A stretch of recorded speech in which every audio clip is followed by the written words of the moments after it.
Pairing. Bismillahirrahmanirrahim. Assalamualaikum warahmatullahi wabarakatuh. Alhamdulillah, segala puji bagi Allah pencipta langit dan bumi yang telah menganugerahkan akal kepada kita manusia sehingga kita bisa nampak berbeda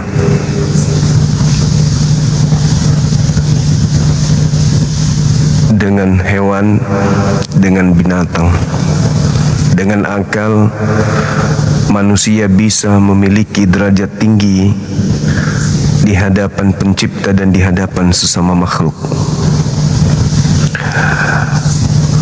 Islam mengajarkan kita sebuah keadaan di mana setiap gerak dan langkah keislaman senantiasa berpatokan kepada akal.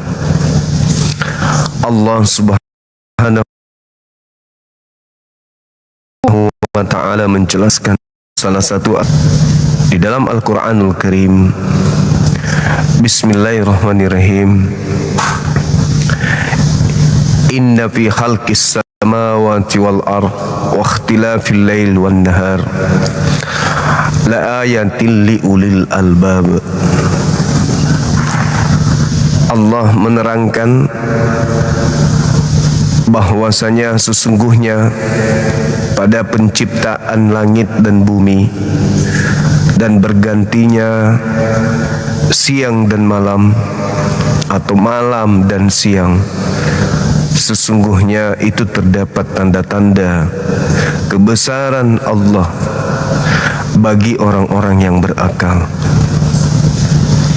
Jadi fungsi akal di Islam itu senantiasa untuk menjadi tolak ukur sebuah kebenaran, menghantarkan manusia pada poin kebenaran dan mengajak manusia untuk menuju kepada jalan keselamatan.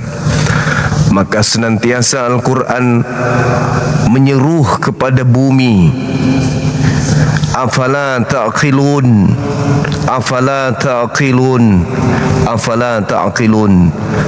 Apakah kamu tidak berakal? Apakah kamu tidak berakal? Apakah kamu tidak berakal, kata Allah. Jadi sahabat yang dimuliakan oleh Allah Subhanahu wa ta'ala, salam serta taslim kepada junjungan kita baginda Rasulullah Muhammad sallallahu alaihi wasallam. Oleh karena beliau, dinul Islam menjadi sebuah kedikdayaan di atas muka bumi ini, bahwa satu-satunya agama yang ada sekarang ini yang berlandaskan terhadap asas-asas akal, poin-poin akal, itu hanya Islam. Ata'muruna an-nas bil birri wa tansawna anfusakum wa antum tatlunal kitab afala taqilun. Selalu mengajak manusia itu untuk menggunakan apa yang ada pada dirinya, yaitu berupa akal. Mengapa kamu menyuruh orang lain mengerjakan kebaikan-kebaikan sedangkan kamu sendiri melupakan kebaikan itu, padahal kamu membaca kitab? Kamu tahu, kamu mengambil terjemahan kitabnya agama lain. Kamu tahu membaca kitab itu selalu melakukan pendekatan-pendekatan ilmu berdasarkan kemampuanmu sebagai orang Indonesia. Tapi kenapa kamu tidak mendapatkan pelajaran dari itu? Kamu belajar Taurat, kamu mengerti terjemahan kitab tersebut, tapi engkau melupakan poin kebajikan yang ada di dalamnya. Afala ta'qilun? Apakah engkau tidak berakal?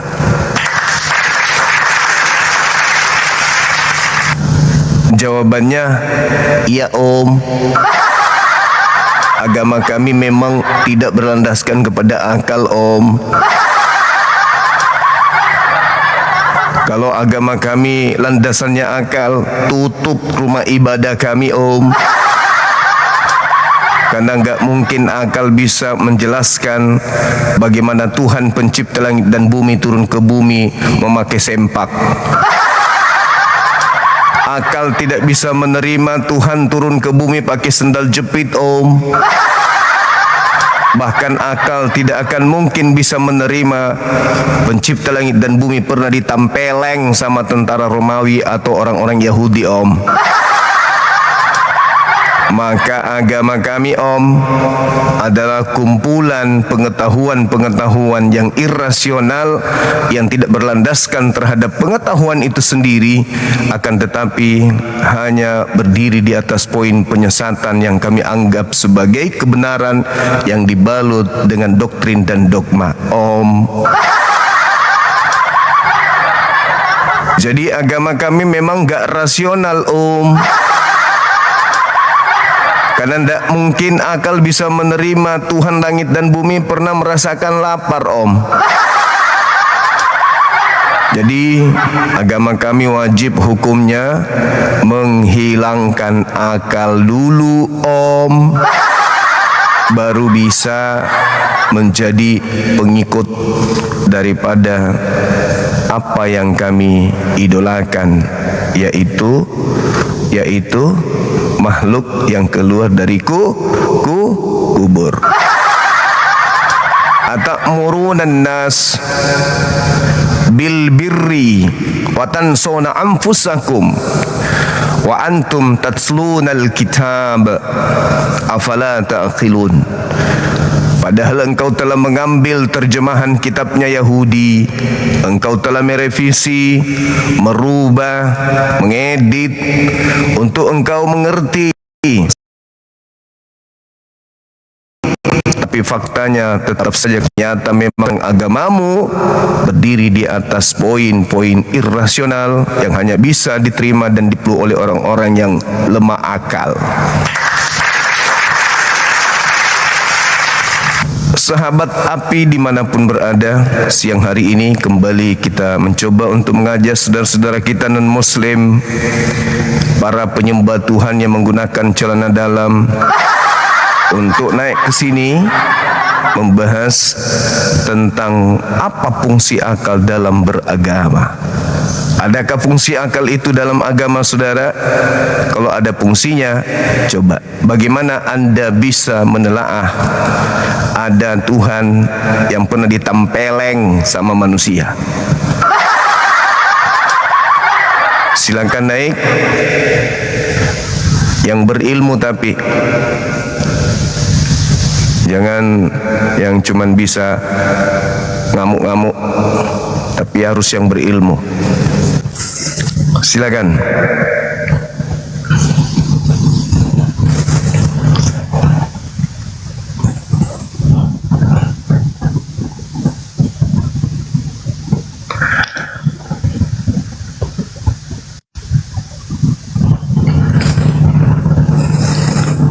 Halo.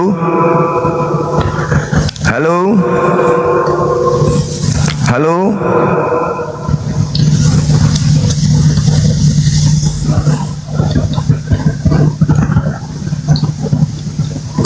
Kenapa enggak nyangkut ini ya?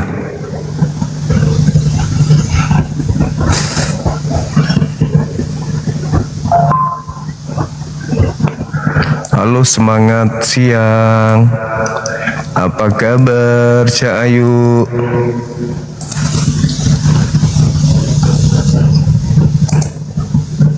Halo.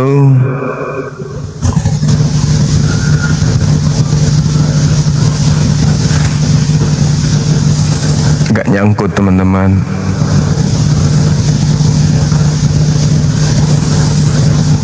Silakan yang menguasai ilmu Bible, silakan buka kamera. Halo Jumi. Kalau Kristen buka kamera, silakan. Ya, tunggu ya. Iya.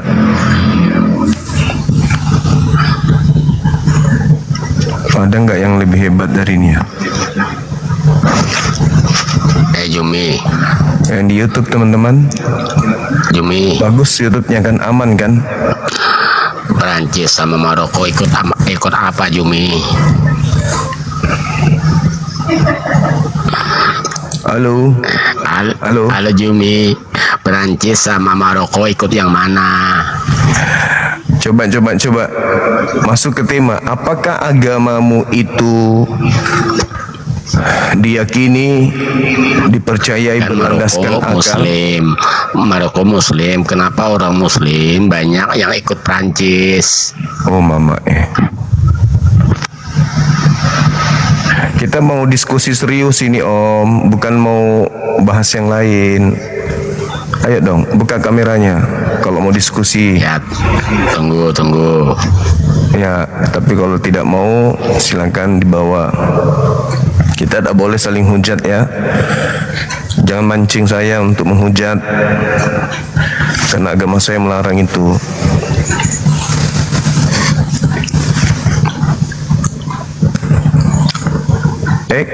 Turun dia. Wah, ini ahli fikir ini kayaknya. Silakan. Apa, Bang Tuma, selamat siang. Siang juga. Ini ada tema. Mana kabar Bang Tuma? Baik. Apa fungsi Saya akal lihat Bang dalam? Tuma agak cerah hari ini ya. Ya, udah makan tadi. Sudah makan. Iya. Makan apa Bang Tuma? Makan hati. Oh. Kalau saya makan Bang Tuma, pung rebus. Oh iya. Apa bambu rebus? Robong. Ubi. Pung singkong. Oh, singkong. Iya. Ah. Oke. Kalau silakan. bahasa apa namanya itu? Daeng kalau nggak salah, bukan ya? Apa tuh? Bahasa Bang Tuma kan Sulawesi ya? Iya, saya di Makassar Om. Oh Makassar ya, Makassar. Iya. Bahasa Makassarnya apa tuh? Daeng. Tape. Bukan. Tape. Hah? Tape. Tape. Oh, tape. Kalau bahasa Floresnya ya tuh NTT-nya itu Daeng. Oh daeng. Iya. Enak Bang Tuma. Enak. Saya juga suka makan. Suka ya? Iya. Gitu. Dan makanya cerah sekali Bang Tuma. Iya. Tadi juga pagi-pagi habis cuci muka. Oh bahasa to ya, wah. Koto kalau bahasa Makassar gitu. Kalau bahasa Jawanya soto. Oh, soto. Iya, siap. Ada kok di Jawa, ada kok yang jual koto Makassar. Iya, koto, iya. Kayak kotok. Ini Oke. apa Bang Juma? Bahasa apa? Ini nih, ada tema yang bagus. Apa fungsi akal dalam beragama? Wih, bagus ya temanya. Jadi temanya bagus Bang Juma. Jadi memang mengapa Allah itu menciptakan manusia itu sangat spesial. Karena apa? Akal. Karena akal lah bisa membedakan manusia dengan hewan. Gitu loh. Karena akal itulah yang membuat kita itu manusia gitu loh. Kalau tidak punya akal, ya sama dengan hewan. Gitu loh. Itu dalam kisah penciptaan. Makanya kan Allah mengatakan beranak cuculah, dia bilang gitu tuh, dan bertambah banyaklah, kuasailah segala apa yang ada di darat, di laut maupun di udara. Ya, itu yang akan menjadi makananmu, itu kata Allah. Ya, jadi Allah itu sudah memberikan semacam otoritas ya kepada manusia untuk menguasai segala yang ada di bumi, di dalam laut, di darat, maupun di udara itu untuk menjadi makanannya. Itu makanya di dalam Kristen itu Bang Juma, sering saya katakan begini, orang Kristen itu tidak ada yang haram. Ya, karena Allah sudah memberikan itu semua untuk manusia. Kecuali kalau saya tidak mau makan, nggak apa-apa. Ya, jadi tidak mau makan, misalnya saya tidak mau makan singkong, ya toh, ya sudah nggak apa-apa. Tapi itu bukan haram. Tetapi Allah memberikan semua itu untuk kebutuhan manusia.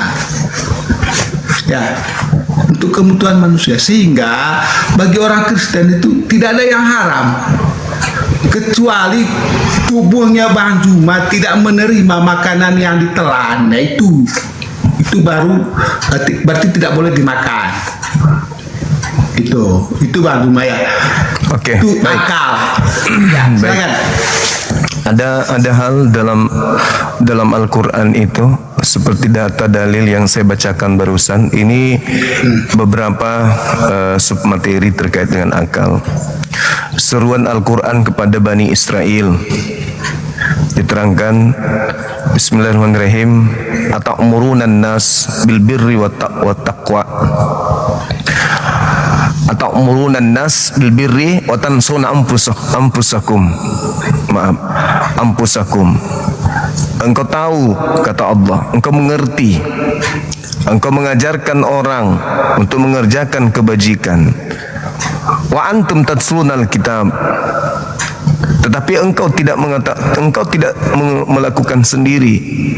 Engkau mengajak orang lain, tapi kau melupakan dirimu.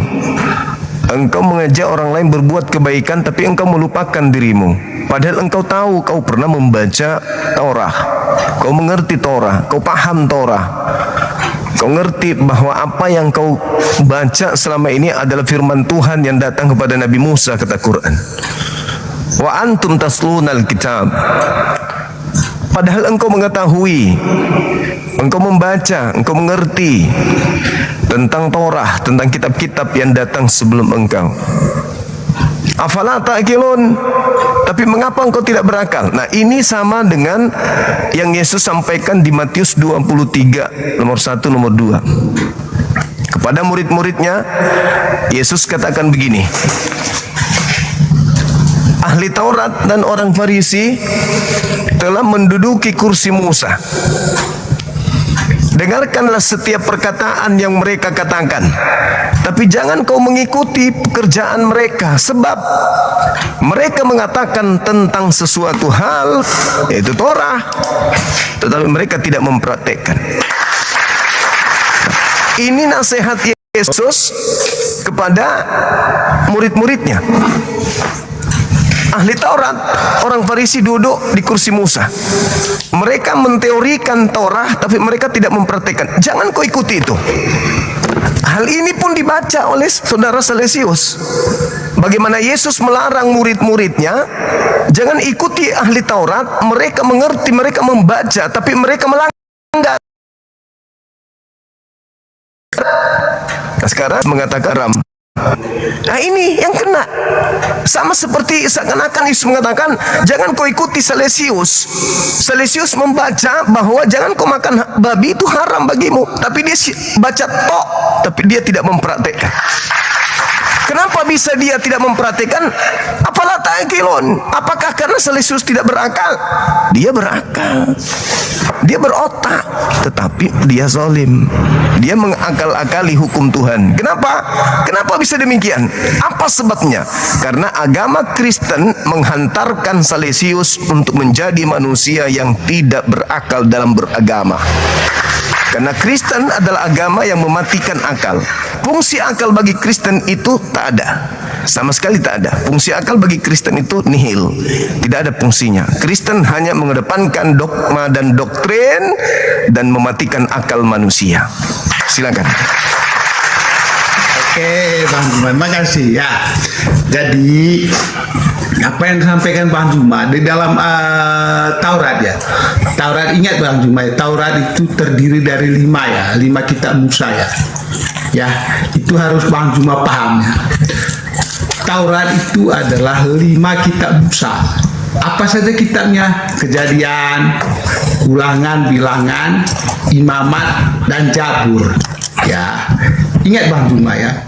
Di dalam 5 kitab Musa itu, sebetulnya kalau Bang Juma memiliki akal juga, harusnya Bang Juma mengikuti itu.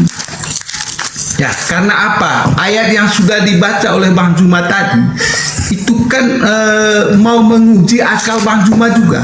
Karena apa? Di dalam Imamat, yaitu di dalam kitabnya Musa, kitab Taurat yang Bang Juma tadi sampaikan, di situ juga kitab itu mengatakan dilarang makan onta. Yaitu, nah kalau Bang Juma berakal dan percaya sama Taurat, harusnya ini Bang Juma, kalau Bang Juma berakal loh, Bang Juma harus mengikuti apa yang katakan Imamat 11 ayat 4. Ya, di mana di situ Allah melarang makan unta. Ya. Itu Bang Juma. Jadi kalau kita semua pakai akal dengan kita kaitkan dengan kitab Tauratnya Musa, sebetulnya kita ini apa ya? Baik Juma maupun saya, ya toh. Kalau Bang Juma mengatakan Salesius tidak berakal, nggak apa-apa. Tapi Bang Juma juga dalam situ kena juga. Artinya Bang Juma tidak berakal juga. Ya, karena kitab Musa sudah jelas mengatakan di Imamat 11 ayat 4. Di situ mengatakan dilarang makan unta. Tetapi buktinya sekarang umat muslim makan unta. Ya. Oke. Dalam kitab Musa, kitab Musa, hukum Taurat, dalam hukum Tauratnya Musa dilarang berdusta. Itu kata Musa, Taurat loh ya. Dilarang berbohong. Kalau Bang Juma punya akal, ya akal yang waras, kenapa Nabi mengatakan boleh berbohong dalam 3 hal? Ya, Allah mengatakan dilarang berbohong, tetapi Nabi mengatakan boleh berbohong dalam 3 hal. Nah, ini juga nggak berakal kan? Ya, sama-sama tidak berakal Bang Juma. Ya, jadi ini kalau kita bertolak pada kitabnya Musa, Taurat, yaitu kita ini apa ya? Jadi tidak ada yang benar lah maksud kalau menurut kitab Musa.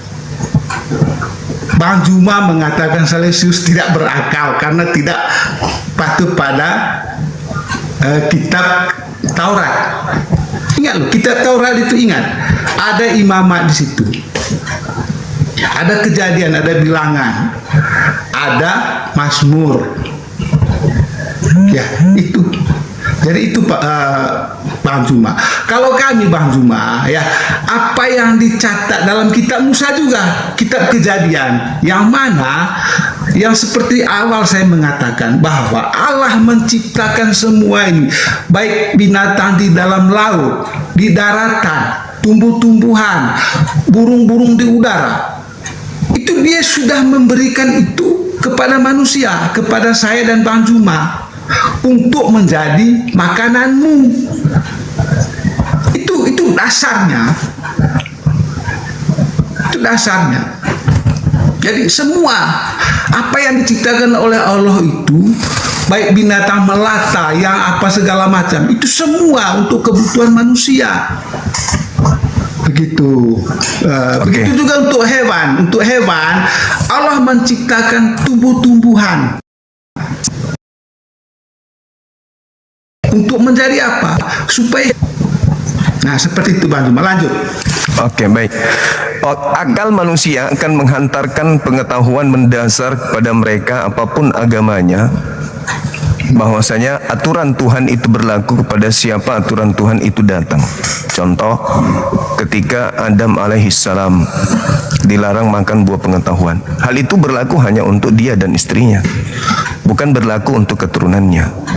Begitu pula ketika ada aturan Tuhan datang, jangan makan onta, itu hanya berlaku bagi kaum Bani Israel dan tidak berlaku bagi seluruh umat manusia.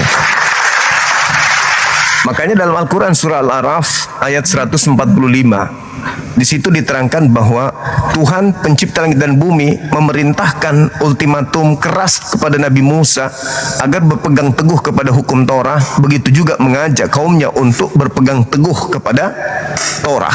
Fakhuzza biquwwah wa'mur qaumaka ya'khuzu bi ihsaniha. Jadi Nabi Musa diperintahkan oleh Tuhan untuk supaya menekankan kepada kaumnya Bani Israel agar menekankan hukum Torah pada saat mereka berjalan, berdiri, duduk, baring dan apapun itu, supaya mereka tidak melupakan hal tersebut. Nah, lalu ketika Anda mengatakan kenapa Islam makan onta, itulah bukti Islam itu orang berakal. Karena Islam tahu haramnya onta hanya berlaku kepada Bani Israel. Ulangan 6, ulangan 4, ulangan 5, ulangan 33. Mutlak hukum Torah itu milik kepunyaan Bani Yakub. Sedangkan umat Islam bukan Bani Yakub. Itu yang pertama. Yang kedua, tadi Anda sudah mengakui bahwa kita sama-sama tidak berakal. Berarti dengan kata lain Anda sudah mengakui Kristen memang betul agama yang tidak berakal. Islam jangan Anda seret ke situ. Jangan Anda seret ke sana, karena Islam berdiri di atas fondasi akal. Islam selalu mengajak manusia afala ta'qilun, afala tatafakkarun. Islam selalu mengajarkan kemudian untuk berakal, berfikir, menelaah, membaca. Itu Islam. Bahkan kemudian Islam itu dikatakan ketika Al-Quran itu datang, waliyatazakkara ulul albab. Al-Quran itu hanya diberikan kepada orang-orang yang berakal, yang berfikir. Nah, kembali kepada apa yang saya narasikan di awal, bahwasanya Allah Subhanahu wa taala menyampaikan melalui Al-Qur'anul Karim, "Ata'muruna nas bil birri wa tansawna anfusakum wa antum tatlunal kitab, afala ta'qilun." Wahai ahli kitab, sampai padamu terjemahan Torah bukan? Ya, sampai.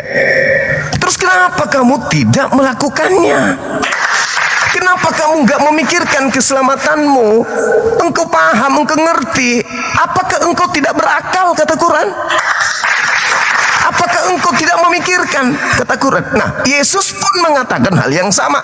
Jangan kau mengikuti ahli Taurat, jangan kau mengikuti orang Farisi. Mereka membaca Torah, tapi mereka tidak mempraktekkan. Bedanya dengan Kristen hari ini itu apa coba? Ketika dikatakan dalam Torah, jangan kau makan babi, tapi Kristen malah makan babi. Itulah bukti bahwa Kristen lebih parah daripada ahli Taurat. Makanya Yesus mengatakan, pengikut ahli Taurat, pengikut orang Farisi 2 kali lebih jahat daripada mereka. Jadi poin yang ingin kita urai di sini adalah apa fungsi akal bagi agama? Kristen tidak ada fungsinya. Akal bagi Kristen adalah racun. Untuk menjadi Kristen, akal itu racun. Tidak boleh berakal. Adalah tidak mungkin orang masuk Kristen dengan menggunakan pola akal. Itu mustahil. Bagaimana mungkin masuk Kristen dengan akal? Manusia bisa percaya Tuhan turun ke bumi menggunakan cawat, menggunakan sempak, menggunakan celana dalam, menggunakan sendal jepit. Apalagi Tuhan langit dan bumi ditampar manusia. Pola yang dibangun oleh kekristenan adalah matikan akalmu, maka kamu bisa langgeng mati bahkan di dalam agama Kristen. Itu gak mungkin. Mustahil orang bisa tegak lurus berjalan ke gereja kalau otak masih berfungsi. Itu mustahil. Syarat mutlak untuk masuk agama Kristen, matikan akalmu. Tapi jangan lupa, Kristen ketika berbicara mengenai sistem keduniawian, mereka orang-orang pintar, mereka orang-orang cerdas, ilmu hitung mereka menguasai. Tapi kalau ketika berbicara mengenai Tuhan, ilmu hitung hilang seketika. Bapa, Anak, Roh, 1, 2, 3. Ada berapa di situ Tuhan? 1 katanya. Hilang. Ilmu hitung Anda bawa ke kekristenan, meja kekristenan, mimbar gereja, hilang matematika itu. Hilang matematika. Oleh karena itu, saya katakan bahwa apa fungsi akal dalam beragama Islam? Fungsi akal itu adalah fungsi yang tertinggi. Kristen akal tidak boleh, haram, tidak boleh. Kapan Anda masuk Kristen menggunakan akal, Anda akan gila di sana. Mau ke gereja tidak masuk akal, mau dibaptis tidak masuk akal, mau Natalan tidak masuk akal, semuanya nggak masuk akal. Maka ketika berbicara nuansa kekristenan, akal kudu wajib diumpetin di toilet, nggak boleh dibawa ke gereja. Makanya masuk gereja pakai sendal, akal disimpan di luar, nggak boleh masuk. Yang bisa masuk gereja hanya sendal dan sepatu, akal harus parkir di luar. Begitu kalau dari gereja, baru akalnya dipasang lagi. Begitu masuk, lepas akal, nggak boleh masuk akal di gereja itu. Silakan. Oke, makasih Bang Juma. Masuk. Ya gini Bang Juma, akal ya. Akal itu kan untuk menerima apa yang diperintahkan oleh Allah kepada manusia. Itulah akal. Manfaat daripada akal itu di situ. Nah, begini Bang Juma, Allah memberi perintah. Itu memberi perintahnya begini: beriman kepada Taurat, Injil dan Zabur. Nah, kalau Bang Juma menggunakan akal, ya, akal yang sudah diberikan oleh Allah itu, harusnya Bang Juma menuruti perintah Allah itu. Tetapi apa yang terjadi? Bang Juma hanya mengatakan, oh kami beriman, tapi tidak punya kitabnya. Oh kamu percaya, tetapi tidak melakukan apa-apa. Nah itu namanya akal tidak berfungsi. Hanya pergi ke masjid, hanya anu saja gitu aja, cuci muka apa segala macam, tapi tidak menggunakan akal yang untuk menerima perintah dari Allah itu. Allah mengatakan beriman kepada kitab sebelumnya, yaitu Taurat, Injil dan Zabur. Tetapi Bang Juma tidak melakukan. Ya, itu namanya akal tidak dimanfaatkan. Allah mengatakan begini, di dalam Taurat, Injil itu ada jalan dan terang, ada cahaya dan petunjuk. Ya, di situ di dalam Al-Quran mengatakan itu, Allah mengatakan itu. Tetapi akalnya Bang Juma tidak dipakai. Kenapa? Kenapa Bang Juma tidak menggunakan akal yang sudah diberikan oleh Allah itu untuk menerima segala perintah yang diberikan oleh Allah kepada Juma? Kenapa? Allah sangat jelas mengatakan di dalam Taurat, Injil dan Zabur itu ada cahaya dan petunjuk Bang Juma. Ada cahaya. Sekarang saya tanya Bang Juma, menurut Bang Juma, terang itu ada di mana? Petunjuk itu ada di mana? Jalan itu ada di mana? Menurut Al-Quran mengatakan, kalau Bang Juma menggunakan akal yang waras, ya, Al-Quran mengatakan di dalam kitab Taurat, Injil dan Zabur itu ada jalan dan terang. Tetapi Bang Juma masalahnya di sini tidak menggunakan akalnya. Akalnya tidak dipakai. Padahal Allah sudah memberikan akal itu. Itu Allah sudah sangat jelas loh di situ. Allah mengatakan itu Isa putra Maryam adalah orang yang terkemuka di dunia dan di akhirat. Paham itu? Itu Al-Quranmu yang mengatakan, Allahmu yang mengatakan seperti itu. Dia orang terkemuka di dunia dan di akhirat. Kenapa Anda tidak bersolawat pada dia? Kenapa? Padahal dia orang terkemuka di akhirat. Nah itulah akal itu tidak dipakai. Akalnya Bang Juma tidak dimanfaatkan. Karena Allah sudah memberikan semua itu, akal sudah diberikan tapi tidak dimanfaatkan. Petunjuk sudah dikasih, terang sudah dikasih sama Allah, tapi akalnya Bang Juma tidak menggunakan itu. Akhirnya Bang Juma selalu berada dalam kegelapan. Sudah dikasih jalan, tapi Bang Juma tidak menggunakan jalan itu. Ya, sudah dikasih jalan. Dalam Al-Quran mengatakan ini loh jalannya, ini loh terang itu. Itu Al-Quran mengatakan itu. Tapi akalnya Bang Juma tidak bermanfaat. Akhirnya apa yang diperintahkan oleh Allah itu, beriman pada kitab-kitab sebelumnya itu Bang Juma tuh buang jauh-jauh. Karena apa? Akal tidak dipakai. Ya, jadi Anda sekarang ini saya ingin mengatakan begini, Bang Juma sedang mengarahkan pendukung Bang Juma itu ke jalan yang tidak ditunjuk oleh Allah itu sendiri, terang yang tidak ditunjuk oleh Allah itu sendiri. Bang Juma mau menunjukkan terang yang lain. Bang Juma mau mengarahkan jalan yang lain yang tidak ditunjuk oleh Allah kepada Bang Juma. Itu Bang Juma, akal itu harus pakai. Oke, baik. Untuk menerima segala perintah yang diberikan oleh Allah kepada kita.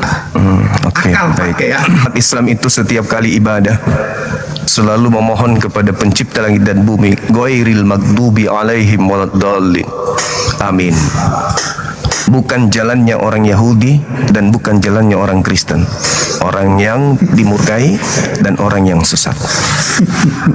Al-Quranul Karim menjelaskan, wa min qablihi kitabu Musa imama wa rahmah. Torah itu yang datang pada Nabi Musa ada petunjuk. Apa petunjuknya? Tuhan bukan manusia. Tuhan bukan anak manusia. Taurat diperuntukkan untuk Bani Israel.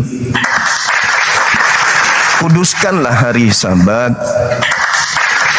Masuk ke mikdas sinagogi harus bersunat, mandi tahir, tidak boleh tamek, tidak boleh najis masuk ke sana, harus wudhu, baru beribadah. Itu petunjuknya. Dan rahmat. Apa rahmat ini? Kasih sayang. Ketika Bani Israel melakukan dengan tekun apa yang datang kepada mereka, yang mereka jadikan sebagai petunjuk, yaitu Torah kepada Nabi Musa alaihissalam, mereka akan dicintai oleh Tuhannya, Bani Israel. Maka Al-Quran menarasikan itu. Wahasa kitabu musaddiqul lisanan Arabiyah. Maka Al-Quran ini datang kepadamu, wahai Nabiku Muhammad, untuk menjelaskan kemudian kepada orang-orang zalim sebagai peringatan dan memberi kabar gembira kepada orang-orang yang berbuat baik.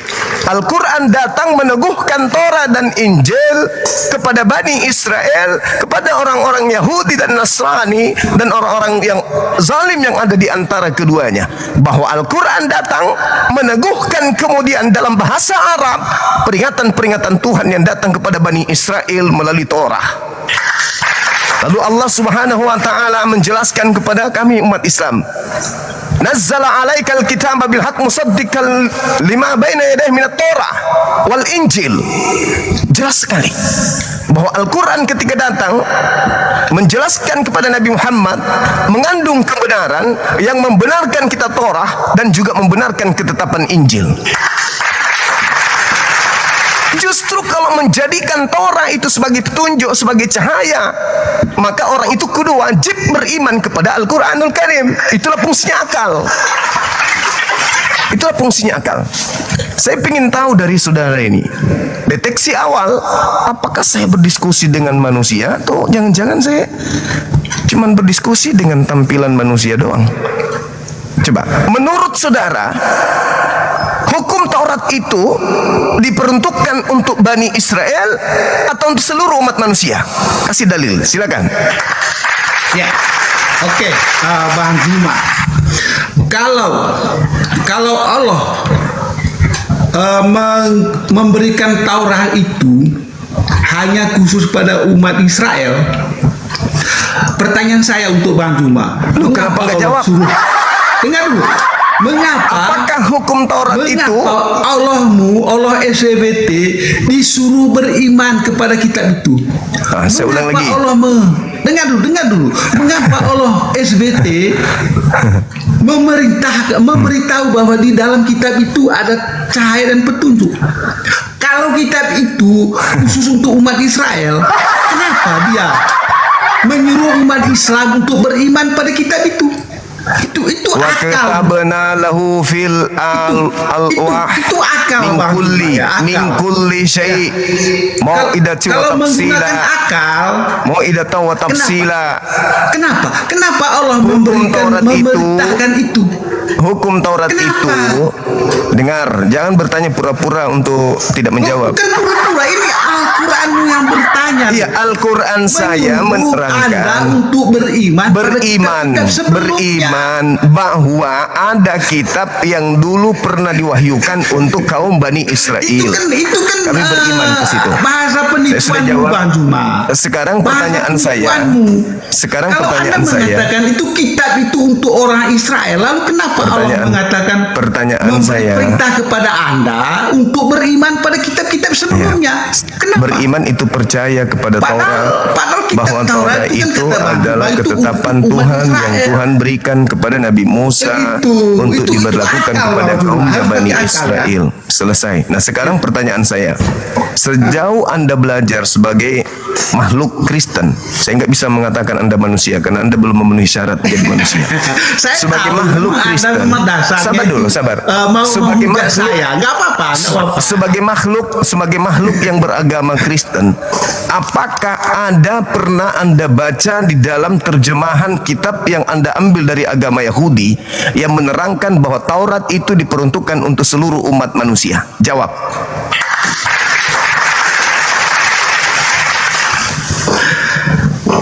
Gini Bang Juma ya. Jadi saya kira Anda ini Enggak masih lulus belum jadi menggunakan manusia. akal. Enggak lulus. Masih belum Anda enggak menggunakan lolos akal. jadi manusia. Anda tampilannya aja manusia. Anda enggak lolos. Karena Pertanyaan apa? saya. Anda ini hanya Pertanyaan saya. Saya ulang, ini yang ketiga Allah, kalinya nih. kitab sebelumnya. Ini yang ketiga kalinya saya tanya. Ini Anda Apakah berakal atau ada tidak? di dalam Gitu loh. terjemahan kitabnya Yahudi yang Anda ambil bahwa kitab Torah itu diperuntukkan untuk seluruh umat manusia sehingga umat Islam harus mengharamkan onta? Jawab, silakan. Ini yang ketiga kalinya. Jadi ya benar apa kata Bang Juma bahwa Taurat itu hanya untuk umat Israel ya. Dengar dulu. Saya mau jelaskan Bang Juma. Itu untuk umat Israel Taurat ya toh. Terus ya, Injil untuk pengikut Yesus kan Injil. Nah sekarang pengikut pertanyaan Nabi saya Isa Bang, alaihissalam. Jangan pengikut Yesus. Taurat, dengar dulu. Kalau Taurat itu khusus untuk umat Israel, lalu kenapa Allah memberi perintah pada Bang Juma untuk beriman pada kitab itu? Ya. Mengapa? Oke, saya jawab ya. Mengapa? Dan mengapa Saya jawab. Allah Saya jawab. Dan mengapa Saya jawab. Allah memberitahu kepada Bang Juma di dalam kitab itu ada petunjuk dan cahaya? Ya, saya jawab. Mengapa? Silakan. Sebenarnya kalau Anda berakal, Anda sudah paham jawaban saya dari tadi. Makanya Anda harus berakal di sini. Kenapa Allah memberi perintah kepada Juma untuk Udah kelihatan kamu udah keok. Kamu hanya mutar-mutar aja. Jawaban saya tadi sudah saya terangkan. Wa katabna lahu fil alwah min kulli syai. Udah aku jelaskan tadi, dalam Torah itu ada pelajaran segala sesuatu sebagai ilmu dan juga sebagai penjelasan dalam segala hal yang ada pada zaman Nabi Musa, dan segala hal yang diterangkan oleh Torah sebagai pelajaran dan penjelasan untuk segala hal kepada kaum Bani Israel. Ya kan? Nah, lalu pengikut Yesus nih diminta oleh Yesus agar kemudian jangan mengikuti perkataan ahli Taurat, tetapi lakukan jangan mengikuti perbuatan, tapi ikuti apa yang diperintahkan, apa yang diperkatakan. Artinya apa? Kata Yesus, praktekkan hukum Taurat itu. Begitu saudara Salesius, Anda belum lolos jadi manusia, belum. Karena Anda sendiri tadi mengatakan di awal, sabar. Saudara Salesius tadi mengatakan di awal bahwa membedakan antara manusia dengan binatang adalah akal. Ternyata Anda tidak lolos jadi manusia. Anda belum menggunakan akal. Oke, silakan saudara Katolik, Protestan.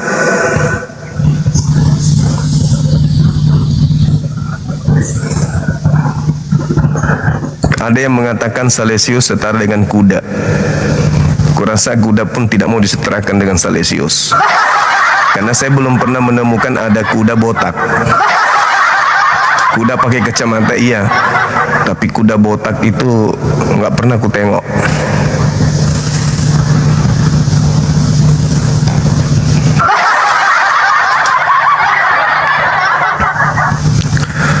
Ya jujur aja, memang aku nggak pernah lihat kuda botak. Saya ke Medan nggak ada, di Dumai kemarin nggak ada, di Malino sini nggak pernah aku tengok ada kuda botak. Andai saja typingan saudara ini dibaca oleh kumpulan kuda, di demo Anda sama kuda, pasti mereka protes. Enak aja lu samakan gue sama Salesius, kami nggak ada yang botak, tahu lu ya. Asal lu tahu ya, kami kumpulan kuda nggak ada yang botak. Gitulah. Jadi jangan fitnah kalau kuda itu setara dengan Salesius. Kuda pun keberatan, berat disetarakan dengan Salesius. Ulaika hum syarrul bariyah. Mereka adalah sehina-hinanya makhluk. Begitu. Karena kambing tidak berakal, karena kambing dia wujudnya seperti manusia sih ku tengok, tapi nggak pakai akal, berarti dia lebih rendah dari kambing.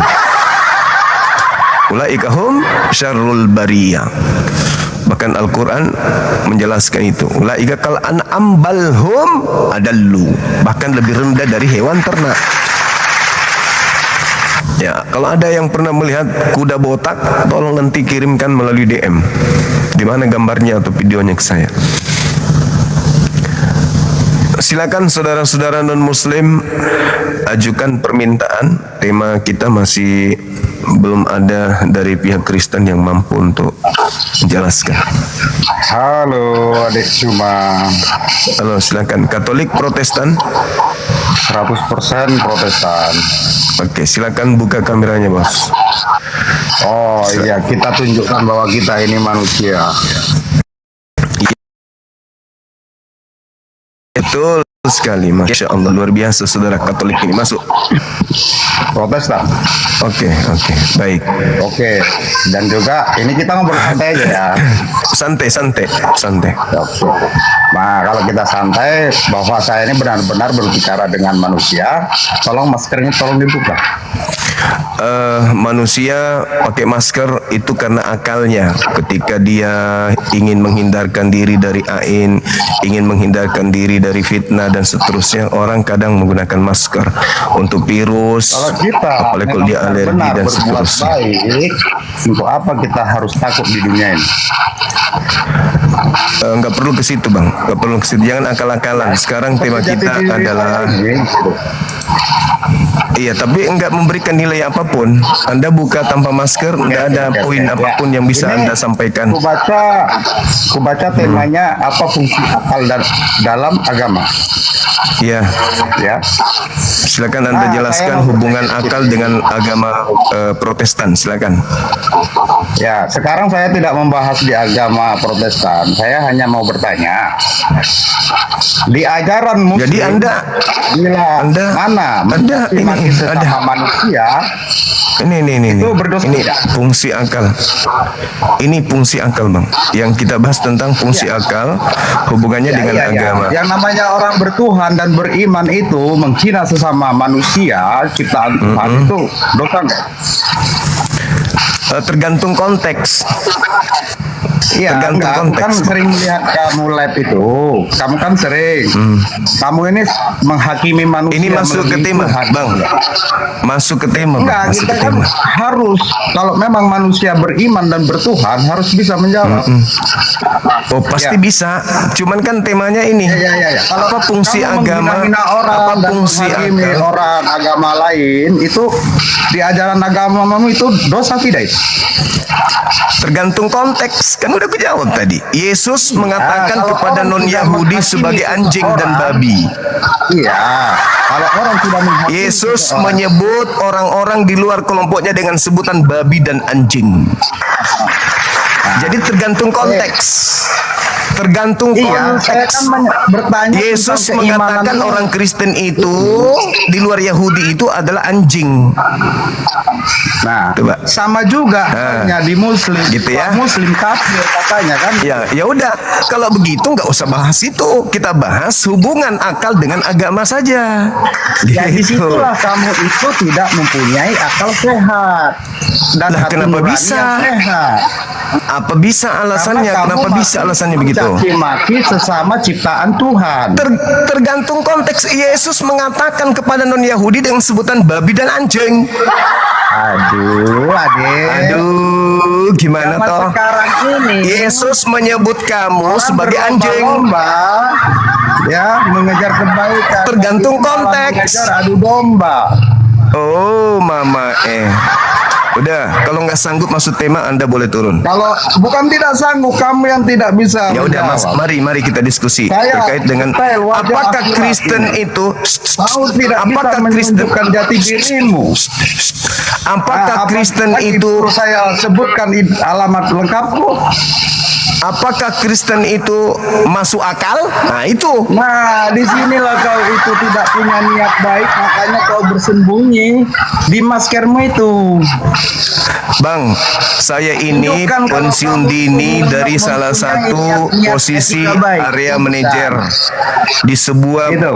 bank negara di Indonesia ini. Anda nggak usah ragu tentang Kau itu. itu kan bukan pejabat penting kau. Kau kan hanya mencari nafkah. Ya, minimal di Anda TikTok tahu saya. Itu. Minimal Anda tahu saya. ini. Ya. Kalau tahu hanya dari matamu Saya- yang ku tahu, saya tidak mengenal 5 perusahaan saya direktur utama. Ya, aku Jadi tidak perlu Anda ragukan itu. Jangan jadikan itu sebagai alasan. Masuk ke tema ini, masuk ke tema. Masuk ke tema. Masuk ke tema, nggak usah bahas pribadi. Yang saya sayangkan dengan manusia. Saya nggak suruh Anda naik ke sini untuk menangis. Maka Hei, menyimpang-nyimpang. saya tidak suruh Anda naik ke sini menangis. Siapa yang menangis adikku? Itu mukanya sudah menangis. menangis. Tuh, muka udah nangis. Ini saudaramu yang menangis. Dipaksakan. Nah, itu tadi katanya jangan mencaci katanya tuh. Iya. Tengoklah kan. Anda memang Kau tidak ada seperti kesempatan Tuhan. untuk Saya tidak mencaci. menangis. Kau bilang menangis. Kalau Anda punya kesempatan mencaci Matamu kayak tadi itu tuh Anda melihat saya mencaci. itu seperti apa? Saya tidak menangis. Kau katakan menangis. Lah itu mukanya. Jadi matamu salah melihat, berobatlah dulu saya. Mukanya sedih kali ada. Yang sedih itu kau. Sedih kali. Udah, Kau Abang. merasa orang Abang, yang kalau- beriman, orang yang sok Bang, suci, sok kalau beragama. tidak bisa tapi bahas tema, hatimu. angkat tangan biar Itu. saya turunkan. Tidak bisa ya? Nggak bisa bahas tema ya, Bang? Inilah kalau orang yang tidak sanggup mengatakan Oh, ya udah, kebenaran. ya udah. Kalau begitu, Itu. silakan Anda bernarasi, Saya hubungkan tidak bisa antara kau akal mengatakan dengan kebenaran agama Kristen, keimananmu. di mana Menunjukkan di agama Kristen itu Suci, Tuhan sok pernah beragama. turun ke bumi, jelaskan kepada saya, kepada semua yang nonton di sini, Manusia agama Kristen ini Tuhannya dunia pernah ini pakai buruk semua sempak. telanjang Silakan. sudah, kawan. Silakan Anda, saya kasih materi yang sangat ringan. Coba Anda hubungkan antara akal Anda dengan agama Anda. Tuhan Anda pernah turun ke bumi menggunakan sempak celana dalam doang. Silakan. Saya kan menanya kau belum jawab, kawan. Oh, nggak bisa. Oh, nggak bisa. Oh. Abang kan boleh saya turunkan merasa abangku. paling suci, Terima kasih merasa abangku. paling beragama, Jadilah pekerja paling sawit benar. yang baik. Pada saat mandor Anda mengajarkan Anda untuk bekerja penjaga sawit, kerjalah sawit dengan baik. Jangan Anda main TikTok. Nanti Anda dipecat. Jaga kebun sawit kok belagu banget. Halo, semangat siang. Hormat diberi Bang Suma. Ya, siap. Saya sebelumnya akun saya Leslie ya, sudah sering dengan Bang Suma ya. Siap, Bang, siap. Oke, jadi saya dari salam dari Kota Kupang, saya Protestan. Siap. Baik, Hormat saya Bang Suma, saya pikir Baik, luar Abang. biasa. Siap. Jadi apa ya tema kita apa ya? Apa fungsi akal dalam beragama? Itu, Bang. Bang Suma gini ya. Siap. Dalam batas kemahakuasaan Allah, akal kita kan tidak bisa menjangkau. Ada hal-hal yang menjadi misteri kekuasaan Allah ya. Saya bumi ini ya bulat, alam ada matahari, ada bulan. Jadi ada batas di mana akal kita tidak bisa menjangkau apa yang dikehendaki Allah dalam kehidupan ibarat kita ya, termasuk yang bersuara muslim. Saya terus tahu saya orang NTT dan luar biasa sekali, kita banyaklah dengan bersaudara muslim. Dari yang penting paling utama dalam kebersamaan itu kita tidak mungkin menjelaskan bahwa kita datang dari Allah yang berbeda ya. Ini ya Bang Suma ya. Allah kita kan satu aja. Satu, pemilik hidup ini satu ya. Tapi keimanan kita menjelaskan ya jalannya berbeda. Tetapi ujungnya Bang semua datang dari Allah A, aku datang dari Allah B, mungkin masalah yang di bawah semua datang dari Allah C. D. Tidak mungkin cuma satu pemilik hidup ini. Jadi bagaimana kita melengkapi kesalahan keimanan kita? Kita berpikir bahwa memang satu Allah saja, tidak ada pilihannya seperti itu ya. Coba Bang semua. Oke, baik. Siap. Jadi, iya, ketika kita berbicara mengenai sebuah keyakinan, Ya. kita semua yakin Tuhan itu ada, gitu ya. Ada ya, betul. Hanya saja terkadang akal enggak dipakai untuk sampai kepada Tuhan sehingga nyangkut kemana-mana menuhankan yang disebut makhluk. Yakin memang, yakin Tuhan itu ada, yakin pencipta langit dan bumi itu satu. Tetapi keyakinannya tidak ditopang oleh akal sehat, maka keyakinannya itu nyangkut kemana-mana. Contoh, agama saudara kami Kristen. Ya. Orang Kristen itu mengakui Tuhan itu satu, pencipta langit dan bumi itu satu, yang maha kuasa itu satu. Tetapi pola ini tidak dibangun oleh karakteristik manusia berakal. Sehingga hanya gara-gara melihat manusia berjalan di atas air dibilang Tuhan. Hanya gara-gara orang membangkitkan orang mati dibilang Tuhan. Orang gara-gara dia membuat orang lumpuh berjalan, ini Tuhan pasti. Kenapa bisa demikian? Karena akal dimatikan. Padahal sebenarnya Yesus itu mengajarkan hidup kekal itu adalah mereka mengenal Engkau satu-satunya Tuhan, satu-satunya Allah, yaitu Dia yang telah menciptakan manusia dan mengutus manusia Yesus sebagai rasul kepada kaumnya Bani Israel. Nah inilah makanya fungsi akal itu adalah bagaimana menetralisir kehadiran manusia di bumi ini untuk sampai kepada Tuhannya tanpa ada embel-embel doktrin dogma dari kepercayaan keturunan, kepercayaan yang berasal dari buatan-buatan manusia. Oleh karena itu, Abang, ketika Abang saya mengatakan bahwa Tuhan kita sama, ya saya katakan betul. Pencipta langit dan bumi yang menciptakan kita itu sama, tapi sembahan kita yang berbeda. Oh iya ya. Nah, abangku menyembah makhluk, namanya Yesus. Sedangkan Yesus sibuk menyembah kepada pencipta yang dia sebut Bapa. Kenapa abang sampai kepada posisi menuhankan Yesus? Karena itu tadi akal nggak difungsikan. Yang dipakai hanya hati, dan dipakai hanya perasaan, sehingga Yesus yang bukan Tuhan pun dituhankan. Apakah itu betul? Tidak benar. Kenapa tidak benar? Karena tidak masuk ke dalam poin akal, tidak masuk akal, alias irasional. Kenapa irasional? Kenapa nggak masuk akal? Karena faktanya Yesus bertuhan. Yesus bukan ateis. Yesus itu makhluk bertuhan. Sebagai makhluk bertuhan, dia meyakini Tuhan itu ada dan Tuhan itu bukan dirinya. Faktanya dia bertuhan. Nah, datanglah saudara-saudara saya Kristen menuhankan makhluk yang bertuhan ini. Maka muncul pertanyaan, sebenarnya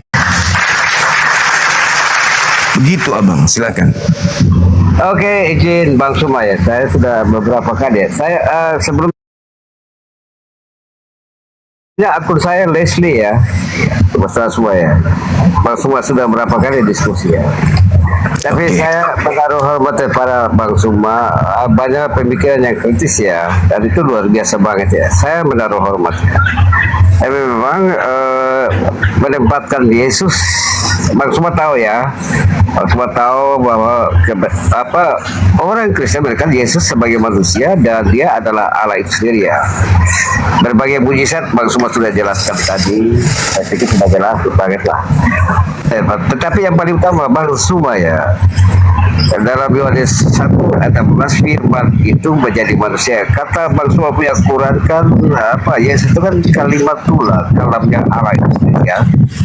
Kemudian dia terkemuka dunia dan akhirat. Kemudian dia adalah jalannya lurus dalam surah As-Sukuk ayat 3 dalam 1 ya.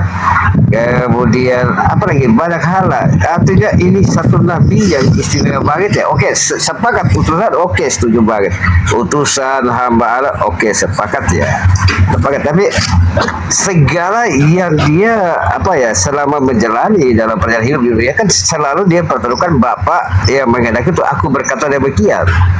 Doa di Taman Getsemani sebelum penyaliban, kalau boleh cawan ini berlalu tapi bukan atas kehendakku. Di 7 perkataan Tuhan Yesus di kayu salib ya, Allahku, Allahku, mengapa engkau meninggalkan aku, manusianya. Kenapa manusianya? Bahwa dalam tradisi bagi Kristen ya, ini minta maaf ya, kita menambah kasar saja ya. Bagi Kristen ada pengorbanan untuk urusan pengampunan dosa, syukuran dan seterusnya. Termasuk masyarakat Muslim juga ada dong. Misalnya itu kan dalam Israel, Yahudi juga ada ya. Ambil domba yang mungkin kulit putih mulus, apalagi sapi juga yang harus yang oke lah begitu. Tetapi maksudnya saya pikir kita sepakatlah bahwa Allah yang menghukum Adam dan Hawa dan yang bisa membalikan menjadi jembatan Allah itu sendiri kan. Nah, dalam tradisi Yahudi sebagaimana dalam perjanjian lama, kitab Tanak miliknya orang Yahudi, bahwa ada korban ya sebagai amanah Abraham ya, Ishak dan Yakub. Kita agak berbeda situ ya. Tapi ada korban yang mau dipersembahkan untuk menyatakan ikhlasnya keimanan kita di hadapan pemilik hidup ini. Karena Yesus ini datang sebagai manusia, firman itu menjadi manusia benar dong. Pertama Yohanes 2 ayat 7 ya. Aku Yesus sebagai manusia. Dalam Filipi 2 ayat 6 sampai 8, Allah mengosongkan diri menjadi seorang hamba supaya dia menjadi sama dengan manusia. Kemudian dalam Kolose 2 ayat 9, dalam tubuh jasmani segala kepenuhan Allah ada pada dia. Jadi saya pikir mungkin kita ada beberapa hal yang mungkin kita ya saling melengkapi lah. Diskusi ini menambah kasana keimanan saja, tapi luar biasa banget. Kalau omong tentang Paulus ya sering didengarkan, tapi dalam Roma 9 ayat 5 Paulus menempatkan Yesus sebagai Allah itu sendiri, Bang Suma. Ya, jadi itu luar biasa sekali. Tapi itu keputusan keimanan masing-masing ya. Jadi begini, yang paling utama dalam kehidupan keimanan kita merasakan kehadiran kuasa Allah dalam kehidupan keimanan kita. Bagi Kristen, kuasa dalam nama Tuhan Yesus. Oke, Bang Suma, hormat diberi. Beta saudaraku hidup lengkap. Siap. Oke, makasih. Hormat. Makasih. Siap. Ya. Hello. Oke, baiklah Bang Suma, beta izin pamit. Beta berhormat Bang Suma luar biasa. Ya, sekali. makasih Bang, makasih. Beta berhormat kepada Bang Suma ya. Terima kasih. Baik. Dan semua yang di bawah hormat diberi. Silakan aku izin pamit ya. Bang Baik, Suma. Abang, baik. Silakan. Amin. Siap. Hormat diberi Bang Suma. Beta suka Siap. sekali. Bang Suma kritis banget. Beta suka. Oke. Makasih ya, Bang. Hormat. Terima kasih. Siap. Makasih ya, Izin Bang. pamit ya Bang Suma. Oke, Nanti ketemu makasih Bang kesempatan lain. Paulo. Siap. Beta Leslie. Bang Leslie, sorry. Ah, ya. Siap Bang Leslie. Oke. Baik. Hormat. Ya, makasih. Ya, jadi teman-teman sekalian, penjelasan dari Bang Leslie tadi itu bagi kita yang berakal ini justru menghantarkan kita lebih yakin lagi bahwa memang Kristen ini susah untuk ditelaah menggunakan akal. Terkait dengan Yesusnya, ya, Roma, Paulus menjelaskan seperti apa. Ya, itulah cerminan bahwa memang doktrin mematahkan akal, memecahkan otak manusia sehingga otaknya nggak berfungsi. Islam itu berada pada derajat yang sangat tinggi. Karena ketika orang-orang mengatakan bukti kami dan seterusnya, itu hanyalah sebuah ungkapan orang-orang yang tidak memfungsikan akal. Bahwa pencipta langit dan bumi itu maha mencukupi makhluknya. Dia disembah atau tidak disembah, pencipta langit dan bumi tetap aja memenuhi hajat daripada makhluk yang ada. Al-Quran menarasikan begitu tingginya. Apa kata Quran? Sanurihim ayatina fil afaq wa fi anfusihim. Bagi orang berakal, kata Quran, mereka bisa menangkap bagaimana pencipta langit dan bumi itu memperlihatkan kekuasaannya, kebesarannya di seluruh penjuru. Jadi kalau ada orang mengatakan yang Yesus itu maha kasih, buktinya saya berdoa padanya saya diberikan.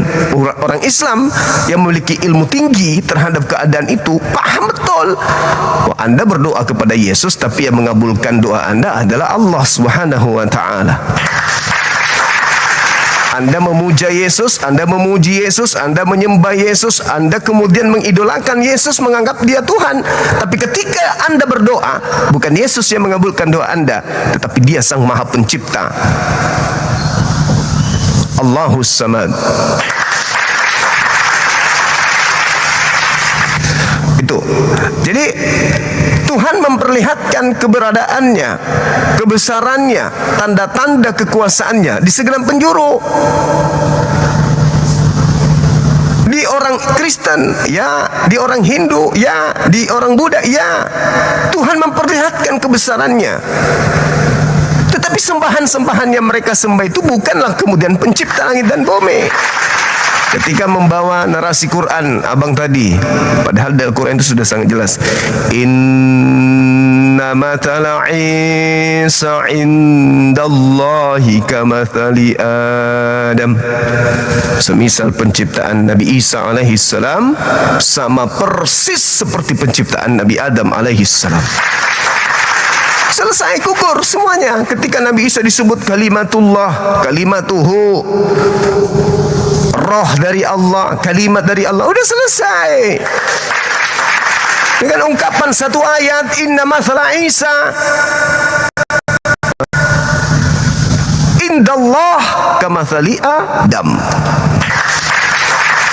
Ya, tapi lagi-lagi Al-Quran itu waliyatazakkara ulul albab, hanya untuk orang-orang yang berfikir. Gitu. Jadi bagi kami umat Islam, ilmu yang saudara paparkan tadi, abangku Paulo atau Steli itu apa ya?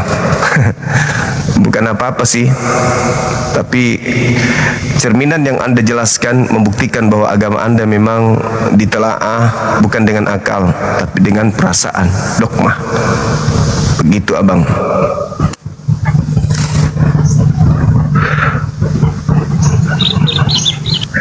Semangat siang. Halo bang. Katolik, Protestan, Islam bang. ada yang ingin disampaikan?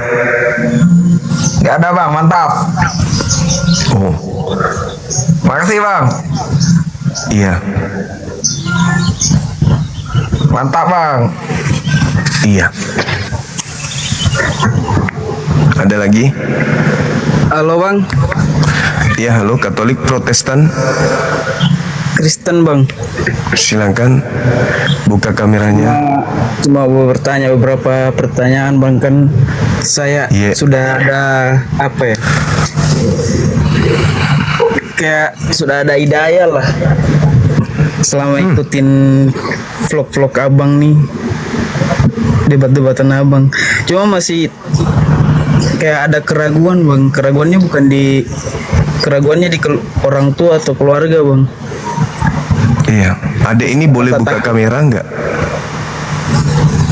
Masih ada rasa takut. Bentar bang, aku pakai baju dulu. Boleh, boleh.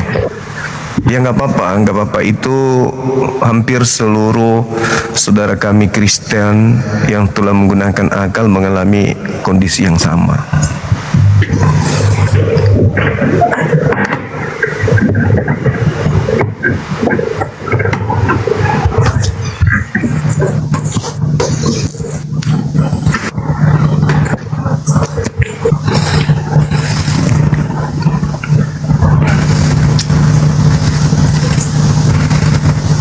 Coba tanya kakak nak. Nanti abah ganti bilang. Halo. Waalaikumsalam. Mana tadi? Oh, hilang. Sini. Semangat siang. Kalau aja pakai di sini gua. Udah lah, sini kuenya kira. Semangat siang. Halo. Berapa orangnya? Halo muda bos. Iya. Halo. Yuk. Halo. Ya, ya, hadir. Katolik Protestan. Berarti kafir. Bisa buka kamera? Justru kalian kafir ngikuti ajaran Muhammad. Dia seperti Tuhan aja kalian bikin Muhammad dong. Astaga, tobat kalian deh, tobat. Di bawah bang. Halo, semangat siang.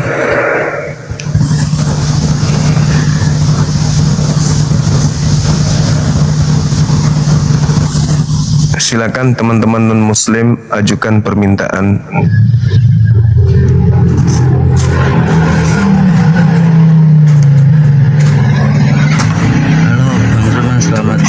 Selamat siang. Assalamualaikum. Waalaikumsalam. Suaranya kecil bang. Assalamualaikum Bang Zuma. Waalaikumsalam. Silakan. Ini satu, saya mau nanya satu. Soalnya tadi saya dari Bang Nanda.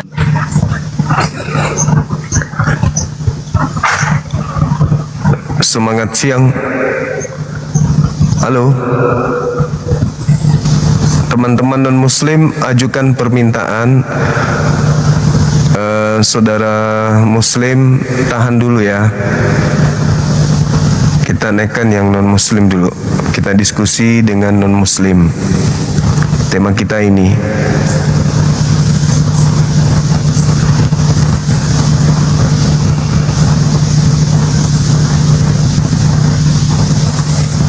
Silakan teman-teman non-muslim ajukan permintaan.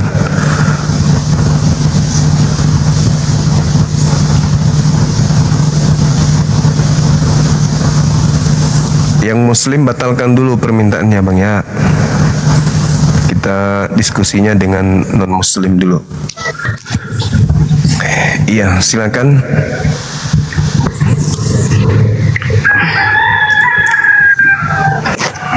Jadi begitu bang pertanyaanku yang tadi, masih ada keraguan, masih ada kesulitan lah. Dia mau nak. Iya.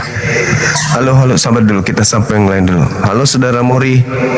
Mori Katolik Protestan. Halo. Iya, halo. Katolik bang. Boleh buka kamera? Sebentar. Silakan. Kamu. Oke, sabar ya adek ini yang tadi lebih dulu. Katolik ini ada tema apa fungsi akal dalam agama. Bisa Anda jelaskan hubungannya akal Anda dengan kekristenan, connect nggak?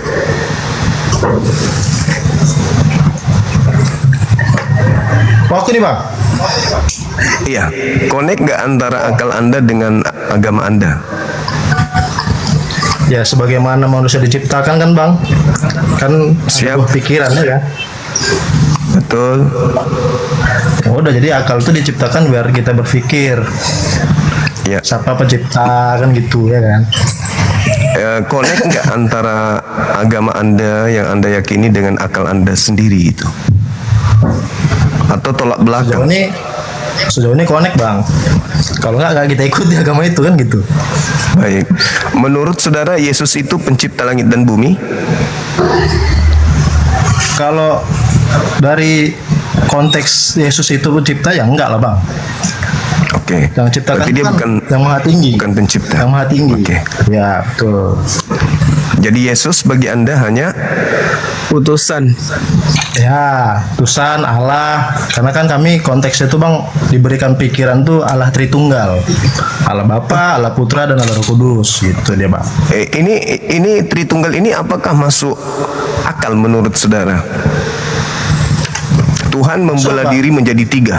Nah, katanya Tuhan satu. Enggak amuba deh bang. Jadi tetap 3 in 1 dia.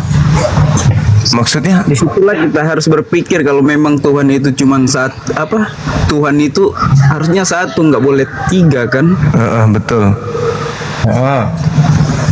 Nggak seharusnya terbagi, makanya aku setiap ikutin video Bang Suma itu kayaknya mulai aneh, aku rasa dengan agama sendiri. Karena dia 3 in 1 bang. Ya kenapa bisa? Itu ilmu dari mana? Yang mengajarkan Anda menerima 3 in 1 itu siapa? Yesus kah atau siapa yang ngajarin? Itu nggak ilmu, itu keyakinan bang. Oh, ya itulah makanya aku bilang tadi, apakah keyakinan Anda connect dengan akal? Ternyata nggak connect kan? Lah, kalau connect berarti ada ilmu, disiplin yang kemudian mengajarkan bahwa Tuhan itu pernah menjadi bukan Tuhan. Gimana akal bisa menelaah itu? Pernah menjadi bukan Tuhan, maksudnya kayak mana tuh bang? Kan Anda katakan 3 in 1. Yesus ini adalah Tuhan yang menjadi manusia. Betul? Ya. Kan dari firman dia. Manusia itu bukan Tuhan. Berarti Tuhan Anda pernah menjadi bukan Tuhan. Itu tuh maksudnya bang. Jadi kalau dalam Alkitab itu kan bang, dalam Injil itu kan dia kan Allah yang Maha Tinggi itu kan berfirman kepada Gabriel ya kan. Sudah firman itu jadi dan firman itu jadi. Ya, sama seperti ketika Tuhan berfirman, jadilah matahari, maka firman itu jadi matahari. Betul. Firman. Nah, berarti matahari dan Yesus posisinya sama kan? Ya, dia memang sama-sama ciptaan, Bang. Sama-sama ciptaan. Cuman kan terkhusus ini. Kenapa bisa terkhusus? Berarti Anda mentigakan Tuhan. Enggak, tetap dalam satu, Bang. Lah, kalau satu ya kenapa Yesus juga ikut di situ? Kan Yesus memurnikan akidahnya loh. Yohanes 17:3, hidup kekal itu adalah mereka mengenal Engkau satu-satunya, bukan 3 tapi satu-satunya, nggak ada yang lain. Lalu Yesusnya duduk sebagai rasul, utusan tok. Dia tidak masuk ke dalam satu-satunya itu untuk nebeng-nebeng juga, enggak.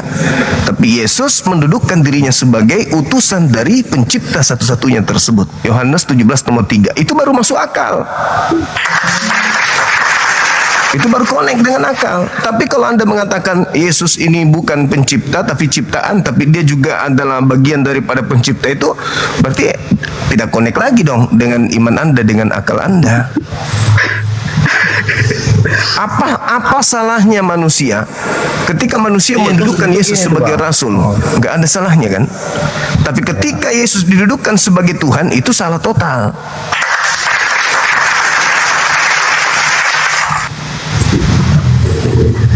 Jadi kepercayaan Anda ya irasional. Begitu, Bang. Iya, karena dia sebenarnya kalau iman tuh dia nggak pakai akal, Bang, nggak bisa dikonekkan dia sama akal. Sama kayak sejarah itu kan, Bang. Kayak dibilang apa Salah namanya? itu. Manusia tercipta dari apa? Diciptakan dari kera, kan gitu kan?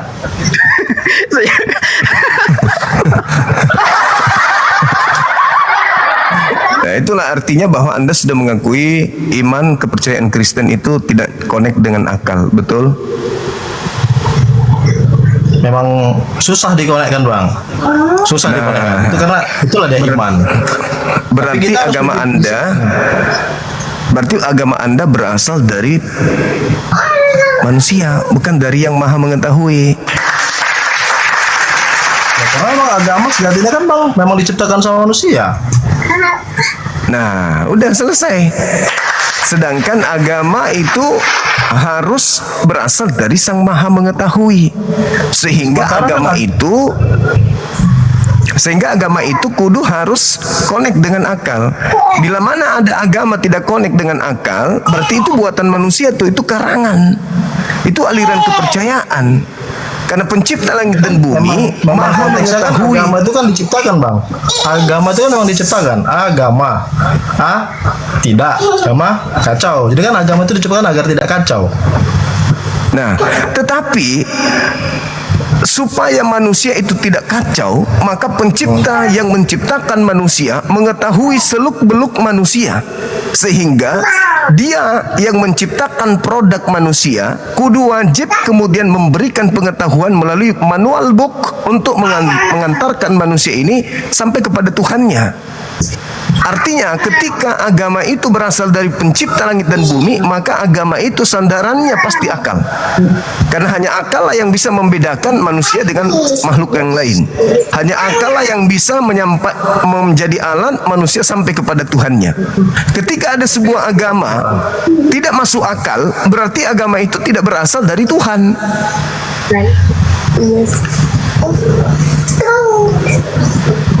Tapi kan semua yang diciptakan kan memang dari Tuhan, Bang.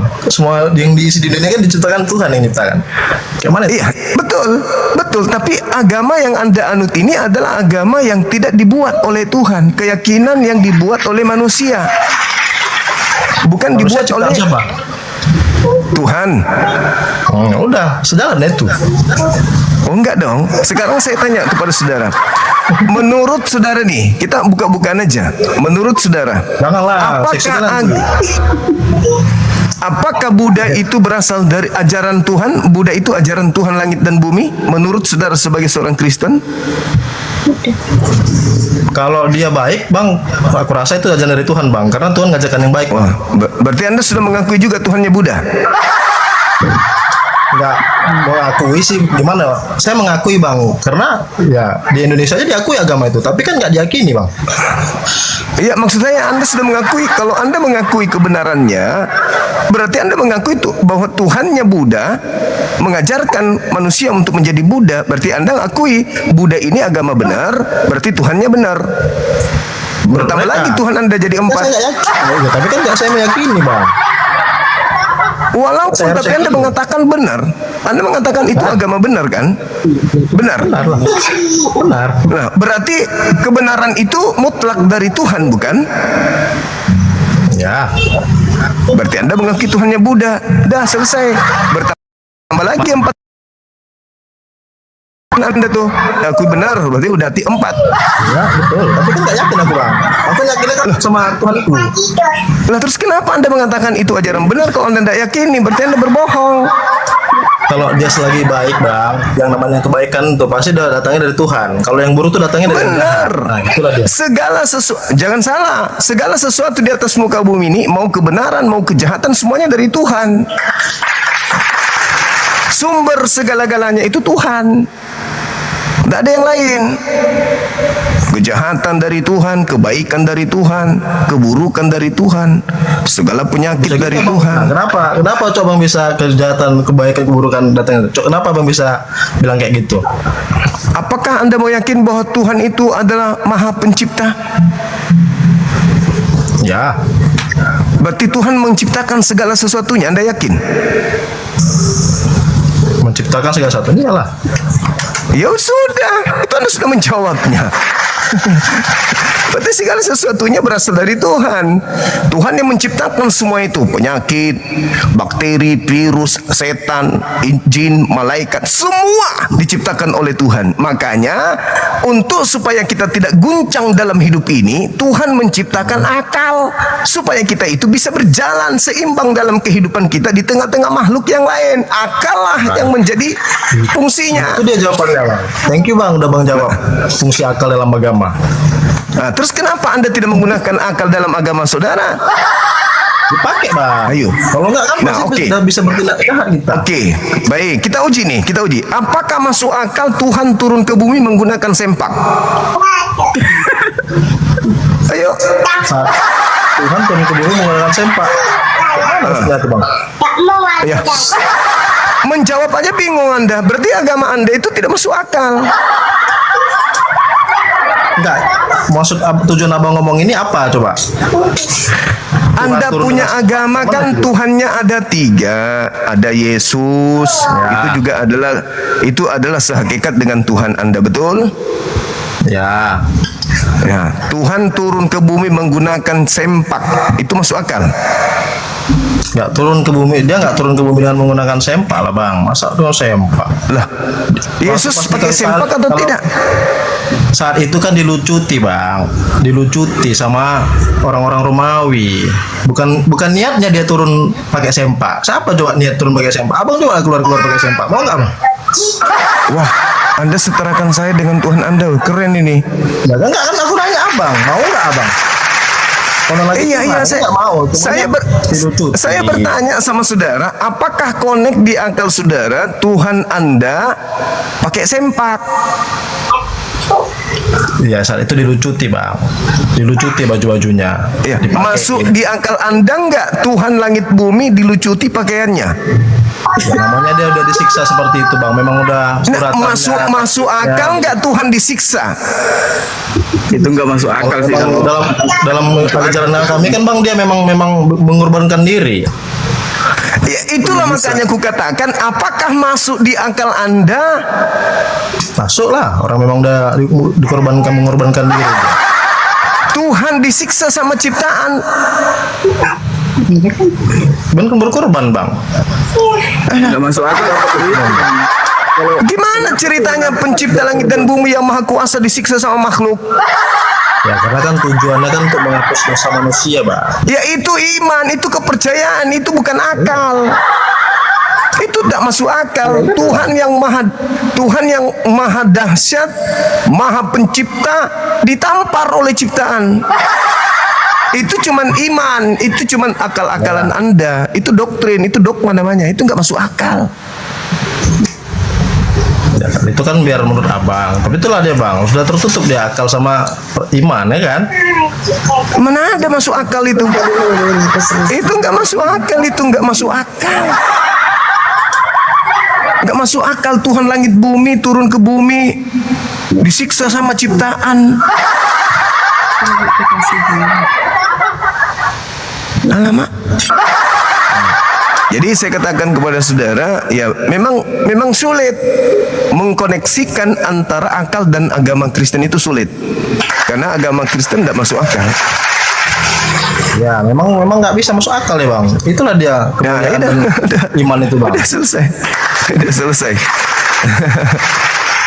Udah selesai.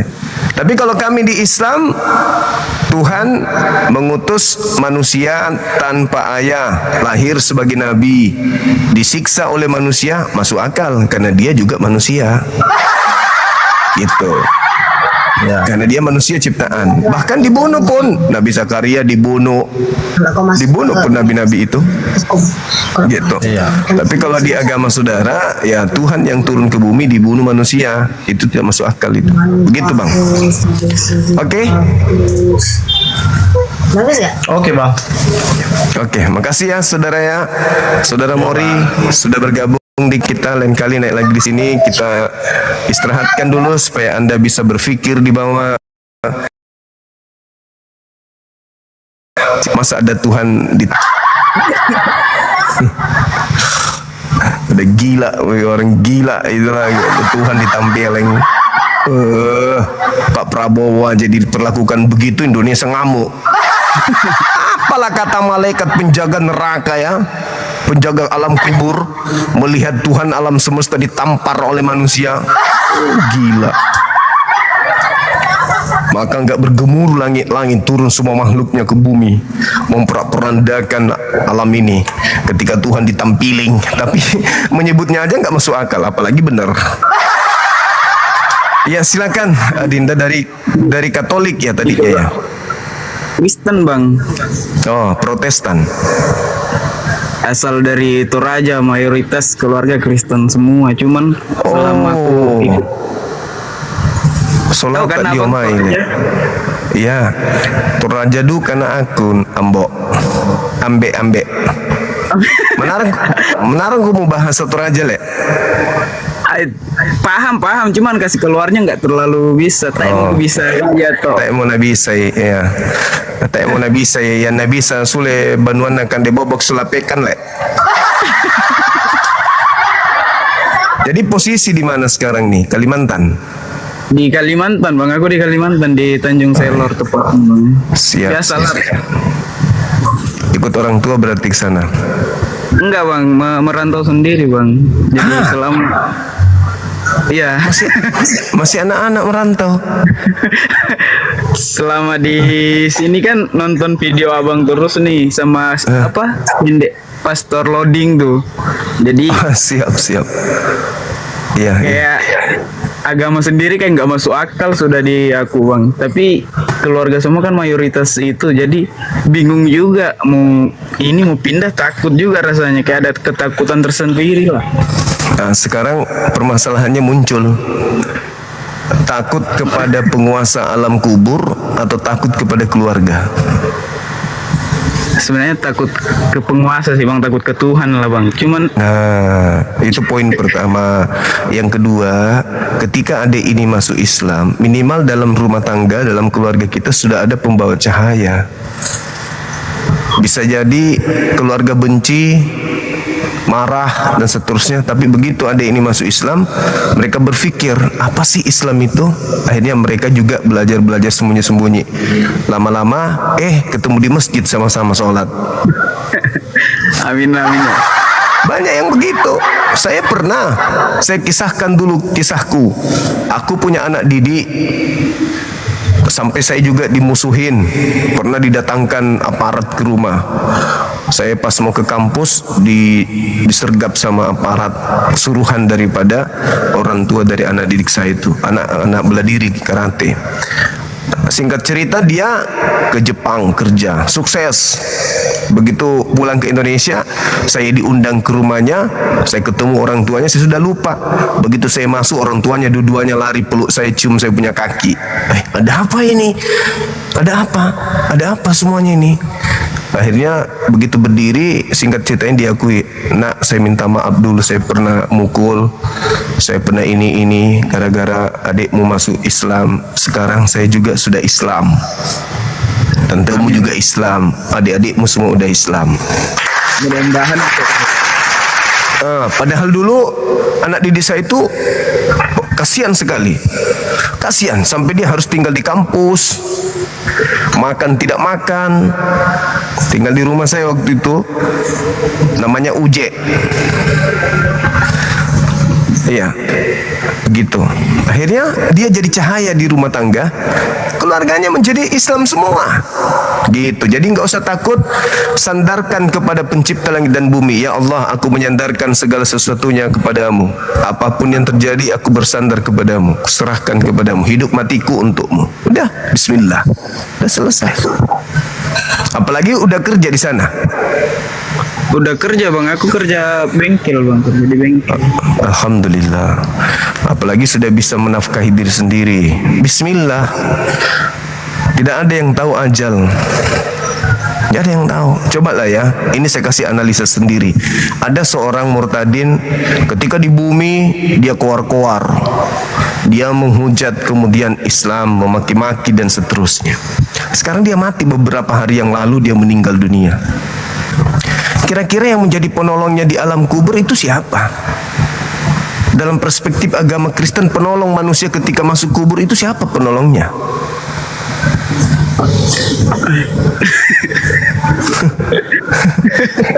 Bingung juga.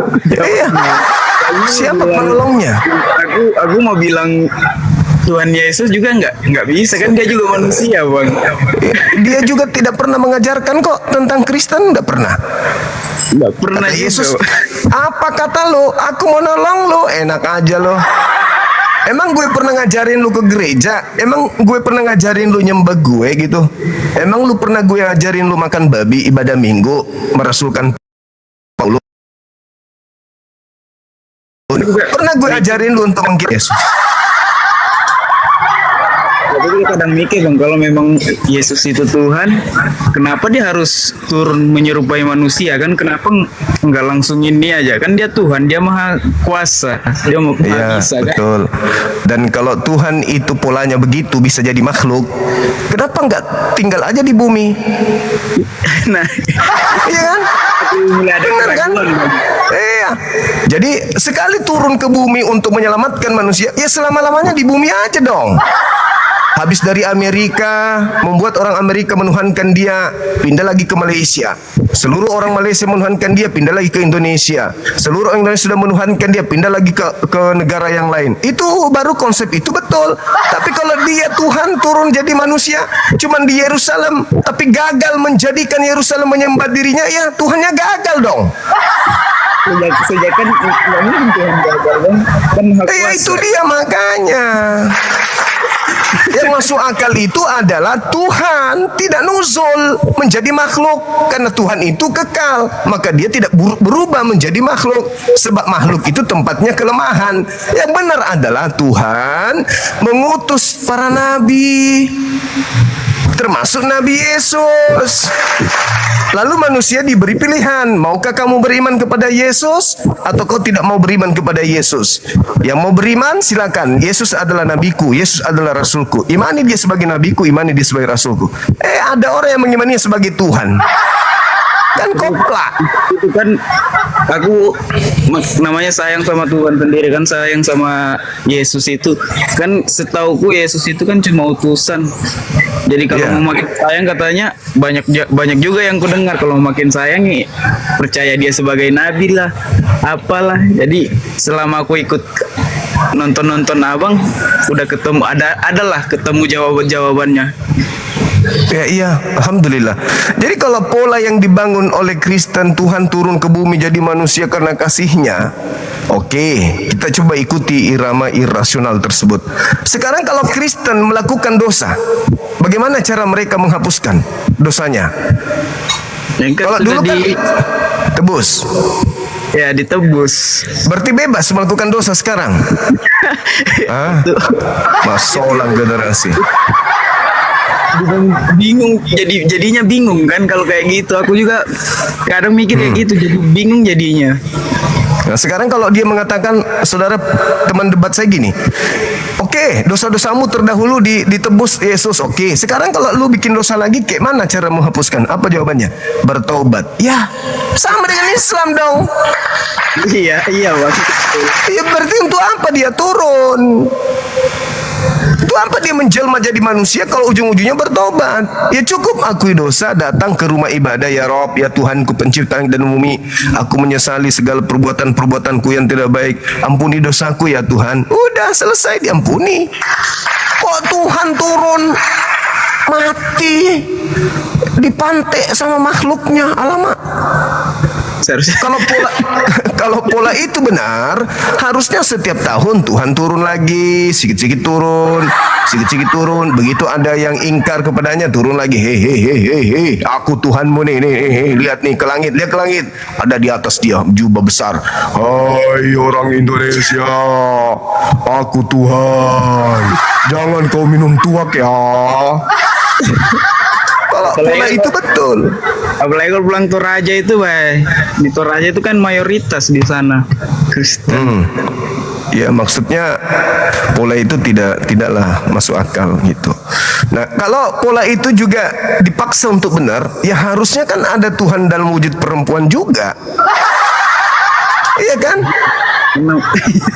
Masa laki-laki? Kan manusia terdiri dari dua jenis. Tuhan jenis laki-laki sudah turun. Nah, turunkanlah Tuhan jenis perempuan juga.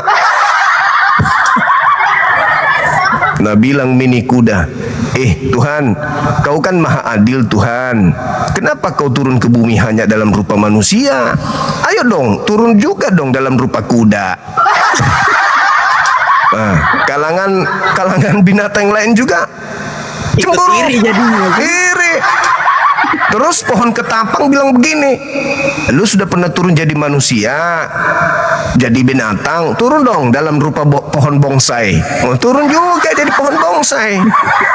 Terus batu nisan kuburan Cina juga teriak, hei, biar bagaimanapun kami batu nisan ini juga adalah ciptaanmu. Turunlah ke bumi jadi berupa batu nisan. Oh, menggelinding dari langit kayak meteor turun ke bumi jadi batu nisan. Banyak hal yang irasional jadinya kalau itu dipaksakan sebagai sebuah kebenaran. Jadi yang benar itu adalah sanurihim. Tuhan memperlihatkan kebesarannya di seluruh penjuru bumi. Dengan kita melihat siang dan malam, kita pastikan bahwa Tuhan itu ada. Sanurihim ayatina fil afaq wa fi anfusihim. Aku Tuhan memperlihatkan kebesaranku di seluruh penjuru. Barang siapa yang melihat adanya siang dan malam, dia sudah bisa memastikan dan melihat alisnya tersusun rapi bulu-bulunya. Bukan dia yang buat, bukan orang tua yang buat. Itulah aku yang buat. Mereka akan sampai kepada keberadaanku. Dia melihat pita suaranya atau tidak melihat pita suaranya, atau dia mendengarkan suaranya sendiri. Bukan dia yang membuat itu semua. Itulah aku. Aku memberikan kode pada dirimu bahwa aku ada. Itulah aku yang menitipkan keadaan-keadaan kebesaranku di hadapan dirimu sendiri. Bahkan aku ada lebih dekat kepadamu daripada kau sendiri terhadap dirimu. Buktinya, apakah kamu tahu bagaimana aliran darahmu mengalir dalam tubuhmu? Tidak. Aku yang mengatur itu. Kamu makan, kau masukkan makanan, entah apa-apa kau masukkan dalam tubuhmu.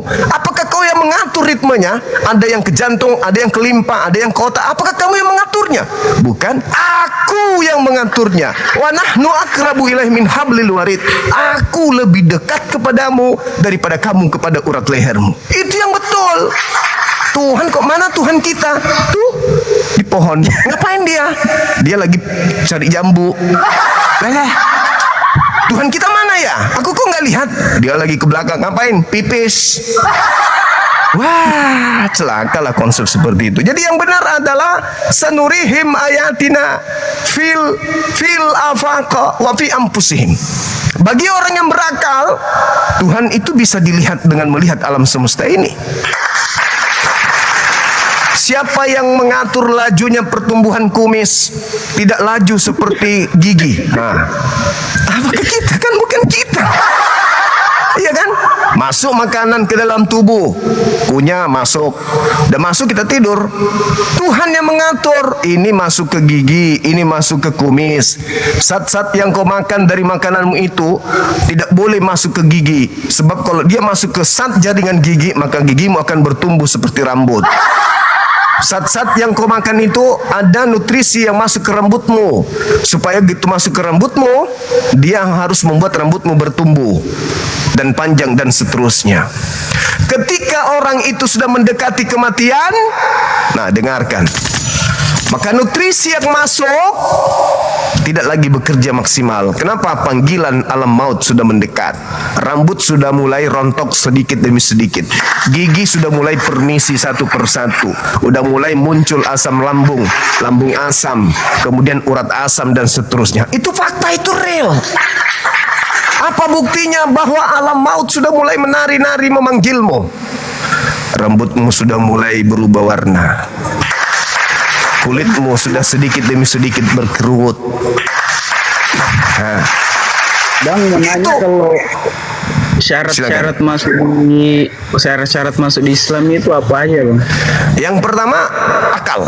Harus berakal sehat dulu, tidak boleh gila. Berakal sehat.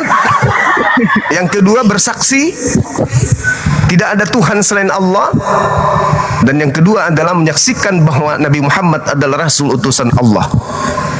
Yang ketiga, potong nonot sedikit. Bersunat. Ya, betul sekali. Kalau Nabi Abraham disuruh potong lehernya anaknya, Abraham tunduk. Masa kita manusia ini disuruh potong sedikit kulit saja nggak mau? Itulah bukti kita ini kufur. Bagaimana seandainya ambe anakmu itu mesa-mesana perintahkan kepadamu gorok lehernya le. Wah, nggak mau saya. Itu berarti Anda tidak tunduk. Nabi Abraham disuruh tunduk menyembeli anak satu-satunya yang diminta puluhan tahun dia rindukan. Begitu datang lagi manja-manjanya, lagi mesra-mesranya, lagi sayang-sayangnya, Tuhan datang. Saya minta serahkan kepala anakmu kepadaku. Abraham tunduk. Itu baru namanya orang beriman. Karena Tuhan memerintahkan, maka dia tunduk. Tuhan memerintahkan, bacok, potong saya sedikit itu kulit nonotmu, karena itulah nonotmu yang akan memberikan kau kenikmatan dunia. Aku minta kenikmatan duniamu kau potong sedikit. Mau enggak kau? Enak aja. Ini diciptakan memang begini, masa mau dipotong? Berarti dia sama seperti setan. Setan disuruh tunduk sedikit aja merendahkan diri, sujud kepada Adam, tidak mau. Ini ada manusia sedikit saja potong kulitnya, padahal Tuhan sudah kasih seluruh tubuh. Tuhan kasih, aku minta sedikit saja, secuil dari yang aku kasih. Matamu aku kasih, gigimu aku kasih, bibirmu aku kasih, kepalamu aku kasih, tanganmu semuanya aku kasih gratis. Aku minta potongkan saya sedikit dari apa yang menjadi hakku untuk kau berikan. Enggak mau. Itulah orang kafir. Itulah iblis. Jadi kalau mau masuk Islam ya gunakan akal sehat. Saksikanlah bahwa Tuhan itu ada, langit dan bumi, pencipta langit dan bumi yaitu Allah Subhanahu wa ta'ala yang maha tinggi lagi maha suci. Yang maha suci lagi maha tinggi. Begitu.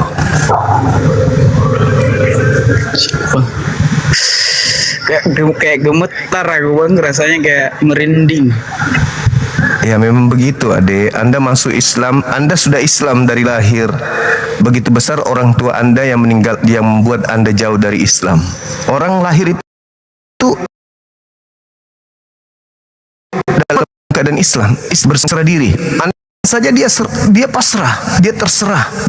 Orang tua mau buat dia jadi perkedel pun anak-anak itu tidak melawan, dia pasrah. Sebagaimana Tuhan telah menciptakannya menjadi lemah, dia pasrah dengan kelemahan itu. Sebagaimana Tuhan menciptakan dia tidak mengerti bahasa, tidak mengerti warna, tidak mengerti bentuk, dia pasrah keadaan itu. Dia Muslim. Begitu dia besar, orang tua dan lingkungannya lah yang membuat kemudian anak itu menjadi Islam atau menjadi Kristen atau menjadi kafir. Nah sekarang Anda sudah dewasa. Ketika kecil Anda pasrah dikasih pakaian, tidak memilih. Orang tua kasih kita pakaian daster waktu bayi pun kita pakai. Kita nggak ada kekuatan untuk memilih. Kita dikasih makan, kita nggak pernah memilih. Orang tua kasih kita apapun kita makan karena kita masih tidak bisa memilih. Begitu juga kita dibawa ke gereja, kita tidak bisa menolak. Dibawa ke masjid tidak bisa menolak. Dibawa ke biara nggak bisa menolak. Karena semua kita berserah diri kepada apa yang ada keadaan saat itu. Begitu kita dewasa, apakah orang tua masih memilihkan pakaian? Apakah orang tua masih memilihkan makanan? Tidak, kita pilih sendiri karena sudah berfungsi akal. Kenapa pada saat agama kita tidak mau memilih mana yang masuk akal? Sebagaimana memilih pakaian karena sudah berakal, memilih makanan karena sudah berakal, memilih agama juga harus karena sudah berakal. Ya betul. Itu. Ini masalah akhirat, masalah keselamatan loh. Kalau kita salah memilih agama di bumi ini, mati kita nggak bisa keluar dari kubur. Tuhan kembalikan aku ke bumi, aku mau ke Islam. Nggak bisa. Apakah Islam sudah pernah datang ke kupingmu? Ya Tuhan. Apakah matamu sudah pernah melihat orang berbondong-bondong menyembah, beribadah, sujud kepadaku? Ya Tuhan. Apakah kau pernah merasakan betapa indahnya persatuan umat Islam dalam beribadah? Ya Tuhan. Kenapa kamu tidak ikut? Afala ta'qilun, afala tatafakkarun. Apakah kau tak berakal? Apakah kau tak berpikir? Kau pernah ke gereja? Pernah. Apa yang kau rasakan? Menyembah kepada Yesus. Kau tahu Yesus itu siapa? Tahu. Siapa dia? Anak manusia. Kenapa kau sembah? Kau tahu manusia itu setinggi apapun derajatnya, sehebat apapun ilmunya, pasti punya kelemahan. Menurutmu Yesus punya kelemahan enggak? Punya. Contohnya? Dia tidak bisa menahan rasa ngantuk, rasa lapar, dan seterusnya. Yaitu terus kenapa kau tuhankan? Sekarang kau sudah ada di alam kubur. Sedetik pun kau tidak bisa kembali ke bumi. Rasakanlah siksaanmu sampai kiamat datang, dan setelah kiamat kau akan kumasukkan ke dalam neraka jahanam, kekal di sana menjadi penggorengan neraka api jahanam. Mau?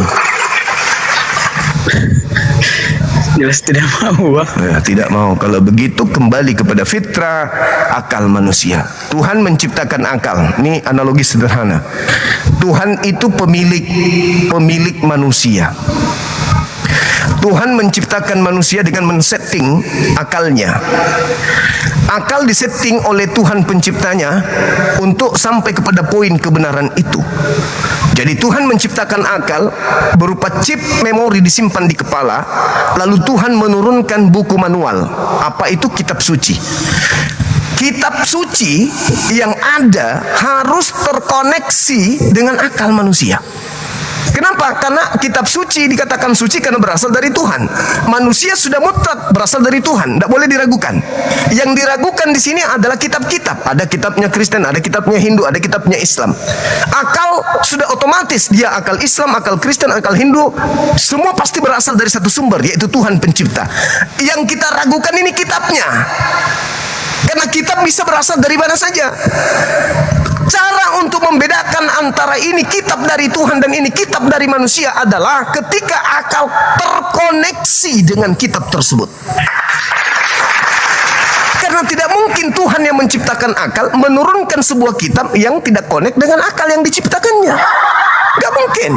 Pabrik mobil yang benar-benar bagus, yang benar-benar paten, bonafit dalam membuat sebuah karya kendaraan, sudah pasti mobil yang dikeluarkannya ini, begitu dikeluarkan juga buku manualnya, maka panduan mengoperasionalkan mobil harus sesuai dengan not ketukan irama gelombang daripada buku dengan mobil tersebut. Tapi kalau ada pabrik mengeluarkan mobil matic, terus buku panduannya adalah buku kulkas, berarti pabrik ini nggak bisa dipercaya sebagai pabrik yang benar.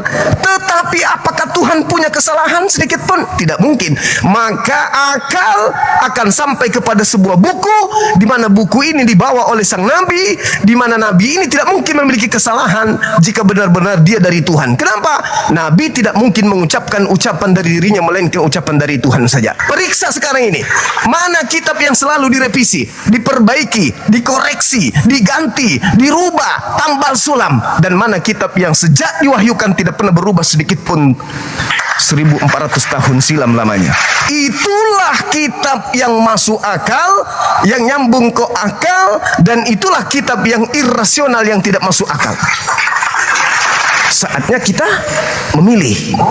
Mana? Aku ini udah jelas-jelas dari Allah, dari Tuhan. Saya berasal dari Tuhan itu pasti. Akal saya dari Tuhan itu pasti. Maka buku yang berasal dari Tuhanku pasti terkoneksi dengan akal. Nah, aku harus pergi ketika aku harus beriman kepada buku yang bernama Al-Quran itu ke Islam. Apa syaratnya? Asyhadu an la ilaha illallah wa asyhadu anna Muhammadar Rasulullah. Itu fakta, itu real. Saya pun akan keluar Islam kalau Al-Quran itu bertentangan dengan akal saya. Itu udah pasti tuh. Sekarang begini, analogi sederhananya. Saya Bang Suma, saya tidak sombong. Saya bukan sarjana teologi, tapi saya belajar Bible sudah puluhan tahun. Ini buku-buku saya. Yang orang sekolah di kampus belum tentu belajar sampai mendetail kayak Bang Suma. Mereka hanya mengejar title, mereka hanya mengejar gengsi. Aku mahasiswa loh, aku sarjana loh. Tapi kalau Bang Suma siang malam belajar ini, tanpa tendensi uang, tanpa kemudian tujuan titel, ingin digelar dengan gelar pendeta atau sarjana teologi, murni saya belajar. Nah, kalau Bang Suma saja yang belajar puluhan tahun Bible ini tidak masuk Kristen, lalu kenapa Anda masih di Kristen sementara Anda masih buta Bible? Yang paham Bible aja tidak masuk Kristen, yang ngerti Bible aja nggak masuk Kristen, lalu kenapa Anda masih di Kristen sementara Anda hanya modal khotbah gereja doang? Hanya doktrin untuk menyambungkan antara aliran listrik yang ada di kepala dengan aliran listrik yang ada di Bible, itu nggak bisa. bisa tersambung, nggak bisa nyala. Hati menjadi gelap, mata menjadi buta, kuping menjadi tuli. Kenapa? Karena tak ada cahaya yang menyambung ke situ. Gak ada cahaya. Pendeta hanya gagah-gagahan ngomong, Yesus adalah Tuhan kita, begitu besar kasihnya turun ke bumi untuk matamu. Ngomong seenak perut. Mana ada Yesus pernah mengajarkan seperti itu? Yesus itu dengan darahnya kita bisa ditebus matamu. Ketika Yesus mengatakan inilah darahku, inilah dagingku, disiplin ilmu mengatakan secara logika saat itu Yesus sedang menguji siapa di antara muridku yang akan berkhianat. Darah yang anggur digantikannya dengan darahku yang sesungguhnya, roti yang adalah daging dijadikan menjadi dagingku yang sesungguhnya. Siapa di antara mereka? Ternyata muncul yang disebut Yudas. Yudas menggantikan roti yang adalah roti menjadi dagingnya, anggur yang adalah darah menjadi darah beneran. Maka kemudian Yudas menggantikan roti yang hanya simbol, anggur yang hanya simbol, menjadi benar-benar darah di atas salib, menjadi benar-benar daging di atas salib. Itulah pengkhianat. Makanya Yesus mengatakan, bukankah aku yang memilih engkau yang 12? Satu di antaramu adalah iblis. Siapa iblis ini? Yang menggantikan anggur yang adalah anggur menjadi darahku, yang menggantikan roti menjadi roti yang adalah dagingku. Padahal aku sudah mengatakan kepada mereka, inilah darahku. Apa itu? Anggur. Inilah dagingku. Apa itu? Roti. Ada muridku yang benar-benar menggantikan roti dan juga anggur itu dengan tubuhku. Itulah pengkhianat. Jadi orang Kristen sekarang, darah Yesus matamu.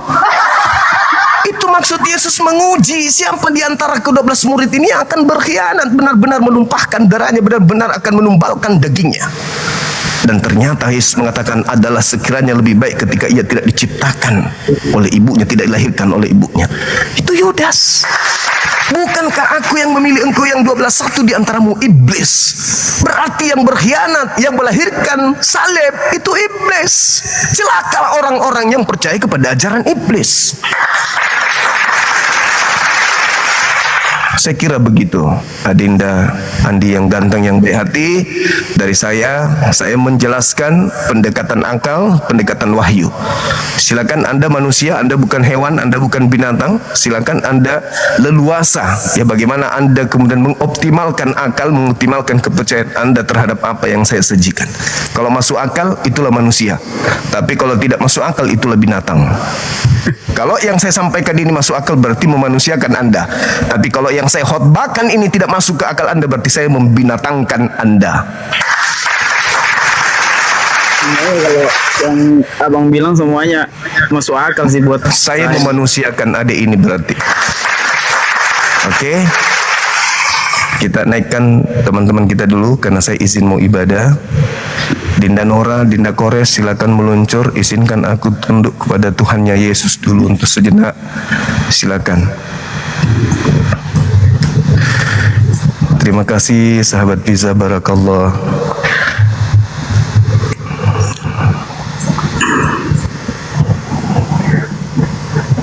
Oke. Silakan Dinda Kores. Siap Panglima. Saya ibadah dulu sebentar. Adik Andi. Ya, yang lucu guru dah. Iya, lalako nak lo masumpah jelek. Dan mau laku gereja lek. tak mau laku tuh. Alhamdulillahirabbil alamin. Masya Allah. Nggih. Wonten. Halo Bang, Bang Suma. Siap. Bang Suma. Ya, maju ajua.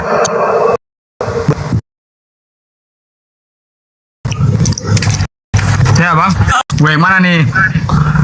Iya, beliau saudara Tian Manalu ini juga anaknya baik. Mudah-mudahan beliau juga bisa sampai ke hidayah. Silakan. Amin. Saya ibadah dulu sebentar aja. Silakan diskusi pelan-pelan. Silakan.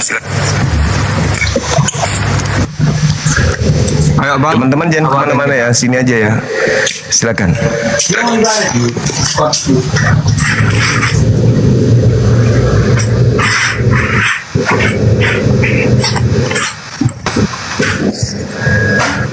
Kemana Bunda Nora ini?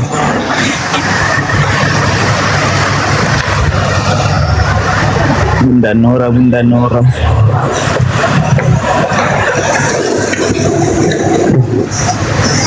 Cek. Ada suara? Ada bang. Oh mantap. Kayaknya lagi makan bang ya? Bukan lagi apa? Biasa sibuk yayasan. Cuman karena Gurunda memanggil, jadi kita harus utamakan Gurunda karena Gurunda mau ibadah. Bunda Nora, mana Bunda Nora? Nah ini nih, Nora masuk woi. Saya mau bertanya sama Bunda Nora dulu. Tunggu. Ayo latihan jemput hidayah yuk.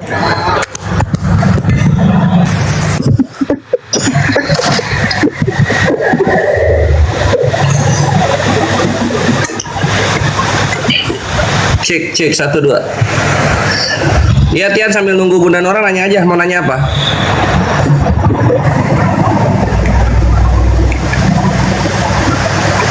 Itu di mute. Oh, abang mau bertanya sama saya? Loh enggak, katanya mau nanya apa?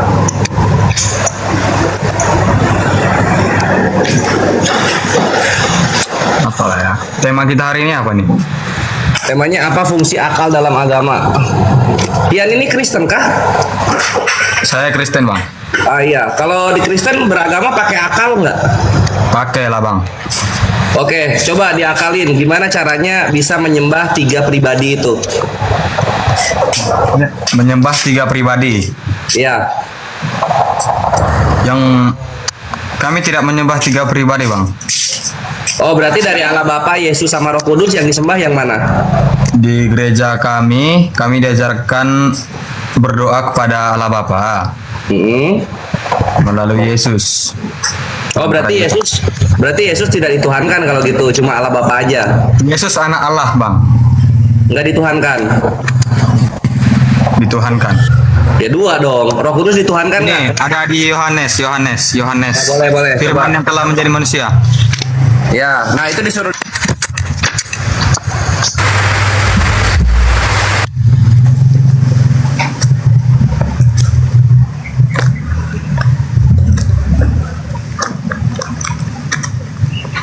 Kenapa sih goblok?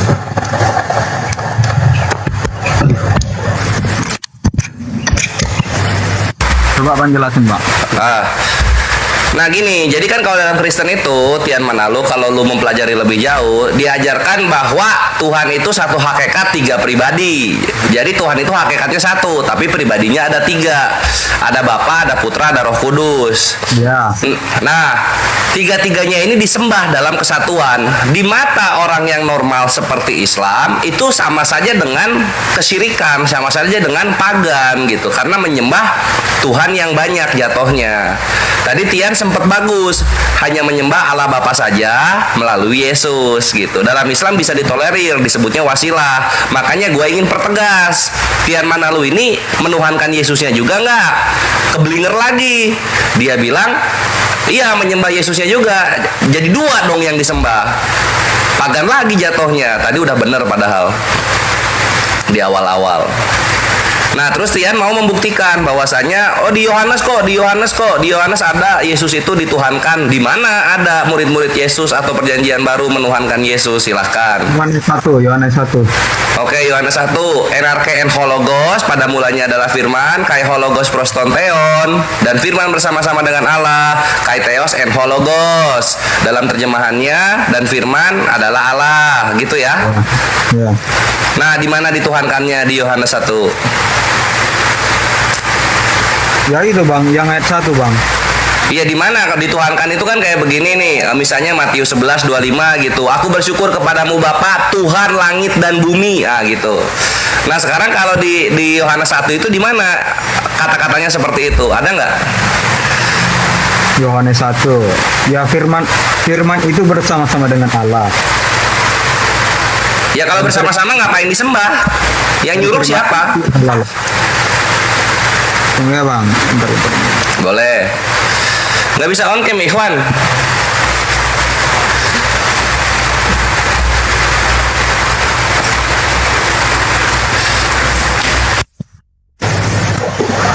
Ya, langsung dikirim perpus. Oh, udah nyampe perpus? Ya, silakan.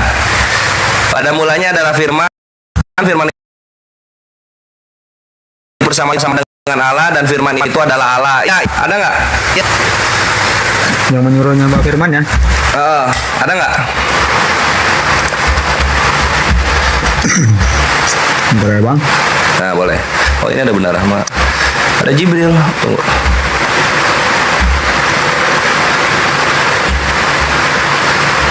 Ini orang.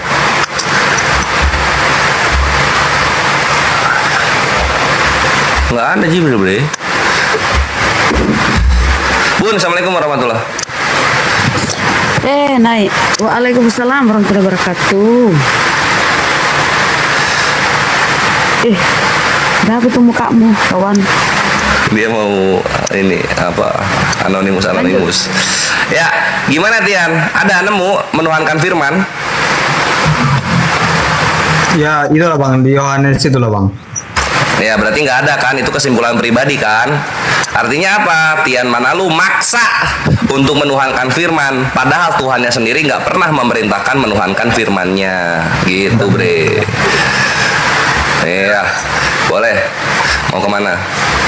Enggak.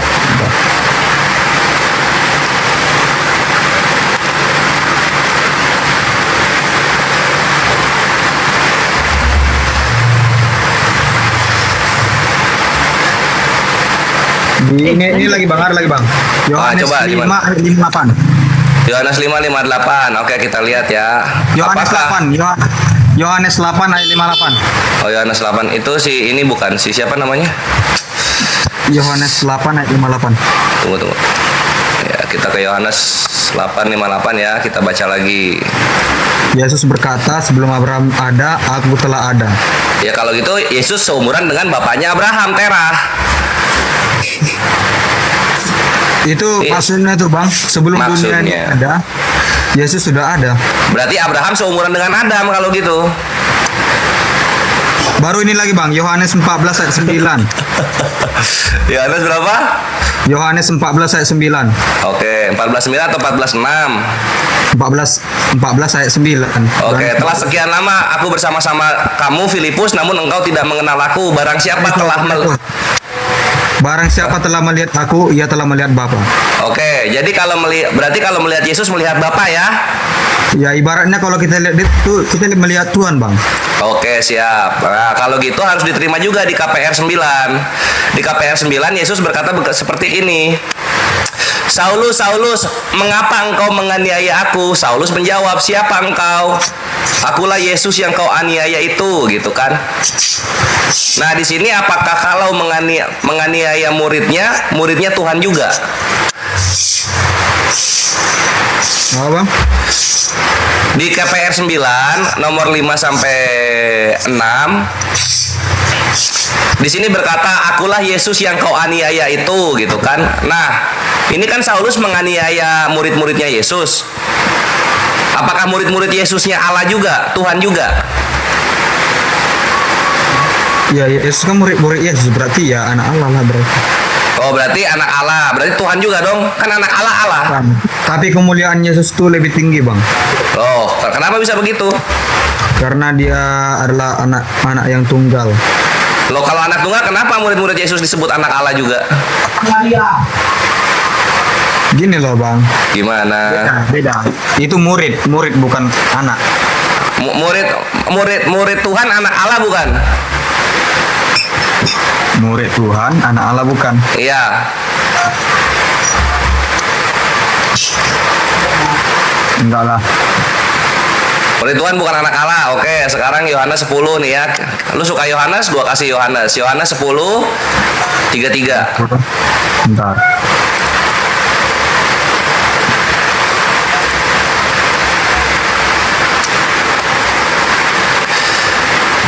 Oh, Yohanes 10 34 35. Yesus berkata kepada mereka, tidakkah ada tertulis dalam kitab Taurat kamu, aku telah berfirman kamu adalah Allah? Jikalau mereka kepada siapa firman itu disampaikan disebut Allah, sedangkan kitab suci tidak dapat dibatalkan. Tuh. Yohanes berapa? 10:33 ya? 34 35. 34 35. Iya.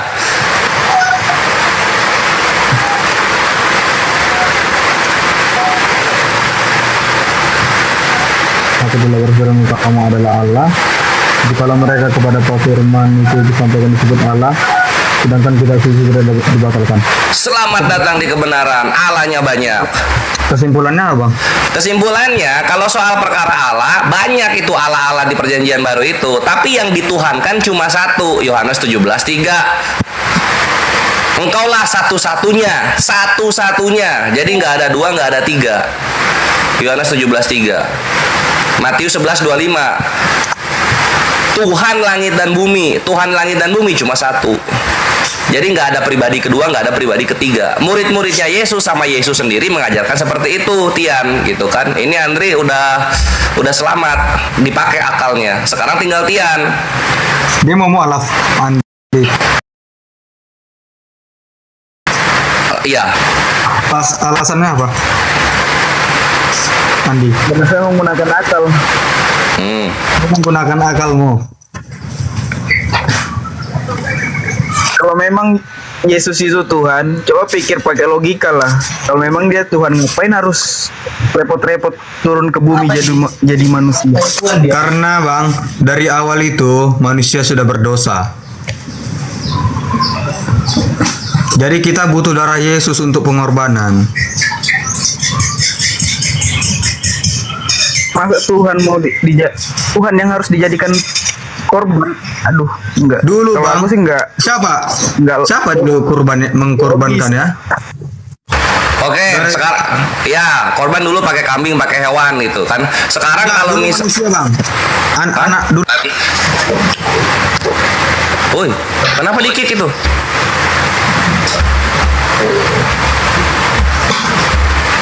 Ini yang mau kick salah orang kayaknya. Naik lagi. Waduh, moderator, Anda kurang pro. Naik lagi Tian. Tadi ada salah teknis kayaknya. Padahal bagus itu dia bertanya-tanya gitu. Assalamualaikum warahmatullahi wabarakatuh. Waalaikumsalam warahmatullahi wabarakatuh. Waalaikumsalam warahmatullahi wabarakatuh. Akang, Bunda Nora. Woi, Ukti Nora, bagus, ada yang gantiin. Ya Ikhwan, sambil nunggu Tian naik ya. Alhamdulillah telah tunai program renovasi masjid yang dimiliki oleh minoritas muslim di tengah-tengah kampung Kristen. Dan alhamdulillah tim Safar sudah kembali. Ada aku, ada Akang, Julius, dan Bang Handi gitu kan. Nanti laporannya kalian bisa lihat di YouTube Apologet Islam Indonesia, Ikhwan. Begitu, oke? Stay tune terus. Dan jazakumullah khairan katsiran bil jannah untuk semua yang telah berkontribusi mengenai pengadaan kebutuhan Masjid Al Husaini Ciranjang tersebut. Thank you all. Kalian luar biasa Islam. Gue bilang juga Islam itu kaya, cuma malu-malu. Ya, tiannya ini lagi hilang. Kayak mana ini? Yang lihat tian tolong dinaikin ya. Yuk, silakan diisi dulu Tidora sama Benar Rahma. Aku mau lanjut ke fase ketik dulu. Kang, lanjut Kang. Ciranjang Palolongan. Ada Oten toh, malah Oten. Naikkan lagi si saudara kita tadi, Tian. Septian mana lu? Ini yang tadi atau beda? Bentar Ya, Bang, ini cuma yang akunnya apa Bang? Akunnya kenapa? Pelanggaran. Ya, nggak tahu pelanggaran apa, karena apa? Pakai akun yang tadi lagi aja. Itu bukan pelanggaran itu. Iya. Pakai akun yang tadi aja. Coba ya Bang ya, bentar ya. Iya. Itu belum bisa open cam soalnya. Nggak usah lah on can. Bukaku itu nggak bersahaja ya. Nanti kalian bosen. Tolong buat di ini dong, di Lambe 303, tolong di ini dong, blokir. Tapi nggak suka pamer IOX. Ini anak-anak muda nih bagusnya ya Ikhwan ya, positifnya anak-anak muda tuh nggak kayak yang tua gitu. Yang tua tuh palanya batu, udah kebanyakan lemak babi di dalamnya. Kalau yang muda itu dikasih tahu mereka mendengar. Oh, yang mana Bang? Oh, tapi Bang. Oh, yang mana Bang? Gitu dia. Dia mau bertanya dan dia juga mau mendengar. Itu enaknya.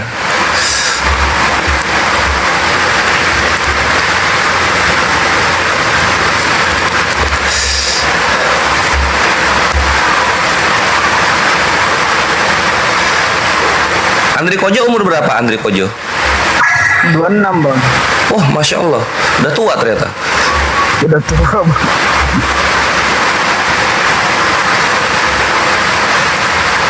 M. Halo M. Apa bang? Mungkin tadi karena aku bilang anak itu jadi kena pelanggaran. Oh, yang ini nggak bisa open cam ya? Nggak bisa. Waduh, 0-0 semua. Ya wes lah. Ya udah.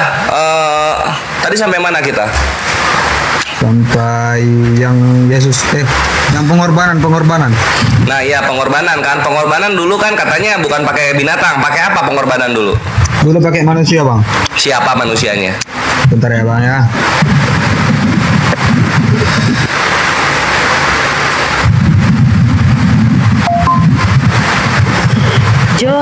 John Kristen. Assalamualaikum. Waalaikumsalam warahmatullahi. Masya Allah, akhi. Sudah. Iya, alhamdulillah. Ini bang, kejadian 22. Kejadian 22, oke. Ishak ya. Allah menguji dengan memerintahkannya mempersembahkan Ishak. Namun sebelum Ishak dikurbankan, Allah menghentikan dan menyediakan seekor domba sebagai pengganti. Jadi kurban manusia. Oke. Jauh kali bahasannya ke korban lagi. Ya. Jadi Ishak itu dikorbankan untuk menebus dosa manusia gitu. Tidak bang, itu Ya udah, ngapain dibawa kalau gitu? Maksudnya sini sama kayak kita persembahan lah bang. Dari Tuhan itu memaafkan kita gitu. Nah ini kan kalau kejadian 22 seperti yang dibaca tadi menguji Abraham, sedangkan Yesus disalibkan atau mati itu karena untuk menebus manusia. Sekarang pertanyaannya Septian, tadi udah nggak nyambung itu, menebus manusia sudah tertebus belum? Sudah tertebus, oke. Kenapa orang Kristen masih ada yang masuk penjara? Katanya sudah ditebus. Aduh, bentar bang, bentar. Gimana? Kenapa ada orang Kristen masuk penjara? Iya. Itu kan hukum apa bang? Bukan hukum apa ini ya? Nah, orang-orang yang di penjara itu berdosa nggak? Iya, berdosa.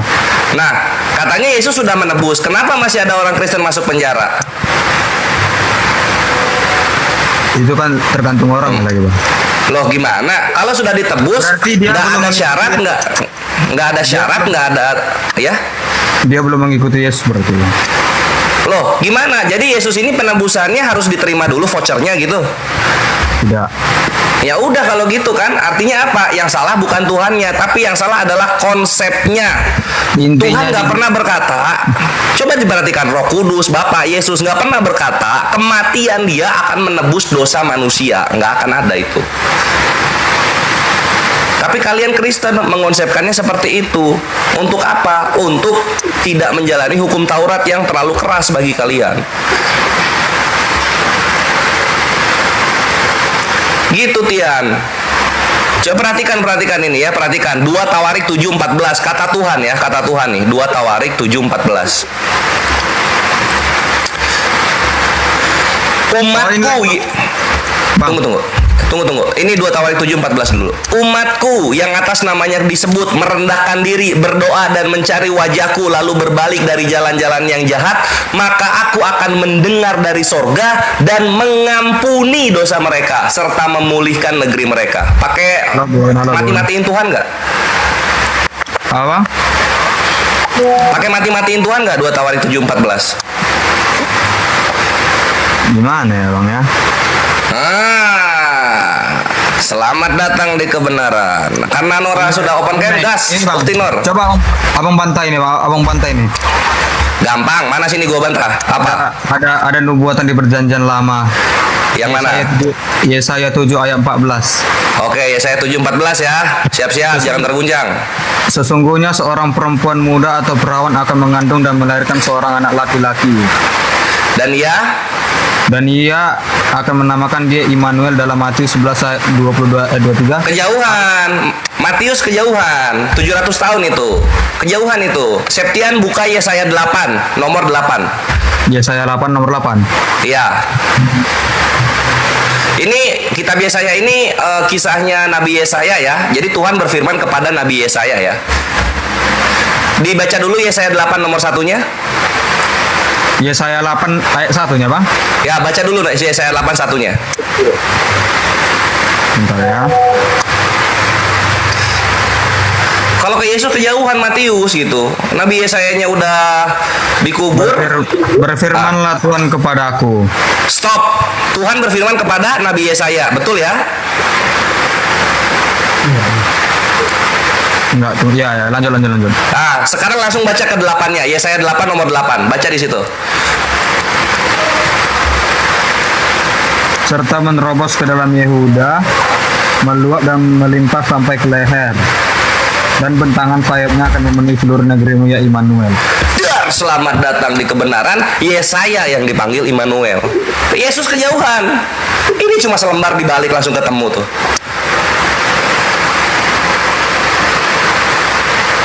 Kejauhan kalau Yesus.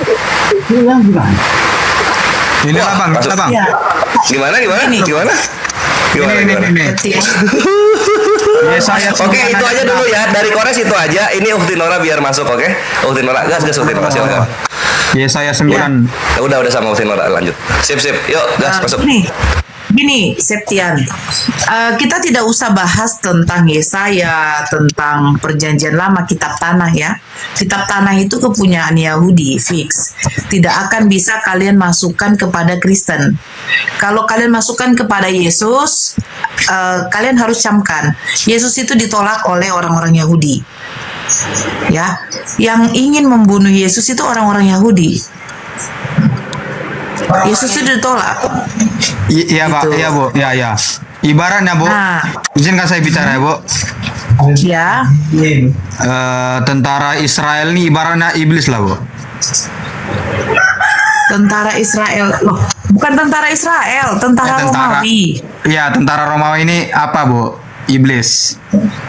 Jadi Yesus ini mengalahkan maut lah ibaratnya Yesus ini, karena dia bangkit lagi dari ketiga. Maut deh. Gak ada orang mengalahkan maut dengan cara mati. Maut Tapi itu dia adalah bangkit, mati. dia bangkit lagi Bu. Itu kebangkitan itu hanya untuk orang-orang angkatan jahat deh. Ya. Kita ini makanya kan temanya apa fungsi akal dalam agama? Agama itu diperuntukkan untuk manusia, yang dimana manusia itu bisa tahu tata cara, hukum, aturan di dalam hidupnya. Terus siapa yang mengatur? Yang mengatur itu adalah Tuhan. Bukan manusia yang mengatur manusia untuk merujuk kepada surga. Jelas yang mengatur manusia itu adalah Tuhan. Karena yang menentukan masuknya surga dengan neraka adalah Tuhan, bukan manusia. Nah, ini kita ke tema saja biar lebih enak. Kalau kamu kaji tentang perjanjian lama, itu tidak akan bisa kalian masuk. Kenapa? Perjanjian lama itu atau kitab tanah dengan kitab Torah itu hanya kepunyaan Yahudi, bukan kepunyaan Bani Kristen. Karena orang-orang Yahudi ini tidak seperti ajaran di dalam kekristenan. Kristen itu tidak bisa menyamakan dirinya dengan Yahudi. Kenapa? Orang Yahudi itu mempunyai adat istiadat tradisi yang dimana sudah diberlakukan juga oleh Tuhan mereka. Salah satu, mengharamkan makan babi. Itu salah satunya deh. Apakah Kristen mengharamkan babi? Walaupun ada orang, ada denom yang dimana tidak memakan babi seperti Advent. Ya. Tetapi mayoritasnya Kristen makan babi. Apakah mayoritas Kristen wajib bersunat? Tidak. Apakah mereka wajib berpuasa? Tidak. Yesus berpuasa, Yesus bersunat. Apa yang diterapkan di dalam ajaran orang Yahudi, Yesus lakukan. Terus datang Kristen mengklaim bahwa mereka ke Yahudi-Yahudian. Ini lucu. Makanya kita bahas ini. Apa fungsi akal dalam agama? Makanya di Islam itu berakal dulu dek, baru beriman. Halo Bu. Halo. Ya. Ada tertulis di Matius 15 ayat 11. Bukan yang masuk ke dalam mulut yang menajiskan orang, melainkan yang keluar dari mulut itulah yang menajiskan orang. Oke, coba buka dari awalnya dek. Itu tentang apa najis itu? Tentang apa? Dosa maksudnya itu Bu. Dosa. Bukan. Yang haram. Sabar dulu. Matius 15 saya buka ya. Kamu baca di situ apa katanya? Matius 15 ayat 11. Bu. Iya, perintah Allah dan adat istiadat. Ini adat istiadat. Membasuh tangan kebersihan itu. Ini adat istiadatnya ini apa? Nah, coba baca mulai dari pertama. Coba kamu baca dek pertama dengan yang kedua. Matius 15 ayat 11-nya. Iya, Matius 15 mulai dari nomor 1 dulu kamu baca coba. Bentar. Kemudian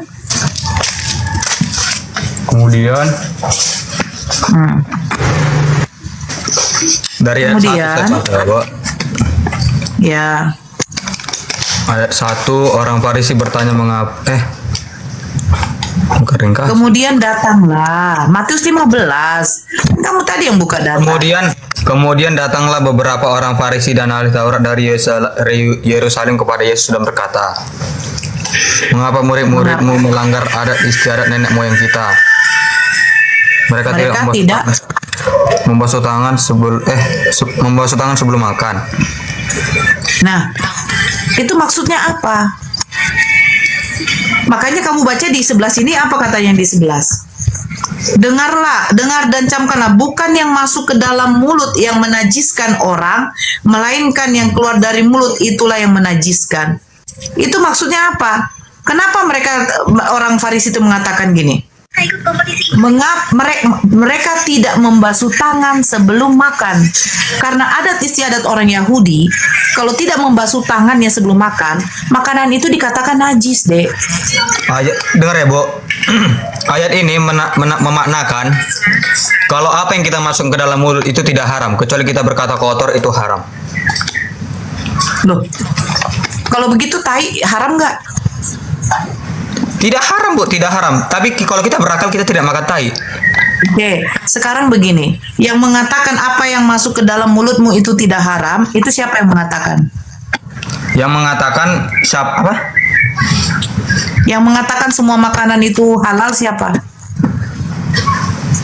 Ya itu, Bu, di Matius 15 ayat 11 tadi itu. Iya, siapa yang mengatakan kalau itu adalah makanan yang dihalalkan? Yesus itu sendiri lah yang berusaha.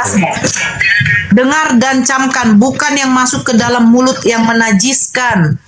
Ini bicara soal makanan atau soal membasuh tangan?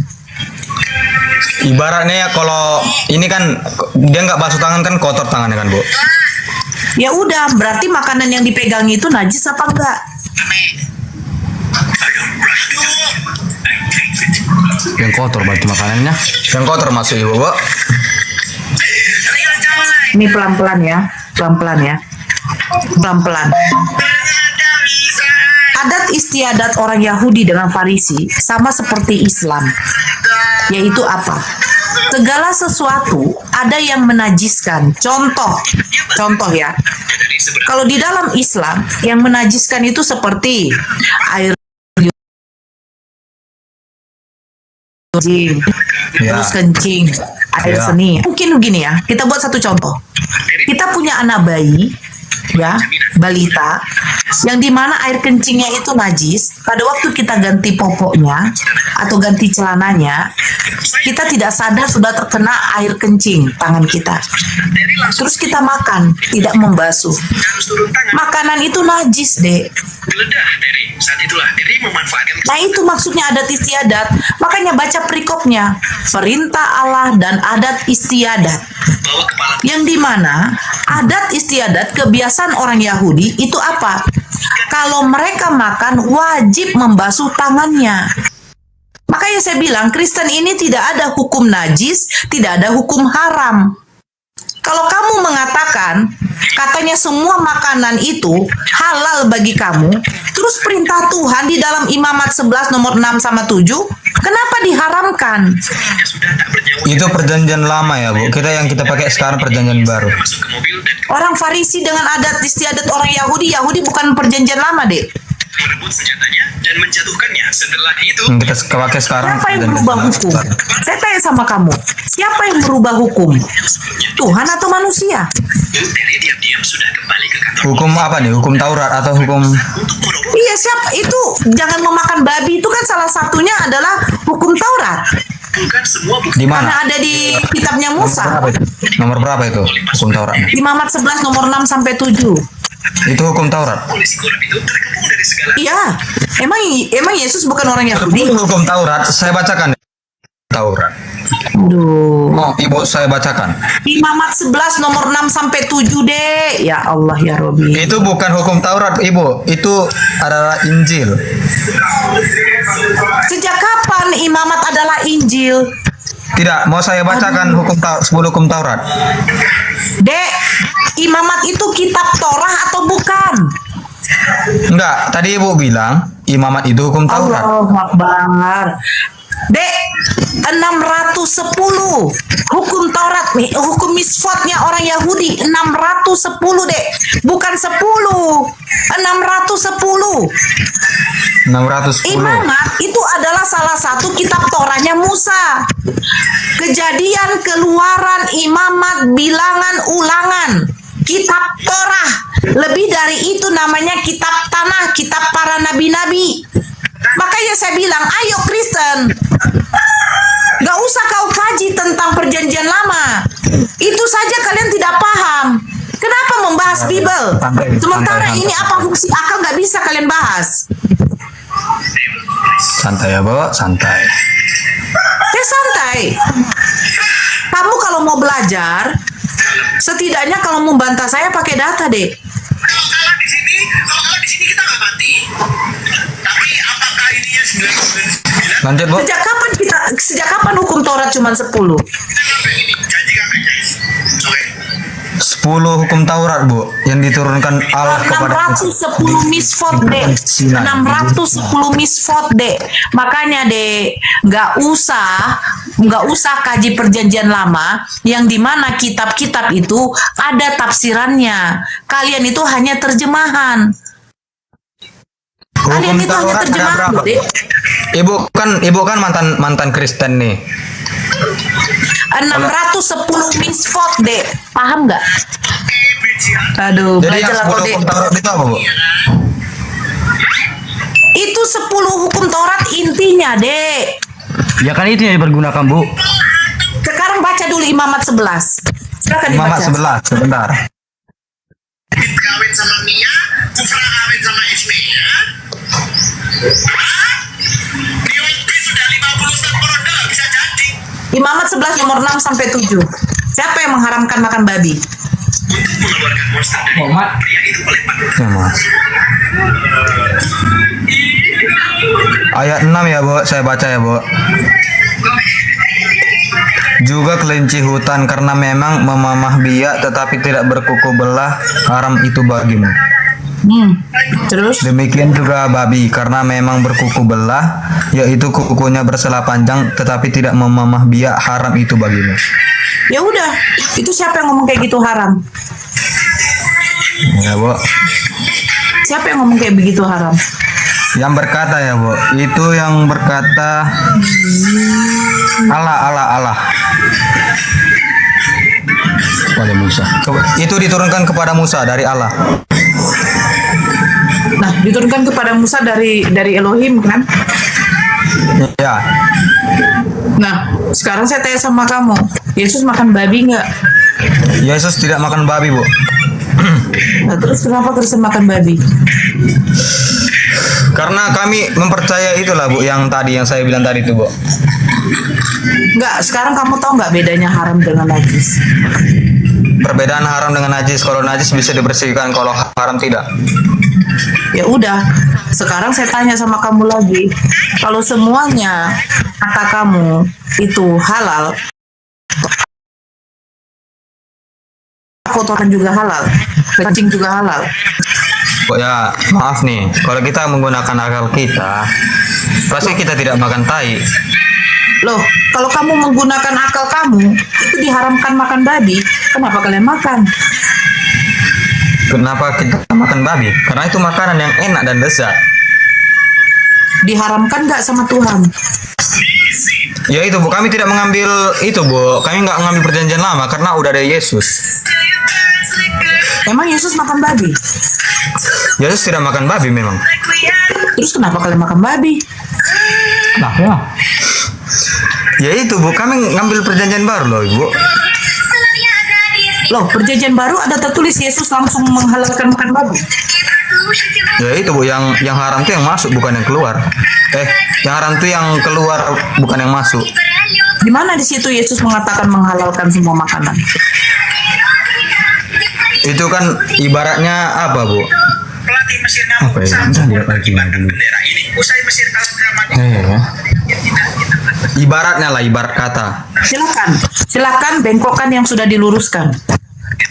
Seorang supporter mengibarkan bendera Israel. Itu sudah diluruskan sebenarnya. Yesus tidak makan babi. Datang Kristen makan babi. Ada nggak data Yesus menghalalkan semua makanan? Nggak ada. Ya Ibu nih apa malah? Terus kenapa kalian makan babi? Tapi kan kalian katanya pengikut Yesus. Apa yang kalian ikuti? Tapi bukan dulu Kristen kan, Bu? Jangan tanya saya dulu Kristen atau Islam. Ya, Ibu kan makan babi juga, Bu. Dulu. Lah, sekarang makanya saya bilang, kenapa kita mengaku dulu pengikut Kristus, Yesus tidak makan babi, kita makan babi. Siapa yang ngajarkan? Nah, Ibu tahu nggak? Sama-sama nggak tahu juga ya.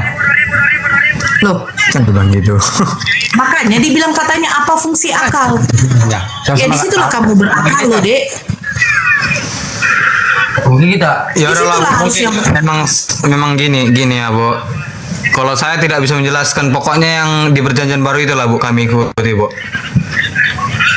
Loh, kalau kalian ikuti perjanjian baru, adakah di perjanjian baru Yesus mengatakan sudah dirubah soal pengharaman makanan, semua makanan itu halal, sehingga Yesus makan babi dengan murid-muridnya? Ada nggak? Itu aja. Sampai zaman bahula. Langsung dia.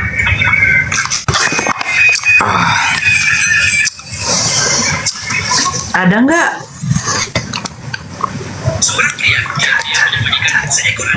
Apanya Bu? Ada Bu? Yang tadi saya tanya, kita di sini diskusi deh. Kalau hanya untuk main-main silakan turun. Kita tidak usah buang-buang waktu gitu. Ya sama saya.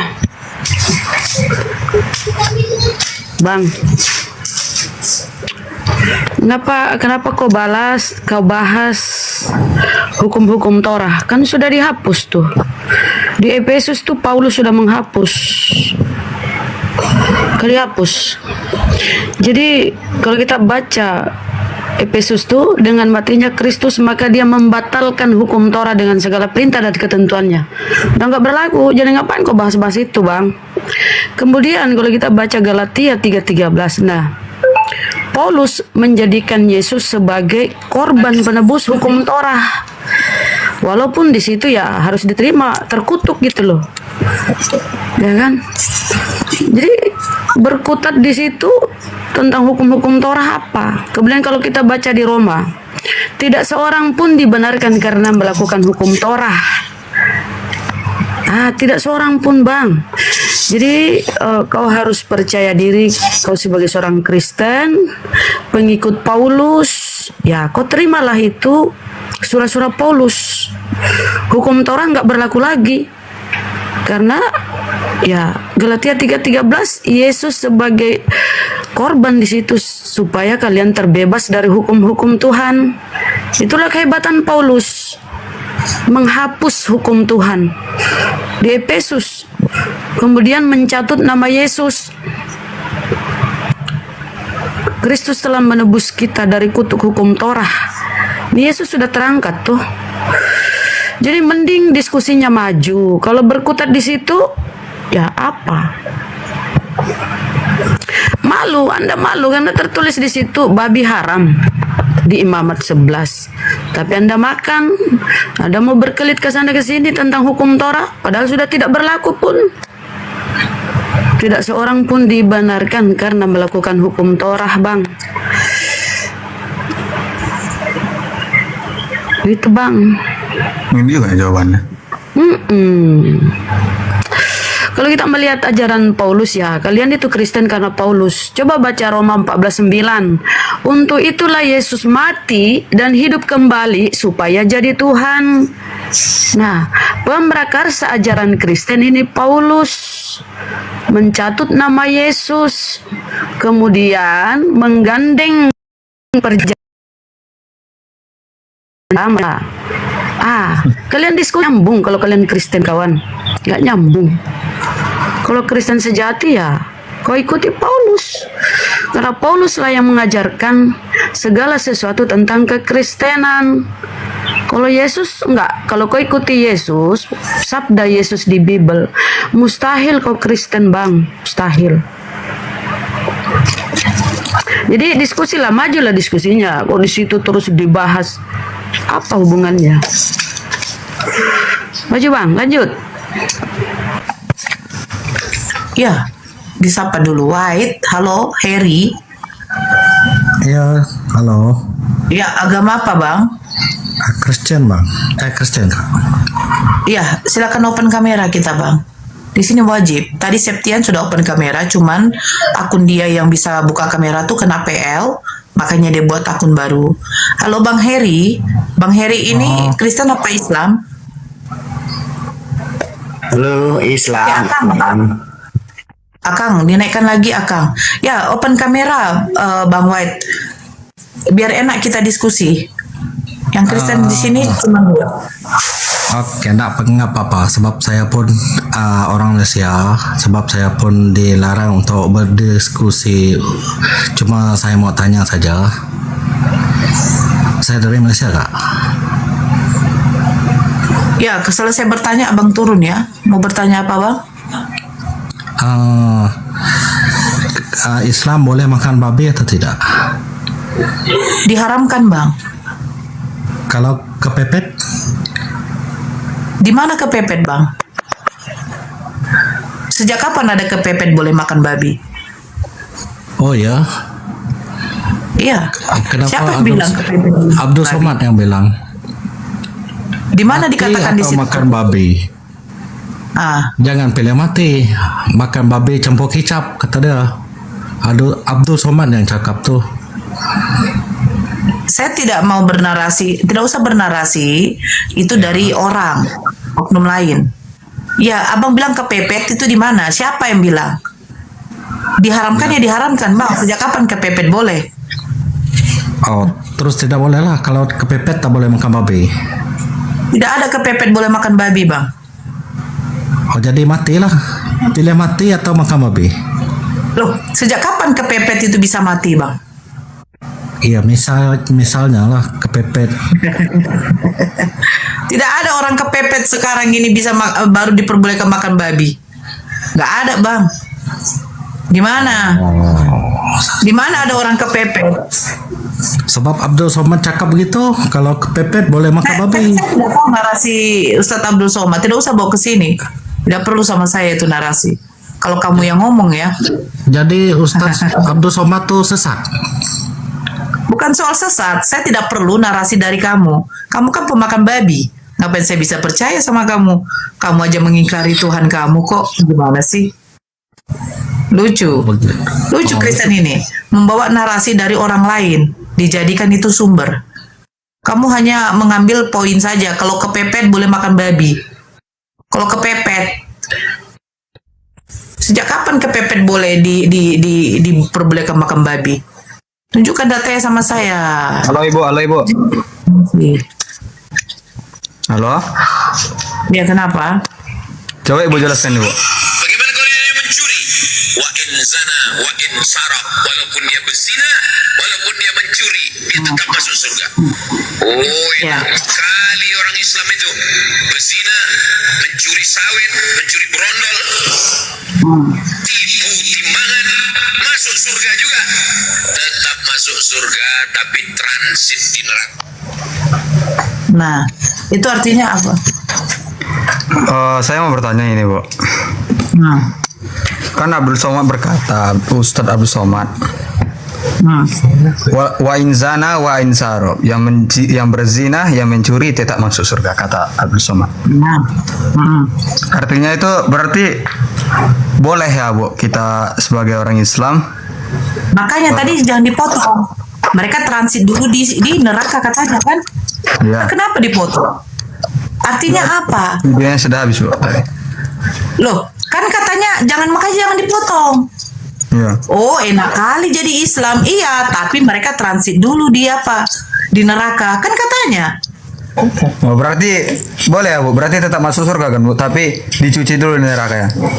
Ya iyalah. Ya iyalah. Oh, berarti Itu jaminan bagi orang Pak, yang saya mau menyembah tanya. Allah. Berarti udah lurus ini ya, Bu? Saya bisa jelaskan nggak? Ya. Oke, saya buka di dalam surat An-Nisa ayat 48. Sesungguhnya Allah tidak akan pernah mengampuni dosa syirik. Apa tuh dosa syirik? Menyekutukan Allah. Tidak akan pernah. Dan Dia mengampuni segala dosa yang selain daripada syirik itu bagi siapa yang dikehendakinya. Barang siapa yang mempersekutukan Allah, maka sungguh ia telah berbuat dosa yang besar. Saya tunjukkan lagi satu data. Oke. Kita buka di dalam surah. Kita harus pakai data ya.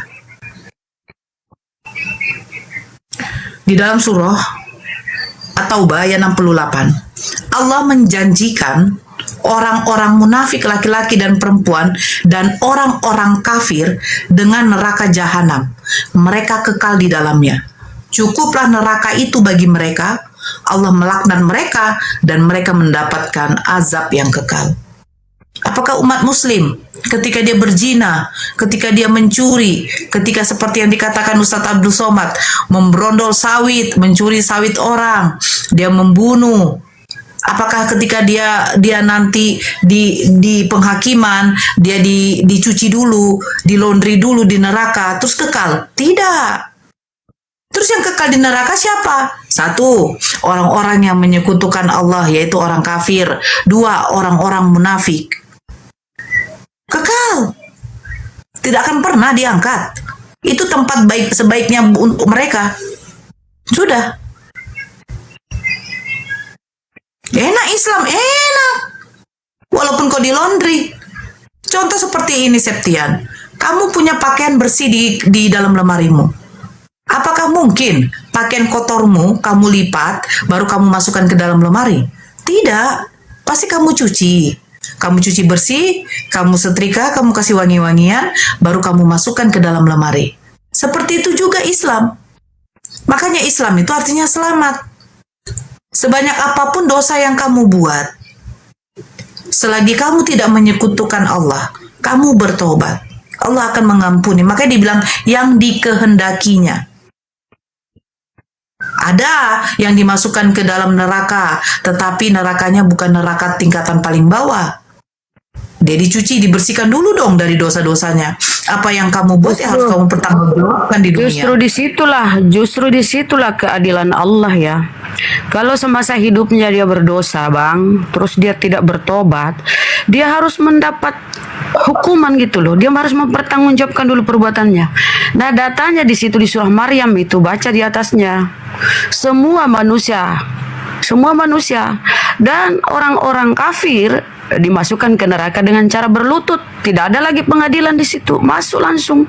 Kalau orang Islam, selama dia bersyahadat, mengucapkan 2 kalimat syahadat, itu ya kalau ada dosanya dia harus mempertanggungjawabkan dulu, kemudian dimasukkanlah ke dalam surga kekal abadi. Itu kan keadilan Tuhan. Nah, kalau kalian di Al-Qur'anku sudah jelas, innal ladzina kafaru min ahlil kitab wal musyrikina fi nari jahannam khalidina fiha abada ulaika hum syarrul bariyah. Orang-orang kafir musyrik ya itu masuk di neraka kekal abadi dan ya seburuk-buruk makhluk lah. Nggak ada lagi pengadilan bagi kalian. Kalau kami akan menjalani sirat ya, jembatan sirat. Jadi melewati bukan memasuki, tapi Kristen di situ disampaikan ya, orang-orang kafir itu masuk dengan cara berlutut, masuk, Bang. Gitu penjelasannya ya. Lanjut. Ya udahlah Bu. Saya udah apalah Bu. Oke. Setuju. Ini Ya. saya mau bertanya lagi nih Bu. Ya silakan. Nanti kalau hari kiamat yang menghakimi kita itu siapa Bu? Allah. Ya, iya, tapi di sini tertulis di Alkitab kami 2 Timotius 4 ayat 1. Di hadapan Allah dan Kristus Yesus yang akan menghakimi orang yang hidup dan yang mati. Demikian pernyataannya dan demi kerajaannya. Timotius itu tulisan siapa? Intinya itu Alkitab Bu, Bible. Tidak bisa intinya dong, Bu. Itu Ya, Bible. harus begitu. Bukan. Ya. Jadi begini deh. Ya, setiap penulisan itu harus bisa memang diklaim oleh nabinya. Kan Tuhan berfirman kepada nabi. Nabi menyampaikan kepada umatnya. Nah, Yohanes 17 nomor 8, Yesus menerima firman dari Bapaknya disampaikan kepada murid-muridnya. Murid-muridnya itu ada 11, ada 12 pengganti Yudas. Apakah termasuk Paulus? Tidak. Jauh berapa puluh tahun baru adanya Paulus. Jadi kalau kamu baca surat-suratnya Paulus, jangan dikorelasikan ke Yesus. Karena Yesus itu hakim, itu bagi mereka-mereka yang menjadikan dia Tuhan. Itu betul. Makanya kalau di dalam Islam, tanda-tanda akhir zaman itu salah satunya adalah kedatangan Nabi Isa alaihissalam. Dia akan menjadi hakim bagi siapa? Bagi orang-orang yang menjadikan dia Tuhan. Karena Nabi Isa itu ditanya. Timotius itu tulisan Paulus ya Bu? Rasul. Iya, Matius, Markus, Lukas, Yohanes, termasuk Lukas pun juga. Sejak kapan bertemu dengan Yesus? Paulus.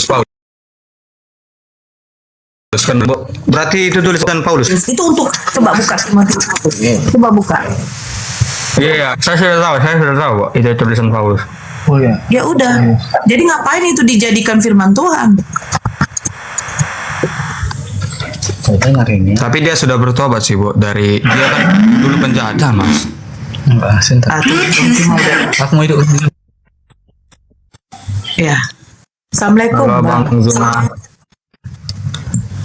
Bang Zuma belum pakai headset. Bukan soal pertobatannya, Dek. Dia bertobat itu bukan bertobat untuk mengajarkan yang baik. Ajaran Yesus semua dia tentang. Dia membatalkan hukum Taurat, dia mengutuk hukum Taurat, terus dia mengatakan orang yang bersunat itu Kristus sia-sia. Sejak kapan pertobatan dia menjadi kebenaran? Yesus kan sudah mengatakan, berhati-hatilah kamu akan ada penyesat yang datang mengaku aku adalah Kristus. Yang menjadikan Yesus Tuhan dan Kristus bagi kalian siapa?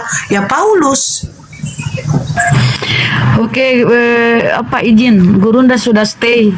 Saya izin turun, Gurunda. Ya Bunda, makasih banyak Bun. Sehat-sehat selalu, jangan lupa bahagia Bu. Masya Allah, luar biasa. Assalamualaikum warahmatullahi wabarakatuh. Waalaikumsalam warahmatullahi wabarakatuh. Kita juga ya sehat-sehat, kita tambah ganteng. Sehat terus kita juga. Jangan lupa di bahagia. Oke, saya juga izin tuh. Ada kegiatan dulu, silakan. Ya, saya naikkan dulu ya akun cam ini ya, Bang. Boleh. Untuk siapa ini? Saudara Septian Manalu. Terkait nggak bisa. Ya, Waalaikumsalam. Terkait Yesus itu akan menjadi hakim. Itu benar. Di Islam juga diakui Yesus itu akan menjadi hakim. Tetapi apakah dia menghakimi seluruh manusia? Pola penghakimannya itu berada di depan seluruh umat manusia. Kenapa? Karena penghakiman itu nanti di yaumul hisab, di hadapan seluruh umat manusia. Kalau di konsep Islam, Nabi Isa itu akan dihakimi oleh pencipta langit dan bumi. Al-Quran surah Al-Ma'idah ayat 116, 117. Wahai Isa, apakah engkau yang mengajarkan manusia menuhankan dirimu selain daripada aku? Apakah kau pernah mengajarkan mereka menyembahmu? Apakah engkau pernah mengajarkan engkau adalah satu di antara kita bertiga? Nabi Isa alaihissalam mengatakan, tidak, aku tidak pernah mengajarkan sesuatu yang bukan hakku untuk aku katakan. Itu poin Al-Quran surah Al-Ma'idah ayat 116-117. Jadi Nabi Isa tidak pernah berkata sesuatu yang bukan haknya. Dia tidak berkata-kata dari dirinya sendiri. Dia hanya mengatakan apa yang diperintahkan oleh Tuhannya untuk dia katakan. Nah, berkaitan dengan itu, ternyata di dalam Bible Yesus menguraikan hal tersebut, dicatat oleh kesaksian manusia di dalam catatan buku Yohanes bab 12 nomor 44 sampai nomor 50. Apa yang diuraikan Al-Quran itu ternyata ada di dalam kitab saudara. Kalau kita melihat di dalam Yohanes 12, apa yang diterangkan oleh Yesus di situ, data 44-nya. Barang siapa percaya kepada aku, dia bukan percaya kepada aku, tetapi percaya kepada dia yang telah mengutus aku. Maqultu lahum illa ma amartani bi ani ubudullah rabbi wa rabbakum. Aku hanya mengajarkan kepada mereka sembahlah Allah, Tuhanku dan Tuhanmu. Jadi yang mengutus aku itulah yang Anda percaya. Ketika Anda percaya kepada aku, Anda tidak percaya kepada aku, tetapi percaya kepada dia yang telah mengutus aku. Barang siapa melihat aku, dia telah melihat dia yang telah mengutus aku. Aku telah datang ke dalam dunia sebagai terang, supaya setiap orang yang percaya kepada aku jangan tinggal di dalam kegelapan. Dan jikalau seorang kemudian mendengarkan perkataanku, tetapi tidak melakukannya, dia sudah ada hakimnya, yaitu perkataan yang pernah aku katakan kepada mereka. Perkataan itulah kelak yang akan menjadi hakimnya di akhir zaman. Lalu data 1949-nya dikatakan, sebab aku berkata-kata bukan dari diriku sendiri, tetapi Bapa yang mengutus aku, dialah yang memerintahkan aku untuk mengatakan apa yang harus aku katakan dan aku sampaikan. Dan aku tahu bahwa firman-Nya itu adalah hidup yang kekal. Jadi apa yang aku katakan, aku tidak mengatakannya dari diriku sendiri, tetapi aku menyampaikan sebagaimana apa yang difirmankan oleh Bapa kepadaku. Jadi ketika Yesus itu nanti menjadi hakim, apa yang menjadi tolak ukur penghakimannya adalah semua ucapan yang pernah ia ucapkan ketika datang ke bumi mengajar Bani Israel. Perkataan-perkataan itulah yang akan menjadi tolak ukur penghakiman. Wahai Suma, wahai Tuhan Yesus, apa kabar Tuhan? Kenapa kau tidak menuhankan aku? Jawaban Bang Suma, karena semua firman yang pernah kau ucapkan, pernah kamu mengatakan dan mengajarkan untuk menyembah kepada dirimu. Oke, kenapa kau tidak ibadah minggu? Karena semua firman yang kau ucapkan tidak pernah mengajarkan orang untuk ibadah minggu. Terus kenapa kau tidak makan babi? Apa yang kau ucapkan kau tidak pernah mengajarkan makan babi. Kenapa kau bersunat? Apa yang kau perintahkan seperti apa yang kau ajarkan kepada kaummu, yaitu bersunat. Jadi semua yang kau ucapkan tidak ada yang aku langgar. Semua yang kau perintahkan kepada Bani Israel tidak aku langgar, meskipun itu bukan perintah untukku. Lalu saudara yang dipanggil, Septian, Kadia, sini. Kau kenapa menyembah aku? Pernah aku ajarkan samamu? Tidak sih. Terus kenapa kau ibadah minggu? Pernah aku contohkan untukmu? Enggak juga. Lalu kenapa kau tidak bersunat? Apakah kau tidak pernah mendengar aku disunat pada hari ke-8? Pernah sih. Terus kenapa kau makan babi? Pernahkah aku mengajarkan, mencontohkan makan babi? Tidak juga sih. Ya sudah, kalau begitu enyahlah daripadaku, kamu adalah pembuat kejahatan. Jadi ketika Yesus datang nanti di akhir zaman menjadi hakim, betul, umat Islam pun akan menjadi bagian daripada penghakiman tersebut. Nah, sedangkan orang Kristen, sesuai dengan Matius 7, 22, 23, orang Kristen akan datang kepada Yesus, akan datang kepada Nabi Musa, akan datang kepada Abraham, akan datang kepada Nabi Muhammad. Tapi semua Nabi menolaknya. Hanya ada satu kemungkinan Anda terselamatkan ketika Anda datang kepada Yesus. Yesus datang tuh di hari penghakiman. Anda datang juga kepada dia karena Anda mau kemana? Anda nggak punya pegangan. Anda mau ke Nabi Musa, Musa tak kenal. Abraham tak kenal. Tidak seperti Nabi umat Islam. Ketika datang kepada Abraham kenal. Kenapa? Kami dalam keadaan bersunat. Oh, ini umatku ini. Ini ajaran yang mereka anut, ini ajaran keturunanku ini. Mereka tidak berkulub semuanya. Nah, ini bercahaya ini. Tuhannya adalah ilah Abraham, ilah Ismail, ilah Ishak. Berarti Tuhan yang sama dengan Tuhan saya nih yang mereka sembah. Ketika umat Islam datang kepada Abraham, wah ini yang selalu memberkati saya setiap saat nih. Ketika umat Islam datang kepada Abraham, nah ini yang melanjutkan hewan kurban yang menjadi kemudian korbanot pada saat saya melakukan persembahan kepada anak saya nih. Jadi Abraham pun mengenal kemudian kami umat Islam, meskipun jarak kami jauh. Lalu kami datang kepada Nabi Musa. Nabi Musa melihat kami, loh kok ini kenapa mereka bukan Bani Israel tapi kok mereka menjadi pelaku Torah. Nabi Musa mengenal kami. Ketika kami datang kepada Yesus, Yesus pun mengenal kami. Hidup kekal adalah mereka mengenal Engkau satu-satunya Tuhan yang benar dan mengenal Yesus Kristus yang Engkau utus. Wow, umatnya Nabi Muhammad dikenal oleh Abraham dan seluruh para nabi. Sedangkan Kristen datang kepada Abraham, dilihat kulupnya, wah ini siapa ini? Siapa ini tidak bersunat? Datang kepada Musa lagi, wah siapa ini? Datang kepada Yesus, apalagi? Satu-satunya harapan ke Yesus. Datanglah saudara Septian ke Yesus. Yesus, Tuhan, apa? Bukankah kami bernubuat, mengusir setan, bermukjizat pakai namamu? Kata Yesus, enyahlah daripada aku tidak mengenalmu. Kau semua adalah pembuat kejahatan. Matius 7:22-23. Nah, inilah kenapa tema ini saya angkat. Apa sih fungsi akal dalam agama Kristen itu? Heran saya. Orang Kristen itu cerdas-cerdas, ya, pintar orang Kristen itu, berprestasi dalam hal keduniawian. Tapi kenapa giliran konsep beragama, orang Kristen tidak mampu menggunakan akalnya untuk menelaah kebenaran Kristen itu sendiri? Kenapa justru Kristen itu mati akal? Ketika mereka menghitung tentang uang, hebat. Ketika menghitung tentang Tuhan, error. Tuhanmu ada berapa? Satu. Siapa? Yang satu itu siapa? Bingung. Error seketika ketika berhadapan dengan konsep agama. Maka saya katakan bahwa agama tidak ada gunanya bagi Kristen.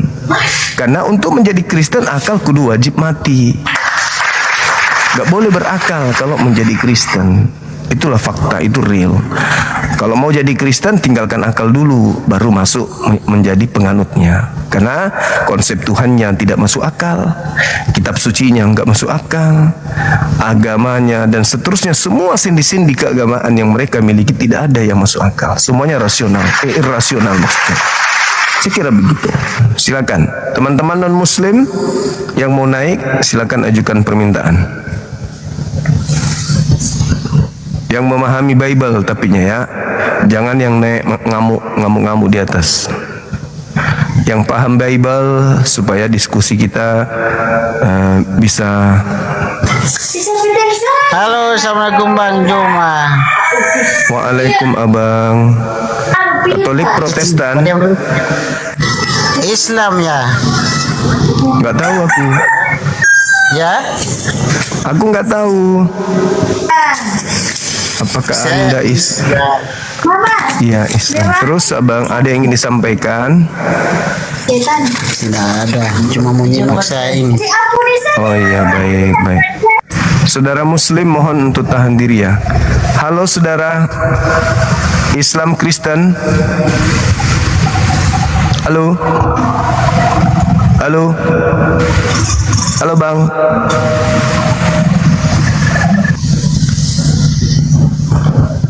Ini lama lagi nih, kayaknya akan lama saya ini. Ada banyak permintaan nih. Lama lagi nih saya nih. Ngulik-ngulik lagi, cari-cari di antara umat Islam yang minta ini. Lama di sini lagi kita nih. Karena umat Islam dibilang jangan minta permintaan. Ini Bu. malah naik gitu loh. Ayo dong, kerjasamanya saudara muslim. Bisa ya?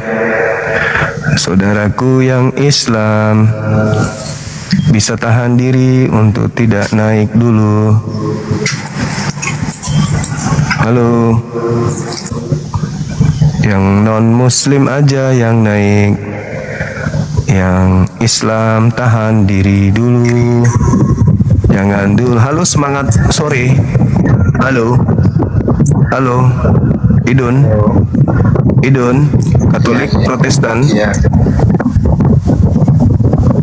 Katolik Oh, telinganya mengecil kayak telinga kucing. Halo Paman Sam, Kristen atau Oten? Orang Jemaah, Katolik Protestan abang. Protestan. Oke. Silakan tanggapi tema kita. Apa fungsi akal dalam agama Kristen? Ya, sebelum ke sana Bang, saya mau tanya tentang sunat yang tadi Abang ceritakan. Itu sunat itu berlaku untuk semua manusia enggak itu? Setelah Islam datang, sunat berlaku untuk seluruh umat manusia. Laki-laki atau perempuan? Yang wajib itu adalah laki-laki. Perempuan enggak sunat ya? Perempuan enggak. Berarti ini sekarang masalah kulit ini, masalah kulit dibuang gitu ya? Iya, itu perintah kan.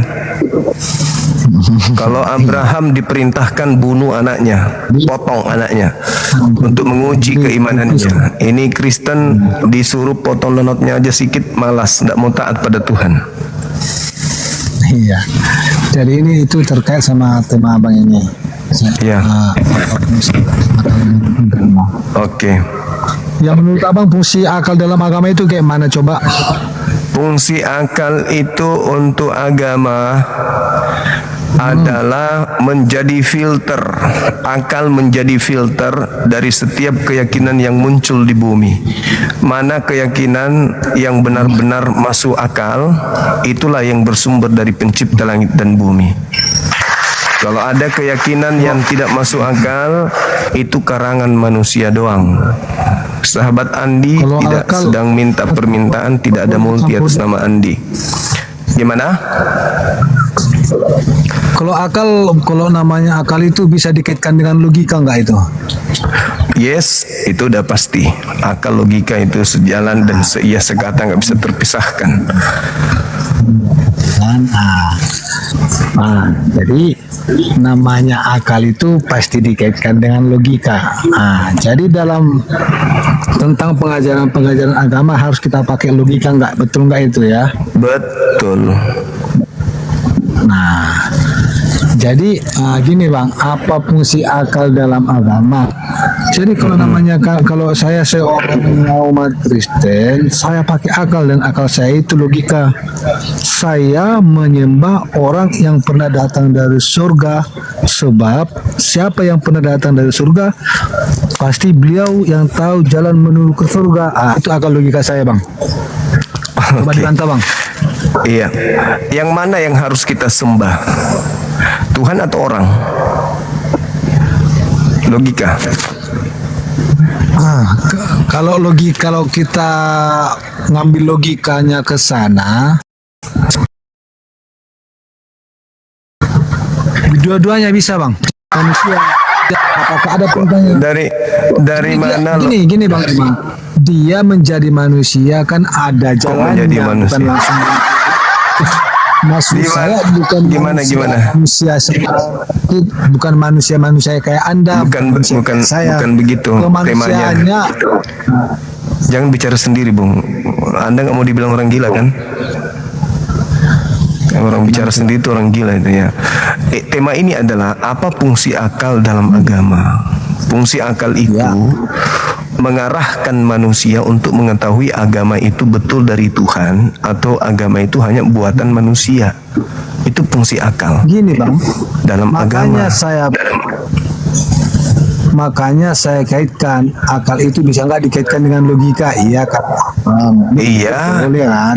Nah, sekarang gimana logikanya? Logikanya Gimana? gini bang, ini nggak, dengarkan dulu saya tentang logika. Nah, logikanya ini bang, ada seseorang mau mengajak saya ke satu tempat di mana tempat tersebut belum pernah saya singgahi. Nah, jadi yang mengajak saya ini orang yang sudah pandai di sana. Tentu saya ikuti supaya saya tidak sesat. Karena kenapa saya ikuti? Karena memang yang ngajak ini memang sudah keluar dari sana. Jadi itu logikanya. Iya, masalahnya bukan Anda ikuti orang ini. Kalau Anda ikuti orang ini, Anda nggak jadi Kristen. Kalau Anda ikuti Yesus, Anda menjadi Yahudi, bukan menjadi Kristen. Itu aja, Anda sudah gagal di situ. Anda gagal total di situ. Yesus Anda katakan dari surga. Sebagai manusia yang datang dari surga, apakah dia Tuhan? Bukan Tuhan. Anda tuhankan, Anda sudah salah jalan. Anda tidak mengikuti jalan Yesus. Yesus mengajarkan muridnya untuk menyembah kepada Tuhan langit bumi yang mereka sebut Elohim. Anda malah menyembah Yesus. Di situ salahnya Anda. Makanya agama Anda itu tidak masuk akal karena Anda menyembah yang memberi petunjuk menuju kepada Tuhan. Yesus memberi petunjuk, begini loh caranya kau sampai kepada Tuhan.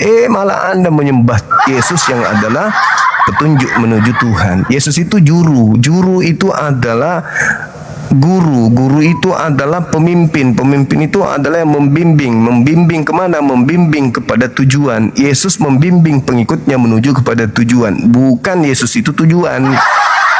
Gitu. Jadi kalau Anda mengatakan Anda mengikuti Yesus, Anda salah. Kami lebih mengikuti Yesus daripada Anda. Yesus menyembah langit, Tuhan langit dan bumi. Islam ikut menyembah Tuhan langit dan bumi. Anda malah menyembah Yesus. Siapa yang menunjukkan jalan seperti itu? Makanya saya katakan Kristen menyembah Yesus itu tidak masuk akal. Yang masuk akal itu adalah umat Islam menyembah kepada Tuhannya Yesus. Itu baru masuk akal. Makanya tujuannya akal itu diberikan agar manusia itu bisa sampai kepada agama yang benar. Agama yang benar adalah agama yang mendudukkan Yesus sebagai utusan Tuhan menuju kepada Tuhan. Sedangkan agama Anda menunjukkan kepada Yesus, menyembah kepada Yesus, itu akal Anda sudah mati. Kepala Anda bocor halus. Begitu. Bagaimana Anda bisa melogikakan? Anda mengatakan Yesus dari surga, dialah yang tahu jalan ke surga. Nah, Yesus sudah menunjukkan jalannya. Apa itu? Sembahlah Dia yang mengutus Yesus. Jangan menyembah Yesus. Ada nggak Yesus mencontohkan menyembah kepada pencipta langit dan bumi? Ada. Kenapa Anda nggak contohi Dia? Kenapa justru Anda menyembah Yesus? Adakah Yesus mencontohkan menyembah dirinya? Kan tidak ada. Berarti logika agama Anda itu tidak masuk. Yang ada adalah akal-akalan agama Anda baru masuk ke Anda. Yesus juru selamat. Ya, Islam akui. Bagaimana Yesus menyelamatkan manusia? Dengan mempercayai dirinya sebagai utusan Sang Tuhan langit bumi. Itu baru kita mendudukkan Yesus itu sebagai juru selamat. Juru selamat dunia adalah mengimani Nabi yang datang ke tengah-tengah kaumnya Bani Israel lahir tanpa ayah, mengarahkan manusia menerima dirinya sebagai Nabi untuk menuju kepada Sang Pencipta langit dan bumi. Itu baru mendudukkan Yesus sebagai juru selamat. Tapi kalau mendudukkan Yesus sebagai Tuhan, itu salah jalan itu. Gak masuk akal. Sedangkan Yesus ajarannya adalah masuk akal. Ajaran Yesus itu rasional. Ajaran Yesus itu logika. Ketika Yesus dituhankan, itu sudah irasional, tidak masuk akal. Itu sudah bukan ajaran Yesus itu. Begitu saudaraku. Coba telah diri Anda. Yesus ketika turun ke bumi mengajarkan menyembah kepada dirinya atau mengajarkan menyembah kepada Sang Ilahi yang ada di langit? Jawaban Anda apa? Jadi gini, kenapa umat Kristen menyembah berserah kepada Yesus?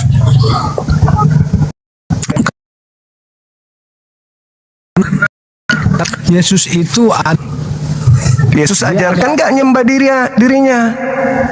Dia bukan, memang dia tidak ada pengacara. Tapi sudah bengkok, jalanmu bengkok. Halo bang Cuma. Iya. Mungkin karena Yesus itu rendah hati bang Cuma. Dia tidak mau angkuh. Iya. Yesus itu makanya dia tidak berkata sembah laku itu kan. Oh, nggak bisa. Itu tanggapan Anda yang sudah terlanjur menuhankan dia. Kan Anda masih bisa mundur tuh. Mundur, ikuti instruksi Yesus. Kalau Anda sudah terlanjur menuhankan, mundur lagi. Bertobat. Jalani apa yang Yesus tunjukkan. Akulah jalan, akulah kebenaran, akulah hidup. Tidak ada yang sampai kepada pencipta langit bumi tanpa melalui dia. Mundur. Kalau Anda sudah terlanjur mengikuti jalan Paulus yang salah, mundur. Jadikan Yesus itu sebagai jalan. Anda akan selamat. Jangan pula Anda sudah terlanjur Kristen, Anda akal-akali. Oh enggak, mungkin Yesus itu merendahkan diri. Memang, Yesus itu sangat merendahkan diri. Dia itu adalah manusia yang luar biasa, wakil Tuhan pencipta langit dan bumi yang pernah nusul ke bumi. Wakil Tuhan itu. Bukan wakil presiden lagi, tapi wakil pencipta. Maka sebagai wakil pencipta, dengarkan apa yang diucapkan. Itulah kebenaran itu. Jangan Anda akal-akali. Jadi gini loh, kalau jadi gini loh Bang Juma. Ya. Ini loh Bang Juma. Kalau kita pergi masalah tentang penyembahan, kalau memang penyembahan tersebut tidak diizinkan sama Tuhan, itu persembahan itu pasti akan ditolak. Tapi setiap datang orang menyembah dia, penyembahan itu nggak pernah ditolak. Tidak ada kalau memang dia tidak pantas mendapatkan penyembahan tersebut, jangan sembah aku. Pasti demikian perkataan daripada Yesus. Tidak ada manusia yang pernah menyembah Yesus selayaknya menyembah Elohim, itu nggak ada. Banyak ayat. Iya, menghormat kepada Yesus, takjub kepada Yesus, kagum kepada Yesus. Benar. Tapi makanya tadi kita pakai agama, pakai apa fungsi akal dalam agama. Makanya kita pakai tadi logikanya. Dari sejak semasa hidup Tuhan Yesus, banyak mujizat yang telah dilakukannya yang tidak bisa kita tolak bahwa itu adalah Allah itu sendiri. Oh, coba ini sudah bukan menolak akal ini sudah menolak ajaran Yesus nih. Anda menolak ajaran Yesus. Kenapa beliau bisa mengasihi 5.000 orang cuma modal 5 roti 2 ikan? Dari mana coba? Yesus jawab. Yesus jawab. Yesus yang menjawab, bukan saya. Yohanes 5:36. Ada kesaksianku yang lebih penting dari kesaksian Yohanes bahwa seluruh mukjizat yang aku kerjakan, mukjizat itu yang bersaksi bahwa Bapa yang telah mengutus aku. Anda paham maksudnya? Apa maksud mukjizat itu? Untuk membuktikan dia Tuhan atau dia utusan Tuhan? Menurut Yesus. Menurut Yesus perkataannya apa di sana? Ada kesaksianku yang lebih penting. Perlu ditanya Bang Juma, menurut kami, bukan menurut Yesus ya, menurut kami.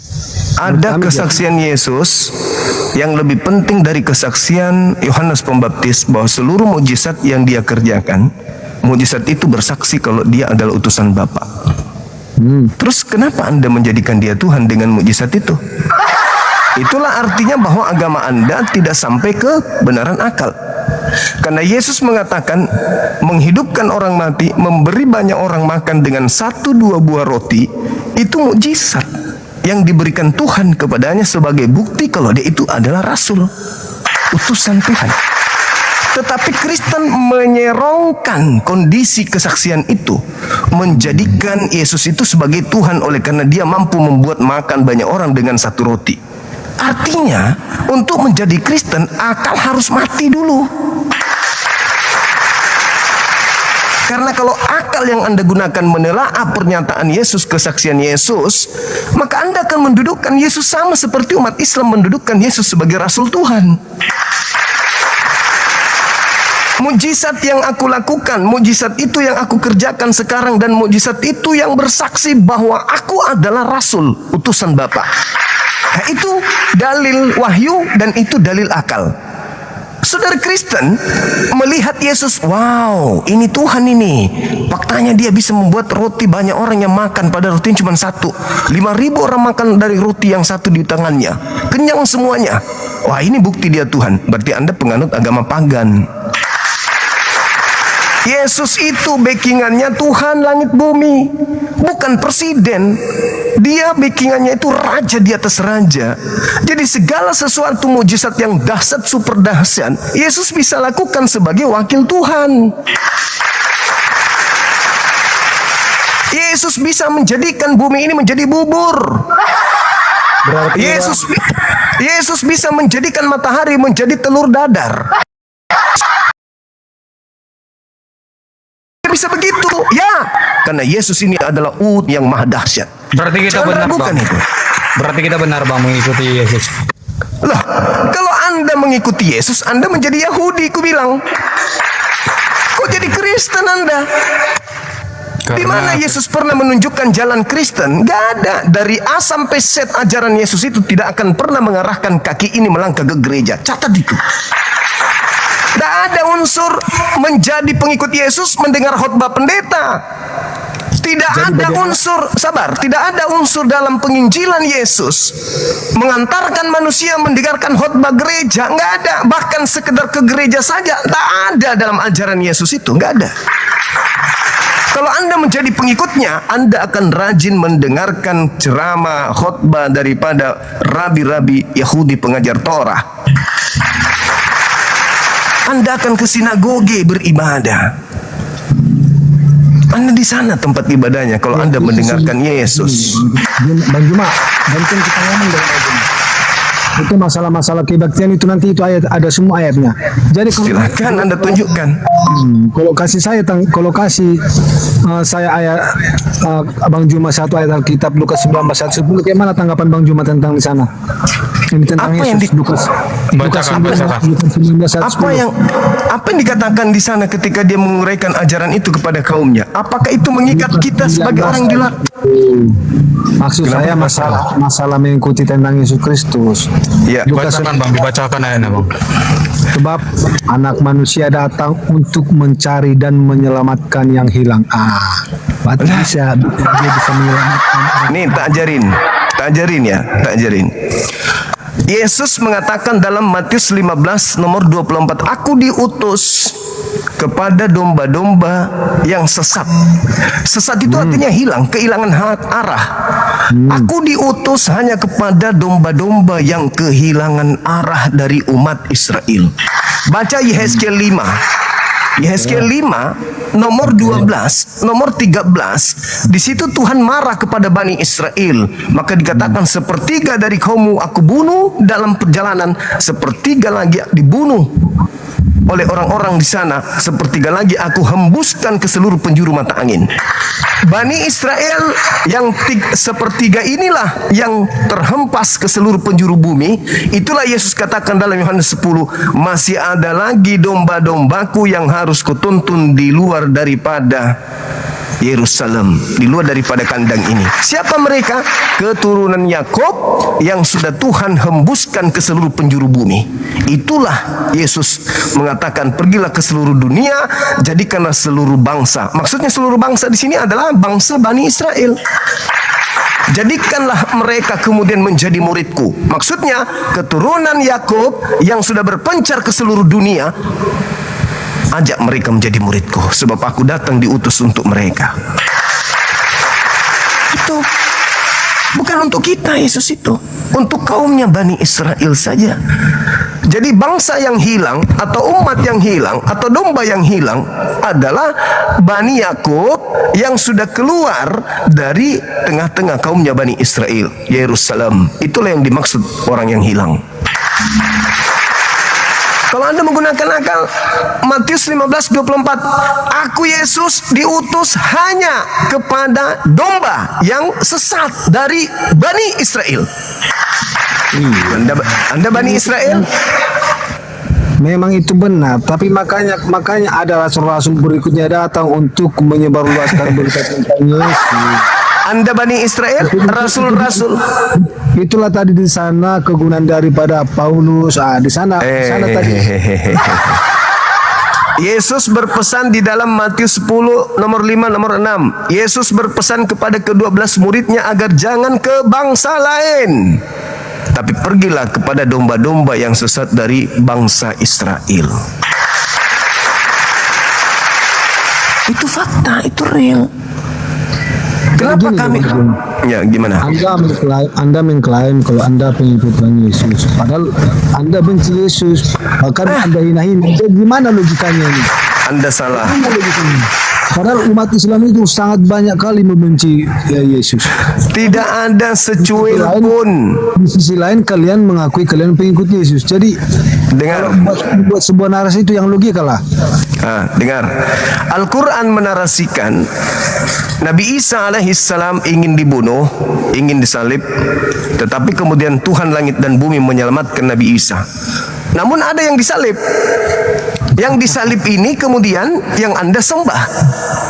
Alah, nggak ada, ngarang itu. Loh, itu fakta.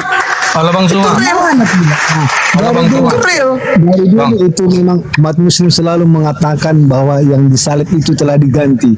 Di mana? Ya, memang betul itu. Memang benar. Itu real. Itu real. Ada dalilnya enggak itu? Itu ada dalilnya enggak? Ada dalilnya. Al-Quran, Abang. Al-Quran beda dengan kita. Saya mau bertanya, berarti agama Islam tidak mengakui itu kan, Al-Quran kan ajaran orang itu bukan ajaran kita. Makanya kemarin itu saya kan sudah pernah berdebat sama Abang Juma ini, sampai di mana posisi Tuhan Yesus kalian percaya dia sebagai penyelamat. Sebelum Yesus menyelamatkan kaumnya Bani Israel. Sebelum Yesus disalibkan, dia sudah berkata kepada Simon Petrus, engkau akan menyangkalku 3 kali, katanya. Sebelum Yesus diapain ya? Iya, engkau akan menyangkalku. Engkau akan menyangkal. Terjadi. Susah ini. Engkau akan menyangkalku. Kenapa? Yang datang padamu itu aku, tapi bukan aku. Kan itu yang Yesus sampaikan. Engkau tidak akan melihat aku lagi sampai engkau berkata, diberkatilah aku yang datang dalam nama Tuhanku. Aku harus pergi, sebab kalau aku tidak pergi, roh kebenaran itu tidak akan datang kepadamu. Saatnya dunia dihakimi, sebab penguasa dunia telah datang. Penguasa dunia dilemparkan keluar. Saatnya dunia dihakimi. Kan begitu poinnya. Sebelum terjadi penyaliban, itu perkataan Yesus pun sudah ada kalau dia ingin dibunuh. Itu ada itu udah ada perkataannya. Memang betul. Memang benar. Sekarang coba Anda baca Lukas 22. Lukas 22 nomor 43 nomor 44. Yesus berdoa kepada Tuhan, bukan? Tuhan, sekiranya mungkin biarlah cawan ini berlalu daripadaku, tapi bukan atas kehendakku, tapi atas kehendak-Mu. Pertanyaannya, apakah ada kehendak Bapa agar Yesus itu dibunuh? Oke. Ada enggak? Ya, terus dulu. Kalau Bang. Nanti saya jawab. Suma. Iya. Saya mau jawab pertanyaan, mau nanya juga. Silakan. Kalau yang disalib itu bukan Yesus, kenapa ada perkataan Yesus di kayu salib? Di Lukas 23 ayat 34, ya Bapa ampunilah mereka sebab mereka tidak tahu apa yang mereka berbuat. Yudas itu menyembah kepada Bapa. Wahai Bapa, ampunilah mereka sebab mereka tidak tahu apa yang mereka pekerjakan. Yaitu bahwa sesungguhnya yang mereka bunuh itu Yudas. Aku Yudas, bukan Yesus. Ampuni dia, mereka nggak tahu.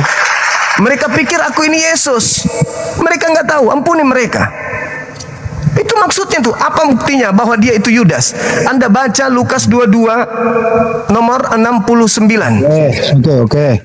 Baru kenapa dia bisa memastikan yang di sebelah kanannya menjadi pengikut menjadi penghuni surga? Di mana haknya dia kalau memang? Sekarang begini. Saya boleh menjawab? Atau Anda hanya ingin pamer kebodohan? Saya menjawab dulu dong. Kalau salah baru Anda tertawa. Oknum ini berkata, hari ini juga engkau bersama aku di Firdaus. Pertanyaan saya, apa betul orang itu hari itu juga ke Firdaus? Muntadara kau kan?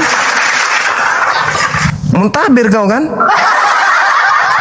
Sesungguhnya pada hari ini juga engkau akan bersama-sama dengan aku di Firdaus. Matamu, orang itu membusuk di situ, di tiang salib dia membusuk, dia nggak kemana-mana. Jangankan ke Firdaus, ke warkop aja enggak.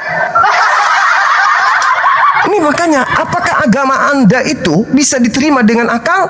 Apakah akal Anda itu bisa membuat Anda sampai kepada kekristenan? No. Gak bisa.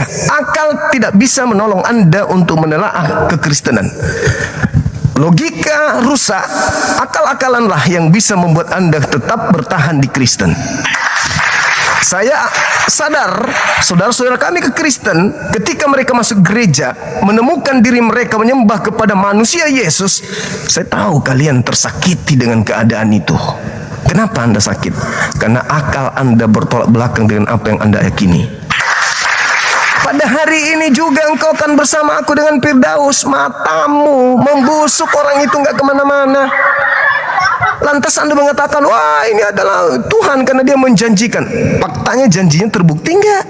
Enggak, itu cuma jualan-jualan barat pengarang kitab Anda untuk menjerat Anda agar Anda percaya Yesus itu Tuhan. Anda tidak bisa menelaah orang yang dijanjikan oleh oknum ini apa betul ke Firdaus? Enggak. Itu fakta, itu real. Seperti itu.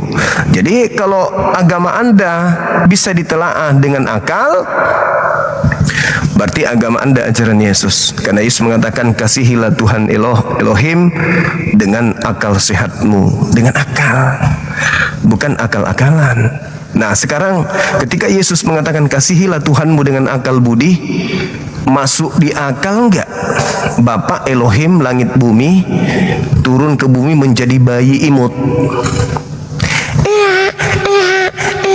Hore, Bapak Elohim pencipta langit dan bumi turun ke bumi jadi bayi. Coba pakai pesan Yesus dengan akal budi. Coba telah pakai akal budi. Masuk akalmu enggak Tuhan turun ke bumi menjadi bayi yang tidak bisa cebok sendiri? Kalau manusia turun ke bumi jadi bayi masuk akal. Tapi kalau Tuhan langit bumi yang maha kuasa jadi bayi, matamu robek. Gimana caranya kau mau menelaah dengan akal? Enggak bisa. Kau harus menjadi Kristen dengan menanggalkan akal sehatmu, karena akal sehat tidak dipakai dan tidak berguna di dalam agama Kristen. Dan memang Paulus mengatakan di dalam 1 Korintus 1 nomor 19, aku Paulus akan mematikan kecerdasan manusia. Bahkan pengetahuan Tuhan aku tawan demi untuk menggiring manusia kepada Kristus. Jadi untuk menjadi Kristen harus melalui pintu Paulus. Apa pintu Paulus? Matamu direparasi dulu, kepalamu dibuka, dicabut otak, simpan di ember, baru kau bisa jadi pengikut Paulus. Kalau tidak, nggak bisa. Kau pasti keluar. Coba baca 1 Korintus 1:19 itu apa kata Paulus? Kecerdasan berpikir, kemampuan bernalar, aku matikan. Bahkan pengetahuan Tuhan aku tawan demi untuk menggiring kemudian manusia kepada Kristus. Berbeda dengan Islam. Harus pakai akal untuk sampai kepada pencipta langit dan bumi. Kalau Paulus harus matikan akal untuk sampai kepada pencipta yang diciptakannya sendiri. Itu data, itu dalil. Bagaimana mungkin ada sebuah agama mematikan akal umatnya? Bagaimana mungkin ada sebuah agama menawan, menahan, memenjarakan, menyembunyikan firman Tuhan? Agama apa ini? kecerdasan orang berpikir aku matikan. Kemampuan berpikir logisme manusia aku tawan. Bahkan pengetahuan Tuhan pun aku tawan, demi menggiring manusia menuju kepada Kristus. Kira-kira ini ajaran apa yang kayak gitu? Hah? Sedangkan Yesusnya mengajarkan manusia untuk berakal. Kasihilah Tuhanmu dengan akal budimu. Datang Paulus, aku mematikan akalmu supaya kau sampai kepada ajaranku, yaitu nyembah kepada Kristus. Apa kata Paulus di dalam 1 Korintus 1:19 itu? Dikatakan begini, Apollomi, aku akan mematikan, menghilangkan. Apollomi, Sophia, kecerdasan. Apollomi Sophia, aku akan mematikan kecerdasan orang terpelajar. Sophos, Sophos itu adalah orang terpelajar, orang terdidik, orang yang menelaah. Sophos, Kai, dan kemampuan berpikir sunesis, sunesos akan aku lenyapkan. Ateteo, kemampuan berpikir cerdas manusia, ateteo, akan aku lenyapkan. Wow. Kalau kita lihat lagi di dalam 2 Korintus 10 nomor 5 itu juga parah di situ. Dia mengatakan begini, Kataires artinya aku, kelompokku, kami. Kataires, membinasakan, mematahkan atau membinasakan atau menghilangkan. Apa yang dihilangkan? Pemikiran, logismos. Aku mematahkan logismos, pemikiran. Pemikiran apa yang dihilangkan? Manusia. Lalu merubuhkan ketinggian, hapsomai. Artinya ketika Paulus mengatakan akan menghilangkan, dia mengurai dalam bahasa Yunani hopsoma. Hopsoma itu artinya melenyapkan atau ketinggian daripada pengetahuan. Logismos itu dilenyapkan, dipatahkan kemudian oleh dia. Siapa? Pengetahuan siapa yang dihilangkan? Theos, pengetahuan Tuhan. Lalu pengetahuan Tuhan ini, kata Paulus, arkomatiso itu artinya dipenjarakan atau dikebiri. Pengetahuan Tuhan itu dipenjarakan atau dikebiri atau ditawan. Untuk apa? Untuk kemudian menaklukkan orang-orang kepada Kristus. Noema itu mengarahkan, membimbing, menjaring manusia untuk menuju kepada Kristus. Itu dalil, itu data tuh. Jadi Paulus mengatakan dengan sangat jelas, kami membinasakan pemikiran manusia dan merubuhkan pengetahuan manusia, dan pengetahuan Tuhan kemudian ditawan. Dan menurunkannya manusia itu kepada Kristus. Pantas saja pengikut daripada Paulus ini mematikan logika sehatnya untuk menjadi pengikutnya.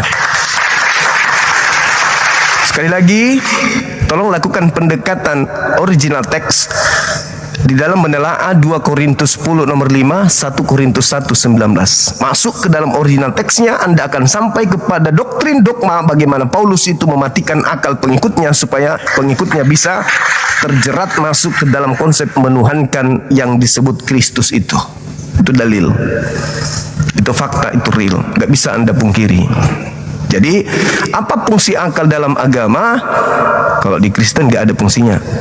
Tapi kalau di Islam, fungsi utama akal adalah menyampaikan pesan-pesan Tuhan melalui pewahyuan Al-Quran untuk sampai kepada seluruh manusia, litubayyina linnas. Dan itu adalah misi Nabi Muhammad. Bil bayyinati waz-zubur wa anzalna ilaika dzikr litubayyina linnas ma nuzila ilaihim wa la'allahum yatafakkarun. Nabi Muhammad diutus kepada seluruh umat manusia agar untuk menjelaskan Al-Quran, agar manusia berpikir apa yang harus mereka lakukan di hadapan Tuhannya dalam kehidupannya di atas muka bumi ini. Nabi Muhammad diutus untuk mengajak manusia berfikir. Paulus mengaku dia datang untuk mematikan alat berfikir manusia. Kebalikan. Sesuatu yang sangat luar biasa di situ terjadi. Paulus mendirikan sebuah sekte di mana pengikutnya harus mematikan akal. Nabi Muhammad mengajarkan sebuah dinul haq di mana pengikutnya harus masuk ke dalamnya dengan filter akal sebagai alat utama untuk masuk ke dalamnya.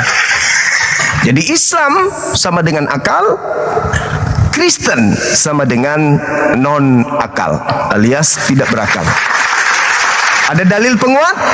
1 Korintus 1:19, 2 Korintus 10 nomor 5. An-Nahl ayat 44. Banyak dalil di dalam Al-Quranul Karim yang mengajarkan manusia kemudian untuk berfikir. Mengajarkan manusia Islam untuk menelaah kebenaran Al-Quranul Karim agar menjadikan Al-Quran itu sebagai dasar pijakan di dalam menelaah keislaman itu sendiri. Al-Quran surah Ali Imran ayat berapa itu teman-teman? Ayat 60. Ya ahlal kitab lima tuhajun fi Ibrahim wa ma unzila dan seterusnya. Ayat 65 surah Ali Imran yang menjelaskan kemudian afala ta'khilun, apakah engkau tidak berakal. Kemudian data lain menjelaskan di dalam Al-Quran hal yang sama, ajakan manusia untuk menggunakan akal sehat, di mana di situ dikatakan bahwa dengan adanya siang dan malam, bergantinya siang dan malam, itulah bukti keberadaan Tuhan sebagai tanda-tanda kebesaran Allah bagi orang yang berfikir. Jadi orang bisa sampai kepada kebenaran Allah bila mana orang itu menggunakan akal sehat. Berdasarkan Al-Quran surah Ali Imran ayat 190. Kemudian di ayat lain Allah juga menerangkan bahwasanya di dalam surah Al-A'raf Allah memenuhi manusia, memenuhi neraka dengan manusia dikarenakan manusia ketika hidup tidak menggunakan akal sehat. Walaqad zara'na li jahannam katsiran minal jinni wal ins lahum qulubun la yafqahuna biha walahum a'yun la yubsiruna biha walahum azanun la yasma'una biha. Nah, itu kata Al-Quran tuh dalam Al-Quran surah Al-A'raf ayat berapa itu teman-teman? Al-A'raf ayat 100 sekian. Itu artinya bahwa ketika Tuhan mengatakan neraka aku akan penuhi dengan manusia, sebab manusia punya hati tapi dia tidak gunakan hatinya untuk menelaah kebenaran. Memiliki mata tapi tidak melihat dengan matanya tanda-tanda kebesaran Allah, akan ayat-ayat Allah. Memiliki telinga tapi mereka tidak mendengarkan akan kebesaran dan keagungan firman Allah. Walahum azanun la yasma'una biha ulaika kal an'am bal hum adallu. Mereka seperti monyet, bahkan lebih rendah dari monyet. Itu kata Quran. Ulaika humul ghafilun, karena mereka lengah. Nah, sama seperti adik ini Septian. Kalau Anda lengah, tidak memperhatikan setiap sendi pengajaran Yesus, Anda hanya berpola kepada doktrin, Anda lengah, Anda rugi. Kata Al-Quran, mereka adalah orang yang lalai, mereka adalah orang yang zalim. Seperti itu adanya. Kenapa tema ini saya angkat? Islam dan Kristen itu perbedaannya bukan dari segi konsep doang, bukan dari segi sembahan, bukan dari segi ibadah, bukan dari segi kitab suci, bukan. Tetapi pembeda antara Islam dan Kristen adalah pada akal. Islam berdiri di atas kekuatan akal, Kristen berdiri di atas kekuatan perasaan.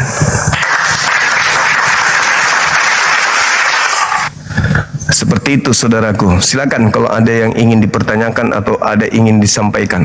Waktu dan tempat silakan Miki. Saudara Cilo, semangat sore.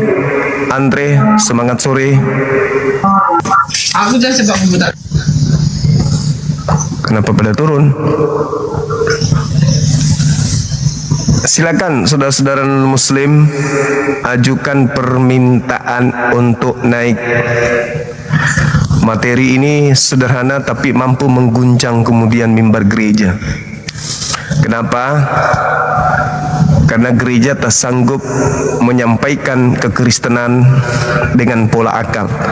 Jadi tidak membangun kemampuan jemaat dalam menelaah apa yang mereka sebut firman Tuhan, tetapi hanya kepada doktrin dan dogma, penggiringan kemudian konsep keselamatan dengan membungkus data-data yang mungkin mengenakkan di kuping tanpa ada sentuhan logika sehat. Musuh terberat agama Kristen itu adalah akal sehat. Saya ulang lagi, musuh terberat agama Kristen itu adalah logisme, daya pikir. Kristen kumpulan orang-orang cerdas. Kristen kumpulan orang-orang pintar dalam hal duniawi. Tapi dalam hal akhirat, Kristen agama yang tidak dibangun dalam pondasi itu. Seibarat seperti yang diterangkan Paulus di dalam dalam data yang saya sajikan barusan. Kecerdasannya hanya berguna di luar mimbar, di luar gereja. Begitu masuk, Anda betul-betul dijadikan sebagai hewan gembalaan. Benar-benar Anda dianggap seperti ternak yang digembalakan, dianggap seperti manusia yang tidak punya logika, digiring kepada sebuah konsep keyakinan yang tidak berlandaskan terhadap kekuatan berpikir manusia. Itu fakta. Kalau tidak percaya, teman-teman yang mendengarkan saya ini, silakan duduk dulu di kursi masing-masing di rumah, ambil air minum, dengarkan saya. Atur napas pelan-pelan. Apakah masuk di logika saudara Tuhan langit dan bumi dibunuh manusia? 1 Tesalonika 2 nomor 15. Orang-orang Yahudi telah membunuh Tuhan Yesus. Siapa yang melihat Yesus sama dengan melihat Sang Pencipta langit dan bumi. Siapa yang membunuh Yesus sama dengan membunuh Pencipta langit dan bumi. Silakan Anda minum air putih, Anda teguk, tanyakan pada logika sehat Anda sebagai manusia. Masuk akalkah Tuhan langit dan bumi dibunuh oleh orang Yahudi? Kalau masuk akal menurut saudara, silakan Anda cari bengkel untuk mengelas kepala. Ada pecah di otak. Bagaimana mungkin orang Yahudi bisa membunuh Tuhan langit dan bumi? Apalagi tentara Romawi. Tapi kenapa Anda kemudian tetap berada pada kondisi itu? Karena Anda takut dengan dosa-dosa Anda, kan? Takut dosa Anda dibayar neraka, bukan? Anda sadar setiap saat Anda melakukan maksiat, kan? Dan Anda tidak berani mempertanggungjawabkan maksiat-maksiat itu di hadapan Tuhan, kan? Sehingga kalian percaya konsep dosa Anda sudah ditebus dengan darahnya di atas salib. Iya kan? Hanya itu, kan? Meskipun tidak masuk akal, yang penting Anda diselamatkan dari dosa yang Anda buat setiap hari. Dengan Anda memanggil Yesus, Anda berharap dosa-dosa Anda ditebus sama Dia, bukan? Hanya gara-gara itu, kan? Meskipun tidak masuk akal, iya kan? Anda sebenarnya adalah pengecut. Anda tidak mau mempertanggungjawabkan perbuatan Anda sendiri. Manusia yang bijak dan arif adalah ketika mereka melakukan satu kesalahan, dia datang di hadapan Tuhannya mengaku dengan jujur, Tuhan, aku berdosa, ampuni dosaku.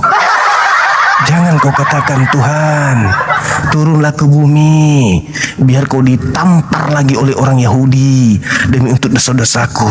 Matamu.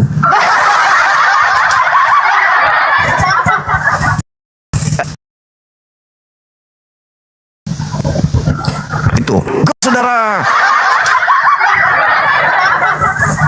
Silakan saudara non-muslim yang menguasai Bible, yang paham dengan Bible, naik ke sini, mari diskusi dengan Bang Suma.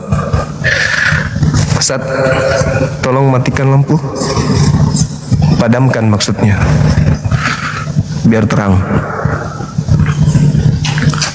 Oke, thank you.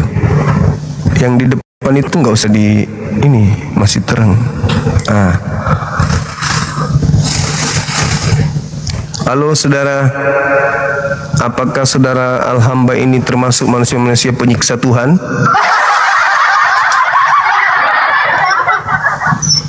Menyiksa akal sehatnya sendiri?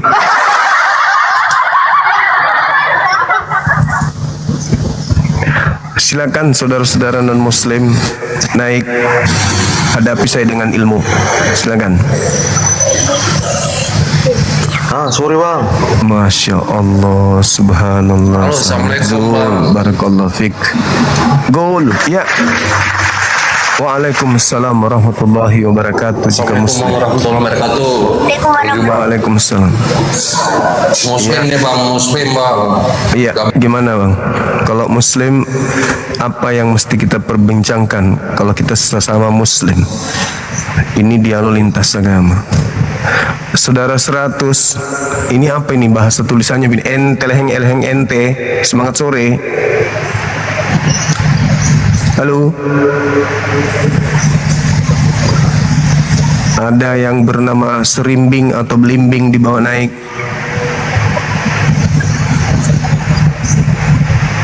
Silakan saudara-saudara non-muslim ajukan permintaan.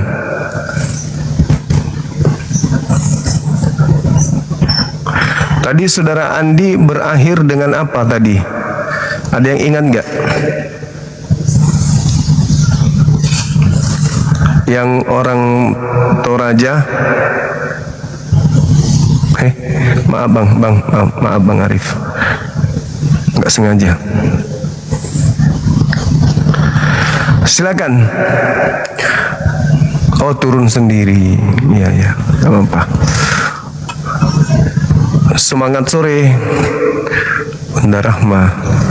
Terima kasih Bunda Rahma. Ini 100 ini kenapa naik-naik terus dia ya? Takut keluarga. Ya, dimaklumi. Beliau juga masih anak-anak. masih inilah. Masih belum matang. Halo. Assalamualaikum bang. Waalaikum. Ya. Silakan non-muslim ajukan permintaan. Yang muslim sabar aja dulu bang, dibawa zikir saling mendoakan kita. Silakan kita naikkan yang non-muslim dulu. Sorry bang, kenapa semua diturunkan, diturunkan, kenapa itu? Yang dinaikkan itu yang non-muslim aja bang. Anda Katolik, Protestan? Protestan. Oke, silakan buka kamera, kita diskusi. Saya Anda Muslim. Anda Sunni, Syiah, Salafi, Wahabi. Saya Sunni. Saya Sunni, Oke, bang. lanjut. Apa yang mau ditanya? Ini materinya. Apa fungsi akal dalam agama? Silakan. Akal dalam agama. Iya. Jangan ke perpustakaan dulu. Iya. Gimana itu fungsi akal dalam agama? Itulah bukti bahwa agama Anda tidak masuk akal. Ya akal itu kan ada di otak manusia, mengenai sistem saraf manusia. Ya itulah landasan manusia itu berpikir. Apa itu yang fungsi masuk akal dengan itu? akal. Apa fungsi akal Anda dengan agama Anda? Nggak Enggak, Anda harus paham dulu apa itu akal. Gak usah ajarin saya, ini kebiasaan kamu kalau naik di Komal itu selalu mau ngajarin orang yang lebih paham daripada kamu. Apa fungsi akal dalam agama Kristen? Jelaskan aja.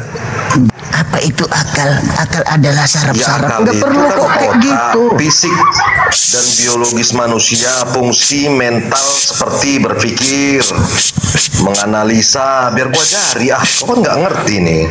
Dah, kamu ke gereja. Kau tidak bisa menyambungkan antara akalmu dengan Kau nggak mau belajar, gimana kau ini? Coba kau fungsikan apa itu akal. Fungsi akalmu sekaitan dengan agama Kristen itu apa?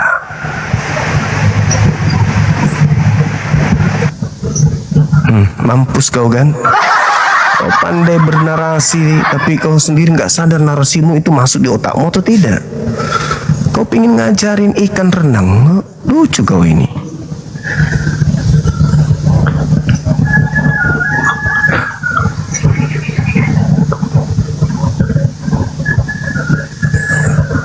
Kasih kesempatan kedua. Jelaskan fungsi itu dipikir, menganalisa, mengingat, mengambil keputusan pada makhluk hidup. Dalam agama. Fungsi akal dalam agama Kristen itu apa fungsinya? Ya Allah. Akal. Jawab aja. Seibarat Kristen itu adalah kapal yang sedang berlayar di lautan. Akal di situ sebagai apa? Baling-baling, sebagai mesin, sebagai dayung, sebagai layar, sebagai tali, kemudi atau apa? Ayo. Kalau di Islam ibarat kapal, akal itu sebagai apa? Nah, akal sebagai apa pada saat Islam itu kemudian berada pada kapal yang ada di lautan? Akalnya sebagai apa? Dia berfungsi sebagai apa di kapal akal itu? Kapal berfungsi sebagai mesin penggerak dari seluruh dimensi yang ada di kapal. Itulah akal. Kompasnya, komputernya, itu akal di Islam. Jadi ketika kapal berlayar, fungsi akal di sini yang mengarahkan. Dia harus ke timur, dia harus ke barat. Sehingga dulu bang. Oke. Saya sudah. Silakan. Nah, sedangkan kalau di agama Anda, seibarat kapal, akal Anda itu fungsinya apa? Karena kok saya lihat kapal Anda di lautan mutar-mutar gini. Mutar dia.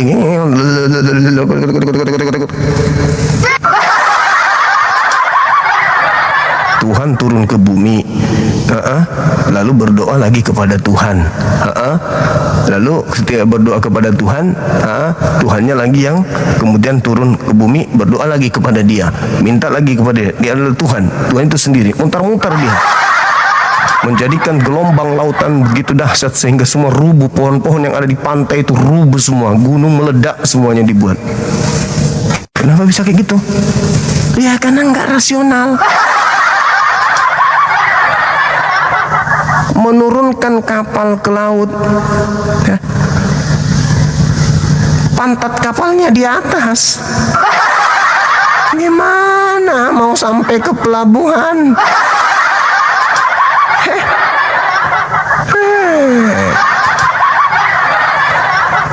Dibuatnya layar pakai saringan tahu. Gimana bisa sampai? Nggak mungkin bisa.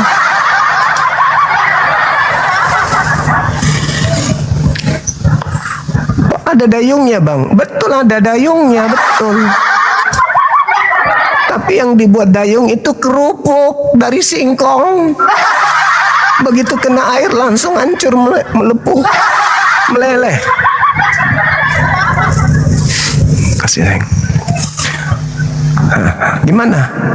Punya kampung kok gitu amat. Halo saudara, semangat malam. Halo. Semangat malam. Halo. Victorious. Halo bang. Buka kameranya bang. Halo. Halo abang. Abangku yang ganteng.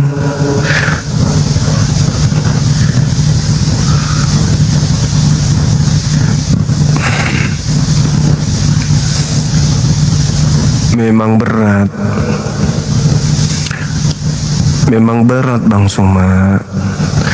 Bagaimana mungkin ajaran kami yang tidak masuk akal ini bisa kemudian ditelaah dengan logika sehat? Tidak mungkin Bang. Gak ada logika-logikanya. Tuhan turun ke bumi jadi bayi, ditampiling lagi. Ada itu Bang, itu cuman keyakinan kami doang. Kalau mau ditelaah dengan akal nggak masuk akal Bang. Jadi ya begitulah adanya Bang.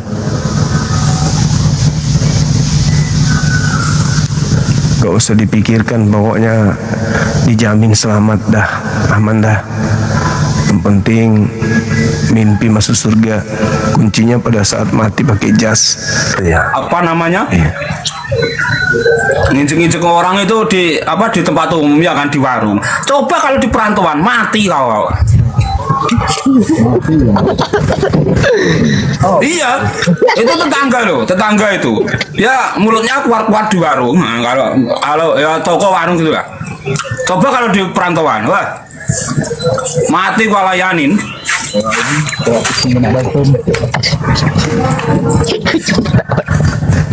Der. Iya itu serius ini, saya ngomong serius. Iya itu. Iya kan tetangga itu nyolotnya itu di tetangga sendiri di warungan. Iya persis. Udahlah, berempat lah kalian.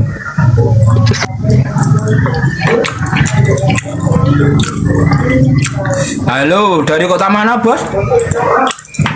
Dubai.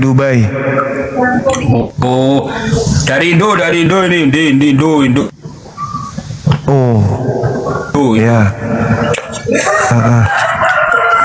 Dari Indonesia. Iya. Indonesia. Ya.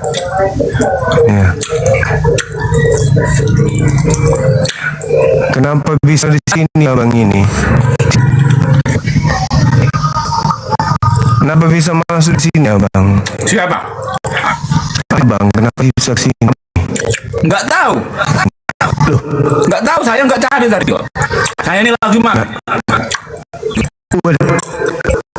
Kenapa bisa ya? Kok tahu juga? Masalah generasi sudah. Tahu juga dia. Oke teman-teman, mungkin kita cukupkan sampai di kota kita sudah maghrib. Mudah-mudahan apa yang kita sajikan pada hari ini menjadi sebuah pengajaran yang baik bagi kita bahwa Islam identik dengan akal sehat. Di luar daripada Islam itu masih diragukan apakah identik juga dengan akal atau tidak. Teman-teman bisa membuktikan itu.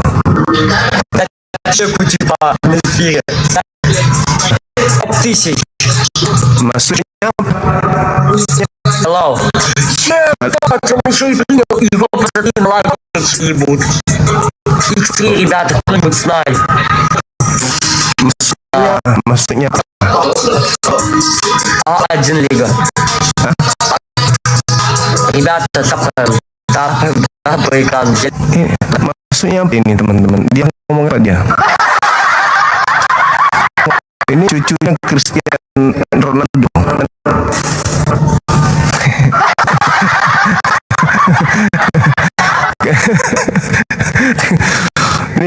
diri Cristiano Ronaldo.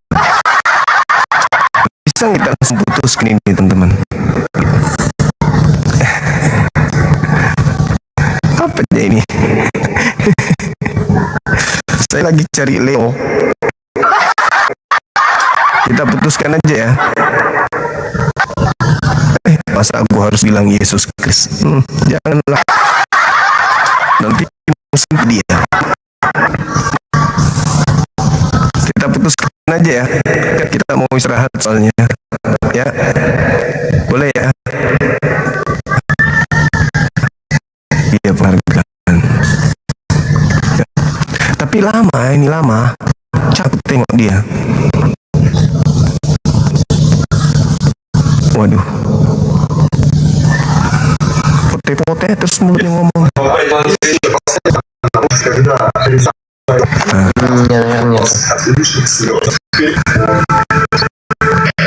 Udah ya.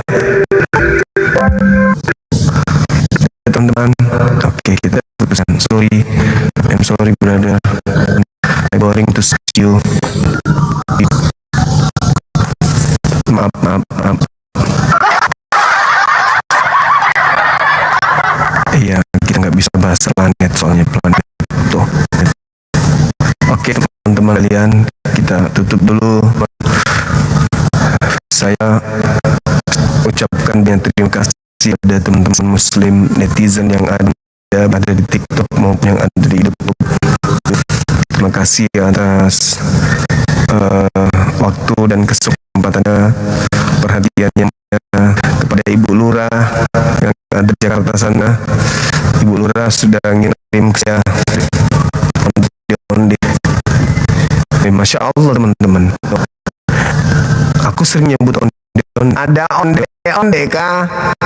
Salah satu pejabat di Jakarta, pejabat pemerintahan, Ibu Lurah sana.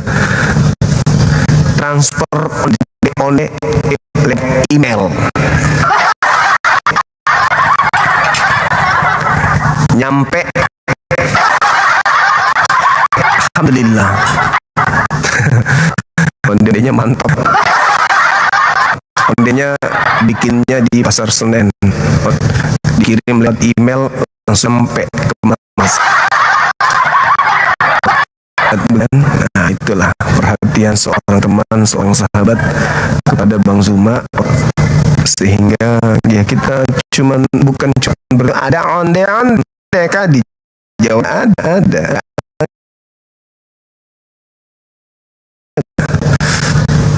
Teman, insya Allah sebentar malam kita kembali lagi untuk membahas tema ini. Sekali lagi kalau bisa, apa fungsi akal dalam agama. Sengaja kita angkat tema-tema kita supaya teman-teman Kristen kita uji kemampuan mereka untuk berpikir, menelaah bagaimana mereka memahami agama mereka. Apakah sekedar yakini saja atau mereka sampai pada poin akal? Karena kalau sampai pada poin akal, bagaimana mungkin bisa bertahan sementara menurut pandangan kita sebagai Muslim itu sesuatu yang tidak masuk akal. Oh ya, Maroko sudah main tadi. Maroko Prancis. Serius aku nanya, udah main tadi?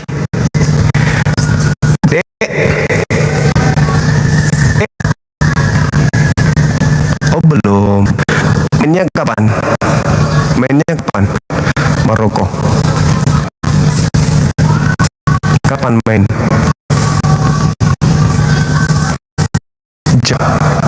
Tanggal 10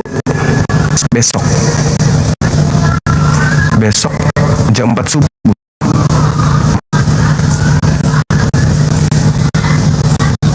Main betul besok subuh. Owner subuh berarti kita begadang gitu ya. Jam 3 berarti di Makassar. Oke, baik. Nanti malam bentar subuh, besok subuh. Malam minggu pagi. Gimana itu bahasanya? Ada bilang jam 5 di Makassar. Bilang jam 5 di Makassar, begitu saya bangun sudah ada. Awas kok, ku tilang ku di dalam. jam 5, jam 3 main, jam 3, jam 4, jam 5. Pas saya jam 5 tak ada lagi. Mana yang betul? Sebentar subuh, besok subuh. Yang benar besok subuh pukul berapa? Yang betul waktu Makassar. Oh, jam 4 waktu Makassar. Itu dong, jam 5. Masih tak nyatakan selesai berarti. Ya, habis sholat betul. Baik teman-teman sekalian, sekali lagi mohon sering-sering di subscribe YouTube Zulkifli Abbas Official ya, supaya semakin banyak bisa kepada mereka sampai pemberitaan daripada lintas agama yang kita lakukan tiap saat. Oke, seperti itu adanya. Terima kasih sekali lagi dan mohon maaf jika ada sesuatu yang berlebihan yang saya sampaikan. Dan kepada saudara kami umat non muslim, jika ada hal yang kurang berkenan dari kebenaran yang saya sampaikan, mohon supaya hadir di call kita ini untuk berdialog. Ini yang keliru bangsa, benar itu seperti ini. Mendengarkan seperti apa pola yang Anda bangun demi untuk menyelaraskan akal dan agama Kristen. Nah, kata teman kita tadi di awal, untuk membedakan antara manusia dengan hewan itu akalnya. Jadi kalau ada agama yang tidak menggunakan akal, berarti apakah agama itu untuk hewan? Ya, karena sekali lagi membedakan antara manusia dengan hewan adalah kalau ada agama yang tidak masuk akal, berarti agama itu cocok untuk kalangan hewan saja. Apakah itu pertanyaan? Ya, jadi kalau misalnya ada sesuatu yang ingin Anda sampaikan bahwa Bang Suma keliru dalam hal ini, mohon dengan hormat, pertama saya minta maaf, yang kedua silakan hadir di komal saya untuk memberikan kebenaran yang Anda maksud. Seperti itu. Baik teman-teman sekalian, sekali lagi saya undur diri. Mohon maaf atas segala kekurangan. Terima kasih atas waktu dan atensi yang Anda berikan semua. Subhanakallahumma bihamdi asyhadu an la ilaha illa anta astaghfiruka wa atubu ilaik. Salam tauhid, salam satu Tuhan. Jayalah Islam kita, jayalah Indonesia kita. Takbir, Allah Akbar. Assalamualaikum warahmatullahi wabarakatuh.